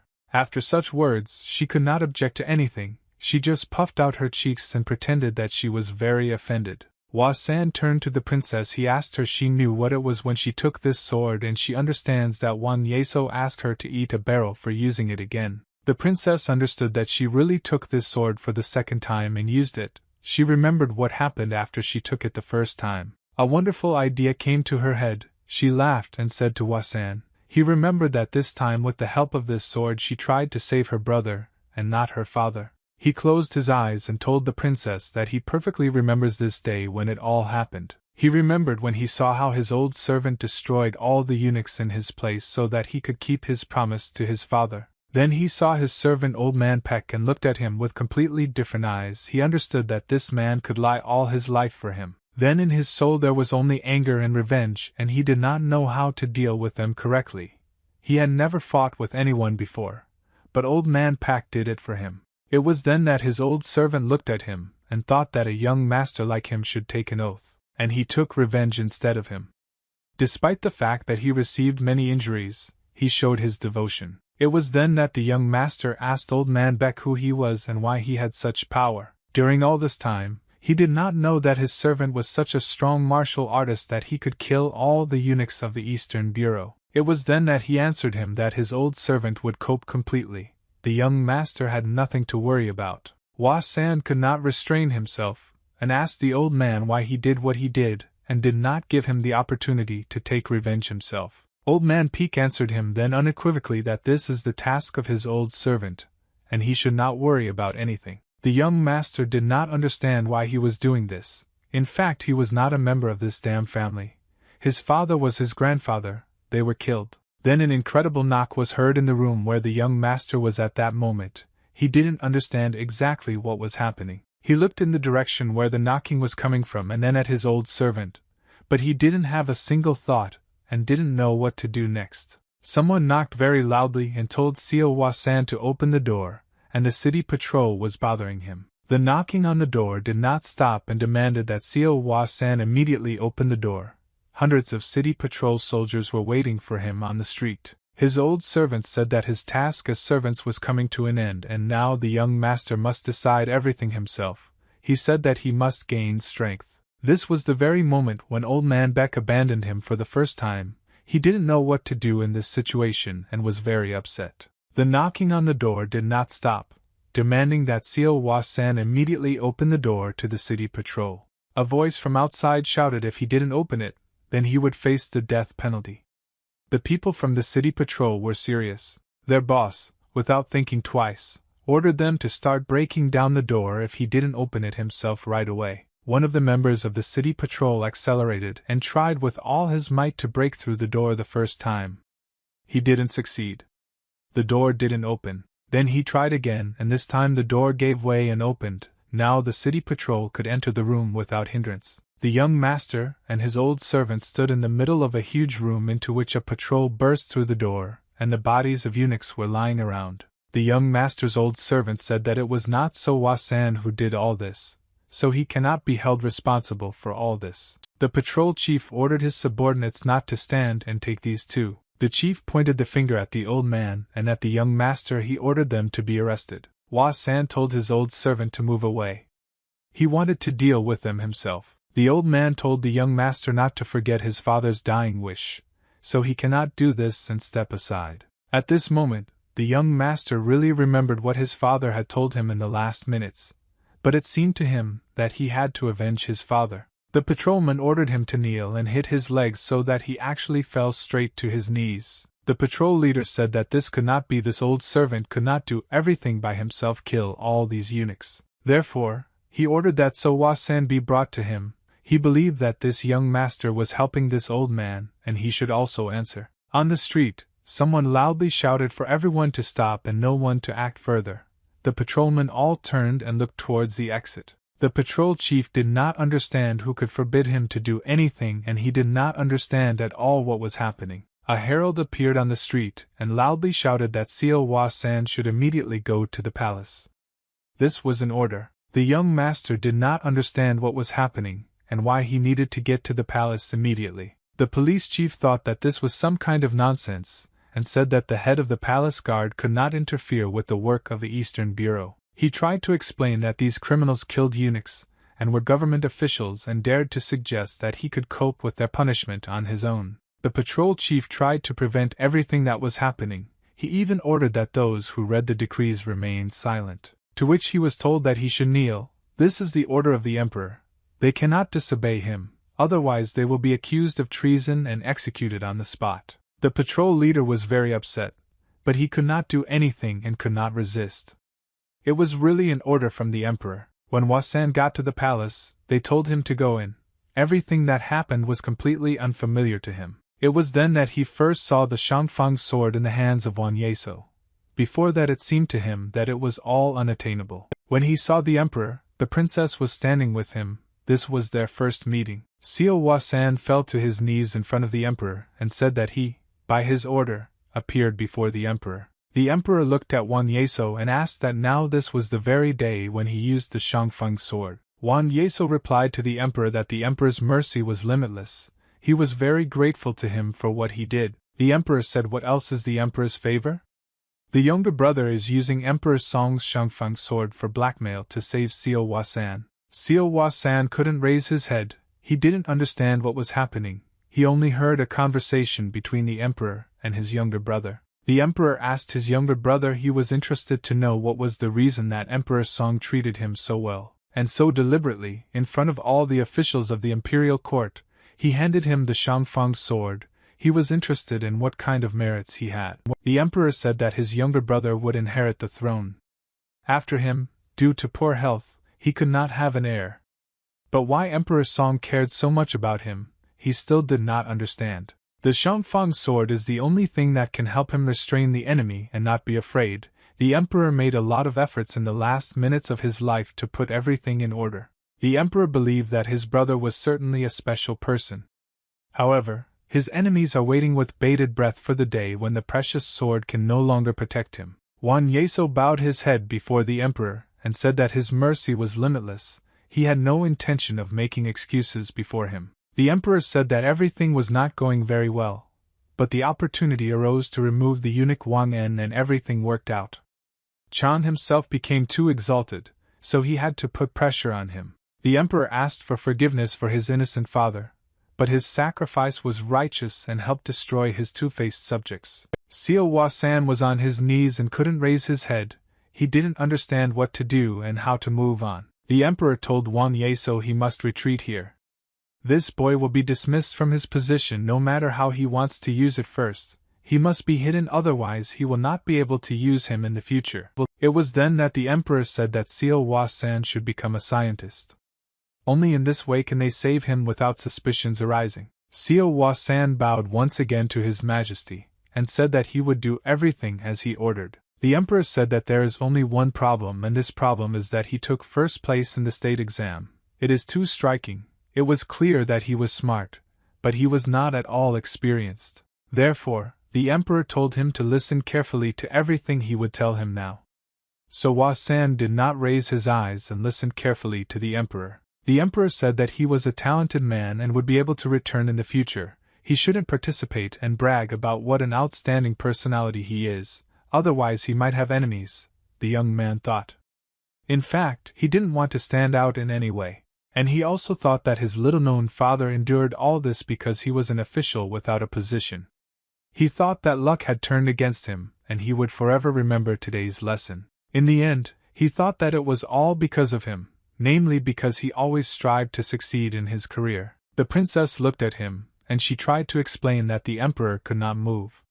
Therefore, she herself decided to act, and decided to find her brother herself. Xiao Hua San told her that in front of the sword of Emperor A, everyone walks to the line. In fact, he thinks that this will not stop the robbers. The princess thought, does he really know nothing? And did he really just not see anything? She asked if the soldiers and their commanders didn't grovel before them because of the Shangfeng sword. Xiao Hua San told her that he doesn't understand what she's talking about, and she thinks it's all because of General Song. General Sono was sitting at the table and eating when one of the commanders approached him, and the general even almost choked and asked what he wanted. This soldier said that their commander from the main military camp gives the general and his subordinates alcohol and meat so that they can have a holiday and relieve fatigue from the journey. The soldier said that the general could also go and rest with everyone else, and they would serve the princess so that he wouldn't worry about anything. The general categorically said no and replied that he didn't need all this. But he said that they should convey their gratitude to their commander for the drink and food. The general said that he himself would serve the princess. This is his duty. The soldier said that he just wanted to offer his services and nothing more. The general looked towards the soldier and asked what else he wanted. Did he really have something else that he should say? The soldier was a little confused but replied that he had nothing else, and told the general that that was all. When the soldier told everything to his commander, the commander said that he was stupid and scolded him for leaving just like that. He had to use any tricks just to get this general away from the princess. The soldier stood with his head down, and said that he was very sorry that nothing worked out for him. The major general shouted at them and said that today he must achieve success in order to go to the capital. He entrusted his subordinates with too difficult a task. His subordinates said that they would not make any more mistakes, and he should trust them because they would complete the task even at the cost of their own lives. The subordinate told his commander that there were only a few hundred soldiers outside their military camp. All of them would not be enough to protect the princess, and under the guise of the fact that they did not know too well and the circle needed to send more of their soldiers. The major general said that this was all nonsense in any case, since it didn't work out only for a short time.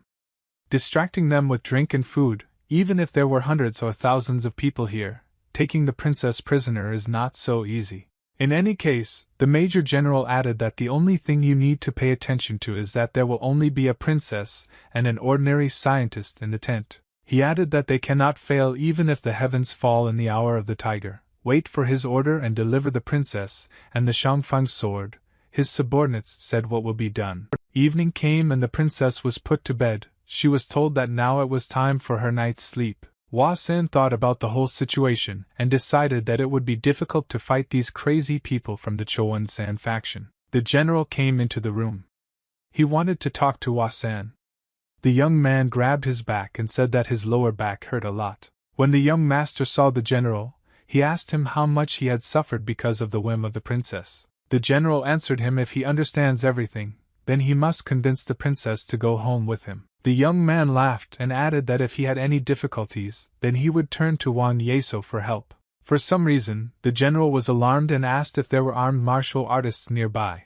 It seemed to him that these people were up to something, and even during the day, near the gorge with 3 gates, there seemed to be a conflict between martial arts masters of great strength. Hua San did not say anything. The general just wanted to clarify that this commotion he was talking about now has something to do with So Hua San. Xiao Hua San didn't know what to answer to the general. It was surprising. He guessed that the young man had something to do with this. The general tried to explain to Hua San why he thought so. He said that in the past, before the young scientist moved from the capital to the province, he was seen in an incident with the eunuchs from the Eastern Bureau. The general wanted to tell the young master that one Yeso is very much appreciated and he should always remember this, and he also added that he should know that for his sake Van made a great sacrifice. The general added that he does not know the whole situation but thinks that in the future he will think the same way as Wang. Hua San listened to everything that the general said, but his thoughts were not at all about that. He listened to the situation and asked the general to be silent for a minute. The young master noticed that it was very quiet here, and this seemed suspicious to him. In fact, it is not so quiet in military camps. After these words, the general also listened and he realized that it was really too quiet, and it was very suspicious. It seemed that the place where the military camp was located was absolutely deserted and there was silence. Absolute silence. The young master came out of his tent and saw that they were surrounded on all sides, which meant that a conspiracy against the princess was being prepared here. The general saw the same thing when he came out with the young master. Now they had to do something to save the princess. The first thing the general decided to do was to give a signal to his army as quickly as possible, which was not allowed through with him. But in fact they didn't have time because arrows were flying in their direction from all sides, and one of these arrows almost hit the general. He managed to jump away in time. This was just the beginning. The young master understood that this was the beginning of a big battle. There were only 2 of them, and there were hundreds of warriors who surrounded them. They were a target for them. When they looked around, they saw that the shooters were sitting on the roofs of the tents, and were holding them at gunpoint at any moment on command. The rest of the military came here and surrounded their tent where the princess was clearly. This was an order from their major general. The general and the young master needed to make some decision. They first had to assess the whole situation. General Young Master was at gunpoint, and therefore the general could not even give a signal to his troops to call for help.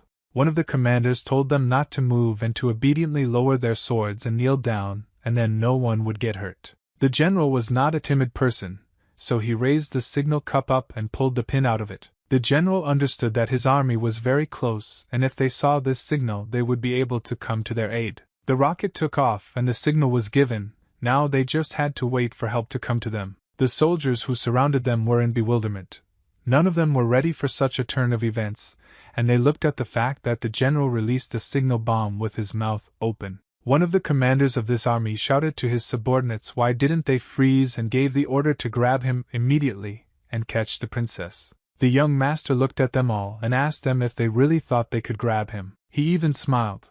It was funny that these warriors thought that they could really get closer to him and grab him. The general ran up to the young master and covered him with his chest. He ordered Hua San to immediately go to the princess and take care of her. The young master was completely confident in his abilities and therefore he refused to General Song that he was not going to stand aside. Unexpectedly for both of them, the princess came out of the tent and her brother, at that moment she broke all the plans of the young master. He was so upset and angry with her that he immediately ordered her to go back to the tent. The princess was sleeping and was woken up by the noise that was coming. That's why she went out to ask why it was so noisy outside and didn't understand why the young master yelled at her. Hua San told her to be quiet and hugged her and said that they needed to go back to the tent.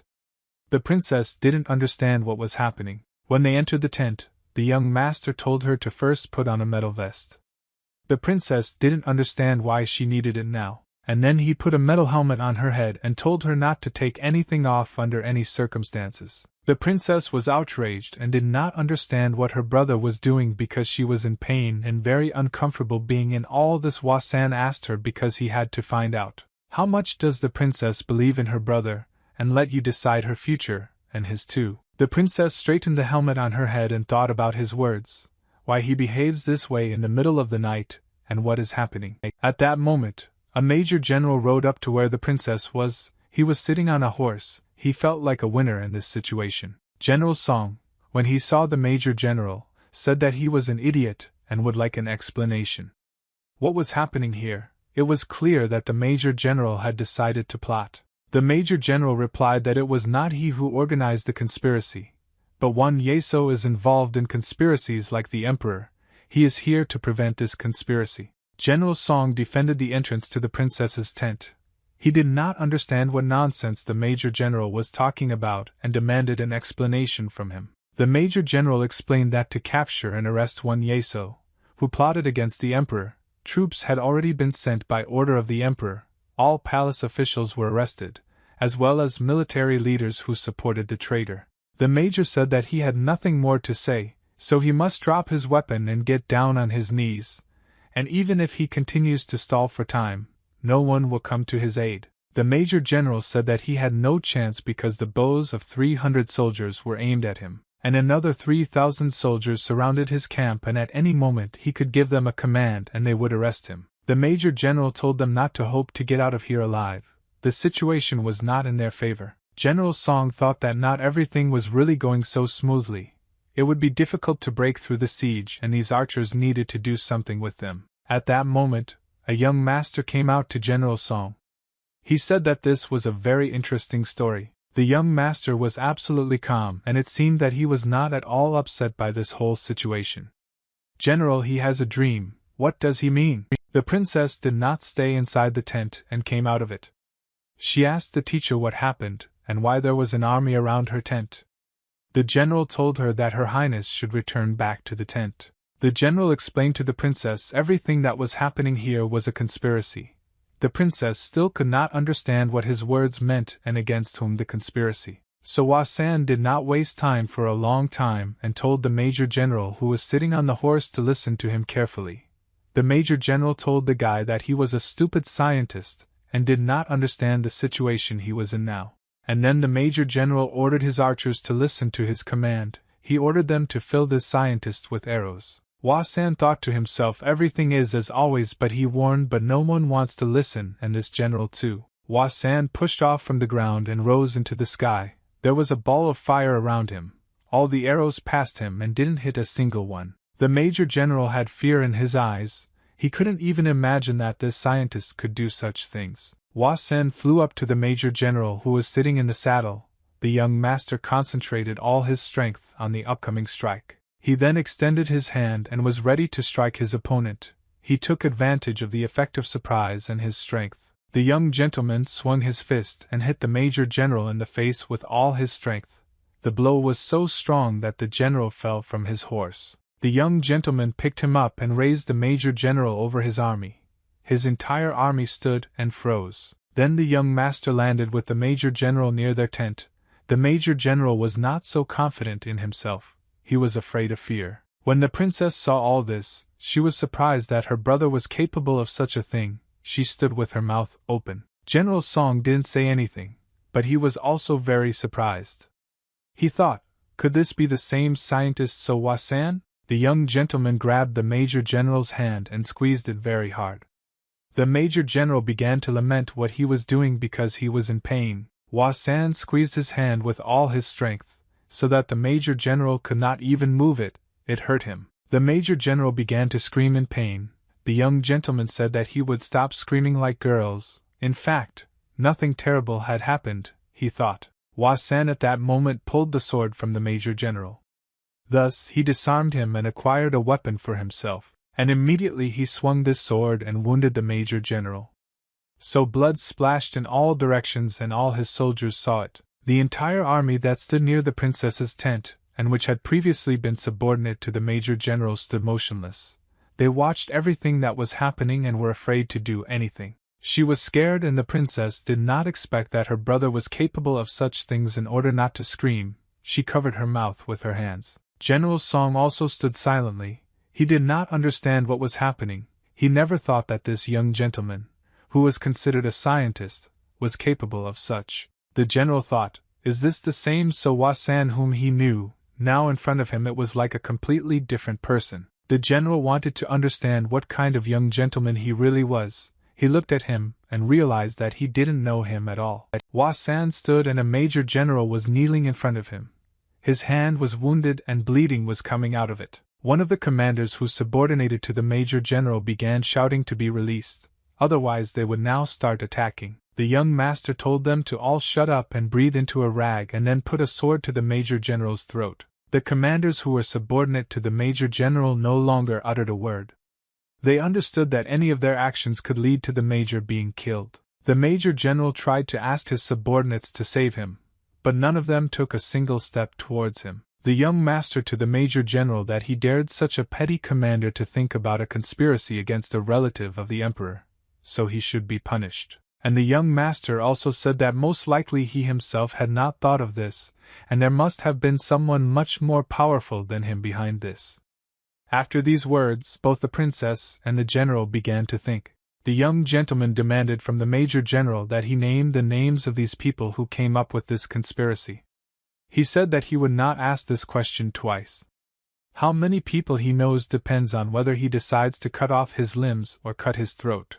Hua San was not going to joke, and he did not remove his sword from the major general's throat. One who participated in the conspiracy, the major general named the governor. The young master replied that he was not interested in small fish, he wanted to hear who else. The major general was silent. Then the young gentleman told him if he did not start speaking, then he would have to beat him up. After these words, the major general said that Admiral Sam Chan and a man from the military department also took part in the conspiracy. General Song thought, is this really true? And was Taegam from the military department really involved in the conspiracy? The major general began to say that Governor General Buk Pyong-wai and Commander Chong Ro-yong and the officers of the military ministry responded to the decree. The soldiers of the military department moved forward and captured the heads of 6 departments. He continued to say that the commander-in-chief of the 5 fortresses was already in the Department of Administration and Laws. The princess could not stand it, and shouted, "What is he talking about?" She could not listen to this nonsense. The princess shouted that he had no right to lie because Governor General Buk Pyong-wai was her uncle, and he had no right to blame him. General Song thought that among the officers of the Ministry of War there was Jang Hyun-hu, the elder brother of the Empress, Admiral Sam Chang and the military department united, but their strength was not enough to hold in the hands of His Majesty and the members of the imperial family on the maternal side. The princess was very indignant. She demanded an explanation and did not understand what the emperor was doing in this case and how he reacted to all this. The major general began to say that the emperor was naturally furious because of the conspiracy that was against him. The princess shouted for the major general to shut up and be silent, otherwise she herself would shove these words down his throat. The young master looked at the princess and told her to calm down immediately. There were tears in her eyes. Hua San asked General Song to take the sword from him and take his place. He needed to calm the princess down. General Song ordered everyone to get out of the way. He told them that as soon as one of them did something suspicious, he would immediately cut the throat of their major general. Which of the major general's troops did not move because they understood that one unsuccessful movement or step forward would have their commander's throat cut. The major general said that everyone should move out of the way as soon as possible. He understood that his situation was so bad that he could be left without a head at any moment. He shouted at them to get out. But despite this, his army was not going to part and let them through. Hua San looked at them and asked, "What is it? Do they really not want to let them go?" And he also added, as expected, "The soldiers of this commander do not know what a feeling of devotion is." The young master said that then if they do not want to carry out the order, he has no other choice and they themselves are to blame for this. At the next moment, all the commanders instantly had their throats cut, and none of them could move anymore because they were lying on the earth. 2 familiar hatchets came to the rescue. Usually the name was used by the young master's servant, which means he was somewhere very close. None of them could even imagine what happened next. In a terrible dream, the young master's servant destroyed right and left everyone who stood in his way. Everyone was in shock. The general did not remove his sword from the throat of the traitor major general. The entire army that supposedly surrounded them no longer posed any danger. They were destroyed one by one. The shooters who were ready to shoot at the princess at any moment were destroyed at one moment. So they themselves did not understand what happened. Everything happened so quickly that no one could track who would be attacked next and who was next in line. The young master was completely confident in his abilities and knew what he was capable of. This army was no obstacle to him. He laughed loudly and told the soldiers to get out of the way. The soldiers looked at each other, but they had no other choice. And he also added that if they did not get out of the way, he would kill them all. The major general did not understand what was happening. General Song thought that the attack was from such a long distance. This is definitely a martial artist. The warriors were so confused and did not understand what to do, and most importantly, they were very scared. Some of them started shouting why they were all frozen and they needed to get out of the way quickly. Someone else shouted about what they bought, and they needed to get back faster. General Song led his captive holding the sword at his throat. The princess was walking behind him. The young master stood and controlled the entire situation. Beginning, he looked to the right to make sure that on this side all the subordinate military men had stepped aside. No matter how much the soldiers did not like it, they had to retreat, otherwise they might not exist just like the others at one moment. Then he looked in the other direction and found that there were still quite a lot of archers who were ready to shoot. These archers had the princess and the general at gunpoint and could shoot at any moment. There were many more of them. General Song thought that someone was helping the young master and that someone used a long-range attack to cut the officers' throats, and then began to threaten ordinary soldiers. And all this was just to stir them up. Now I was convinced that he was not only a fearsome master, but also an inventive person. In this situation, he was only interested in one question: what kind of relationship does this person have with Sowa-san, and why is he helping him? The general thought that he had known the young master for a long time, but he still didn't know him at all. When they passed by a dozen bodies, the general thought that this someone who was helping the young master was truly a fearsome martial artist. And this someone was absolutely ruthless. It could be said only from one look what happened here. The major general, upon leaving, asked something there in front. When they came closer, everyone was very surprised by who they saw except one young gentleman. He knew exactly whose hands this work was and who was helping him. The princess asked her brother, was it really his old servant Beck who was standing and waiting for them? In his hands were two axes with which he never parted. These were his military weapons. Now he did not look like that little defenseless old man. This was a martial artist.